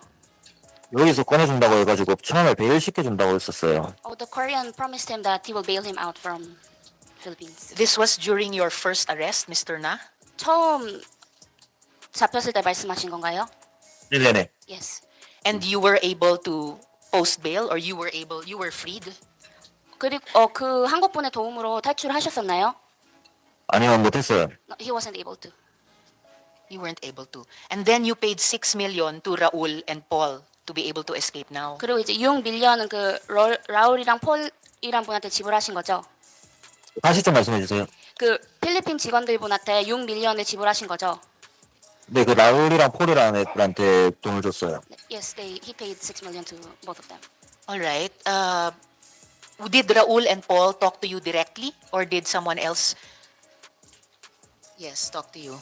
혹시 그 필리핀 직원분들이 직접 상의하셨나요? 이렇게 소통을 직접 하셨나요? 어떤 필리핀 직원 그 말씀하시죠? 라울이랑 폴이랑 직원분들이랑 직접 소통을 하셨나요? 네, 직접 소통했어요. Yes, they personally talked to each other. They personally talked to you, Mr. Na, Raul and Paul. When they talked to you, did they mention any other officials of the Bureau of Immigration who were involved in helping you escape? 그 탈출을 도와준다 그럴 때 혹시 다른 사람의 성함이나 뭐 도와줄 분 있다고 말을 했었나요? 그게 무슨 말씀이신지 이해가 안 됩니다. 그 라울이랑 폴이라는 분이 탈출을 도와주신다 했을 때 혹시 뭐 다른 분 성함이나 뭐 다른 사람이 내가 도와줄 수 있다 그런 사람을 언급한 적 있나요? 그러니까 제가 나가는 거에 대해서 도와준다고 말을 했다는 말인가요? 그러니까 그 두 라울이랑 폴이 그 뭐 자기네만 믿으면 풀어준다 그런 말 네네네네. 그런 거였나요? 네네. So Raul and Paul said that specifically to them that if you trust us, I will bail you out from the situation. Okay, did they mention any other members or officials of the Bureau of Immigration who would help Mr. Na to escape? 뭐 다른 이민국의 직원 이름이나 그런 분은 언급은 안 하신 거죠? 네, 그냥 자기가 저기 메인 이미그레이션 인트라무로스 그쪽에 하이어 포지션이라고 해가지고 저는 그렇게 알고 있었고 라울은 이민 경찰이라고 저는 들었었습니다. Paul said that he was in a high position in the immigration in Intramuros. So he said that just trust me on it. And Raul was a police. So Paul said He was in a high position in the Bureau of Immigration in Intramuros, and Raul said he was a member of the Philippine National Police. Okay, this is getting more and more painful. And who was the Korean to whom you paid 8 million in 2023? 그 8밀리언을 지불하신 한국인 성함을 저희가 알 수 있을까요? 임성환이요. 임성환이요? 네. 어, 성환. his name is 임성환? 김이요. 김. 김이요? sorry, 김성환. Kim Song-hwan. It's K-I-M-S-O-N-G-H-W-A-N. Yes. Who is he? Is he a friend of the Bureau of Immigration? Or is he a friend of the Philippine National Police? 그분은 뭐 하시는 분인가요? 필리핀에서 저 클락 쪽에서 원래 정켓을 하다가 지금 말레이시아로 도주한 걸로 알고 있습니다. 클락에서 뭘 하셨다고요? 클락에서 저거 힐튼 카지노 정켓을 한 걸로 알고 있고요. 네. 네, 근데 지금 말레이시아로 도망간 걸로 알고 있습니다. He used to work in Clark, and now he ran away to Malaysia. That's what he knows so far. What was Kim Song-hwan's work in Clark before? 혹시 그 김성환 씨가 하시던 일을 좀 자세히 알려주실 수 있을까요? 힐튼 카지노 정켓에서 그 카지노 정켓 카지노에서 정길 운영이요. 조금 더 가까이 말씀해 주세요. 정길 운영한 걸로 알고 있습니다. 한 번만 다시 말씀해 주시겠어요? 정킷 운영한 걸로 알고 있어요. 카지노 정켓. He worked in a casino. In a casino. Always the same scenes of the crime, no? And lastly, Mr. Na, this time, when you were able to escape, who initiated the agreement? Was it Paul or was it Raul who offered you escape for a price, or were you the one who asked them to help you escape for a price? 혹시 그 라울이나 폴 중에서 먼저 내가 탈출을 도와주겠다 했었나요? 아니면 본인이 먼저 탈출을 도와달라고 하셨었나요? 아니, 먼저 제안을 제가 여기 비쿠탄 2023년 6월에 들어왔을 때부터 그 제안이 시작됐었어요. 처음에는 베일을 시켜준다 했었고, 두 번째는 이송을 시켜줘가지고 탈옥을 시켜준다 했었고, 세 번째는 이제 이렇게 그냥 탈옥을 시켜준다. 그냥 이렇게 계속 상황이 바뀌었던 거예요. 그 첫 번째, 두 번째 다 실패하니까 세 번째 이렇게 된 것 같아요. Starting 2023, they promised that from Bikutan they will bail him out, and it failed. So during the second time, they said he will help him escape. Then it failed again. So the third time, they planned again to escape him from it. So there were 3 escape attempts. 2023. Then what was the second one? 그 두 번째 때는 날짜가 어떻게 될까요? 2023년 11월쯤에 산페르난도 케이스 가지고 이제 그거 산페르난도로 이송을 시켜가지고 저를 꺼내준다고 했었습니다. It was during 2023 November. They promised to move him to San Fernando. And they did not move him to San Fernando. It was a fail. And then this was the third time. Yes. All right. Thank you very much, Mr. Na. I will ask follow-up questions of the commissioner. Thank you. 네, 협조해 주셔서 감사합니다. 감사합니다. 네. And thank you, 감사합니다. Salamat, Ms. Min. Commissioner, Yes, ma'am. so sino po yung tatlong BI officers na iniulat na involved sa escape nito? At pareho po ba sila or iba pa dun kina Paul na high position daw sa Intramuros at kay Raul na PNP daw? Your Honor, yung pong Paul at Raul, meron pong nakita kaming picture na supposedly yun, but hindi po namin empleyado. Hindi po namin kilala. Meron po bang high official ng BI sa Intramuros na nagngangalang Paul? Wala pong kakilala, Your Honor, na high official na Paul. Or mid-level or low-level na Paul sa Intramuros? Wala po eh. Wala, Your Honor. The 3 BI, so we have the names of the 3 BI officers. So, yung Paul at Raul kaya, well, that's anyone's guess, ano po? Kung yun ang totoong pangalang binigay nila kay Mr. Na or mga alias lang nila. May forward sa aming picture, we can show it later to the body. But nung pina-verify po namin, Your Honor, wala ho nakakakilala dun sa nasa picture. Any other investigation on the 3 BI officers involved in the escape? Your Honor, aside from the investigation internally, nag-file po kami ng kaso before the City Prosecutor of Quezon City. for infidelity in the custody of prisoners. Meron din po kaming final sa Ombudsman. And our investigation is not confined to these three, Your Honor. Meron pa po kaming inimbestigahan sa loob ng Bureau, Your Honor. So ongoing po investigation. But immediately after the incident happened, we filed the criminal case, filed the administrative case, which will be forwarded to the Department of Justice. And then meron rin ho kaming final with the Ombudsman. Now, considering that two of these employees were job order employees, they were immediately terminated. And then the other one was also terminated based on a case po na desisyonan naman ng Department of Justice against this person. So they're all terminated from the service. Alam po ba ng Bureau yung ikwinento ni Mr. Nana, series of 3 attempts na pala ito ng escape, na at least dun yung sa una at itong sa huli, may ibinayad daw na 8 million pesos noon at ngayon 6 million pesos. It came to our attention, Your Honor, yung pong incidents na to. But base nga po sa aming pagsusuri, hindi po namin kasi empleyado yung dalawa. But if we get a chance to talk to Mr. Na again, we will question him further regarding this. Kung sino po yung mga sinasabi niyang mga empleyado. Ngayon po, pagdating po sa isang mataas daw na opisyal ng kapulisan, wala pong nakadetalye sa amin na ganun po na pulis. Wala po. So nagpakilala lang siyang PNP daw siya? Posible po, Your Honor. Wala pong nakadetalye sa amin na kawani ng kapulisan, Your Honor. Napag-alaman niyo po ba itong si Kim Song Hwan na una daw nag-offer noong June 2023 at taga Clark daw siya nagtatrabaho sa casino doon? Ngayon ko lang po narinig, Your Honor, but pwede ko namin check sa records namin kung sino po si Kim Song Hwan. Di umano, tumakbo na daw, umalis na daw ng bansa. Salamat, Commissioner. Your Honor. Balikan ko yung ilang... Yes, Senator Sherwin. I don't know if you're at liberty to narrate this, Commissioner, but paano siya nakatakas? How did that happen? Diba he's in BI custody? Nasa loob siya ng kulungan ninyo. And I would assume there are levels of security before you can go out of your facility. So based on your investigation, paano siya bigla nilang nakatakas? Hindi po sa loob ng facility namin nakatakas, Your Honor. He was out.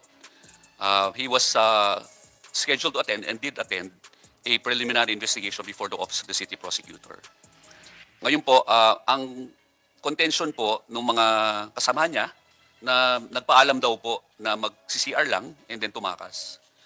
But based dun sa eventual investigation po ng aming fugitive search unit, pagpunta po nila sa Office ng City Prosecutor, nagtanong-tanong po sila sa mga gwardya at sinabi po na itong tao na ito ay sumakay sa isang sasakyan ng BI kasama yung tatlong nag-accompany, nag-escort sa kanya at umalis po from the OCP. So doon pa lang po sa bagay na yon, taliwas na po sa sinasabi ng mga kasama ho niya yung nag-escort sa kanya. Kasi nga ho ang contention, tumakas kasi after nagpaalam na mag-CCR. Pero ang sabi ho ng mga gwardya sa OCP, sumakay dito sa sasakyan kasama ng tatlong escort. Doon po nag-umpisa yung investigation namin. Now, ang initial information po namin, ito pong Koreano, meron siyang tinatawag na kapatid o brother na taga Pampanga. So, agad po, itinawag namin sa mga, kasamahan namin sa Pampanga, sa Clark, kung merong sighting nitong tao na to. Meron hong initial na sinasabi na namataan daw siya sa isang club. Pero, eventual, investigation, turned out na baka malihong tao. Pero, ang maganda lang ho doon, meron ho kami naging lead na meron siyang koneksyon sa Clark, sa Pampanga. So, Senator Sherwin, if I may, itong Clark na kapatid niya, yun ba si Kim Song Hwan or iba pa? Yung Chang Byum, Your Honor. Yun ang tinatawag niyang brother. Yung eventually nahuli niya. Ito po kasi si Chang Byum is, siya ho nag-facilitate ng pagtakas, meaning siya ho yung kumontak ng sasakyan, etc. So eventually ho, nung tinutugis po sila, meron ho kaming yung mga operatiba po namin, may nakitang CCTV na malapit dito sa isang establishmento sa Quezon Boulevard. Nakuha ho namin itong positive lead na ito based din doon sa sinabi ng isa doon sa tatlo na pinuntahan nila na restaurant daw at isang establishmento. Kumuha ho kami ng CCTV footage doon sa lugar na yon at nakita namin na itong si Naik yon ay nakitang tumatakbo mula doon sa establishmento, tumawid ng karsada at sumakay sa isang van. Yung van po na yon, nakita namin ang plaka. So yun po. And then ito hong plaka na ito, natunto namin sa isang nagpaparenta ng sasakyan. Oo. At in-interview ho yung driver at tinanong kung saan dinala itong si Naik yun. Doon na po nag-umpisa yung pagtugis po. So series of events po ito. It took 5 to 6 days. So nung nawala ho siya ng March 4, dire-diretso na ho yung pagtugis sa kanya. Morning, afternoon, kahit madaling araw ho, nagre-report po sa akin ang mga humahabol po kay Mr. Naik yun. Until finally nga po, natunton siya sa Clark. Inabangan po siya doon at eventually nahuli at nahuli rin yung kanyang accomplice na yung kanyang pong brother na si Mr. Changbyum. Bottom line, Commissioner, nakatakas siya gamit ang BI vehicle, kasama mga BI personnel. Confirm yun. Confirm po, Your Honor. Yan po yung mga kinasuhan namin na terminate from service, Your Honor. And then how do we avoid such a, kasi ito parang parang in my opinion, parang una nakakadismaya, no? Na meron tayong mga ganitong empleyado na nasisilaw sa pera at gagawa ng paraan para itakas itong mga ganitong kriminal. At pangalawa, itong mga ganitong tao, kala nila ganun kasimple lang, no, na tingin nila makakatakas sila. Ang kinakatakutan ko, baka marami pa tayong ganitong tao na nasa loob ng BI. So what is now our mechanisms, o mayroon ba tayong mga mekanismo para para maiwasan tong mga ito, and how do we prevent such a escape from happening again? Tama po, Your Honor.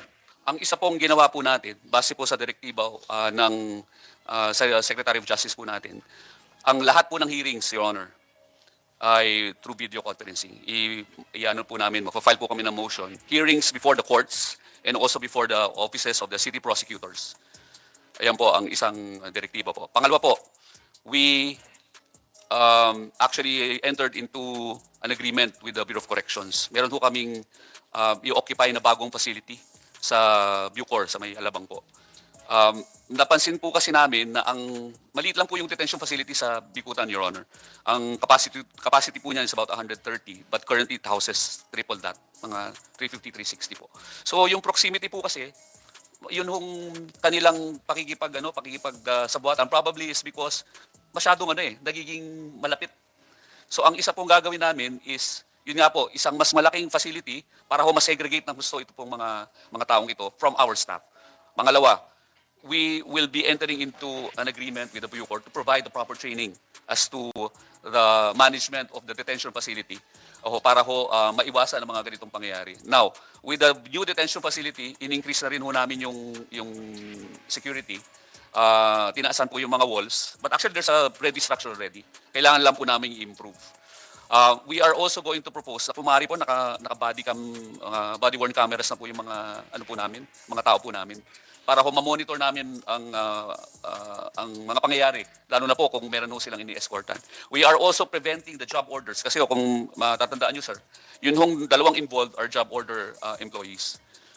Kumari po, mga na po namin, mga immigration officers na po namin ang dapat na sasama ho dito. If ever, ililimit na lang namin sa job order employees yung pagmamaneho. That's it. Pero pagdating sa mga escorts, dapat mga organic na empleyado na po namin ang nararapat, Your Honor.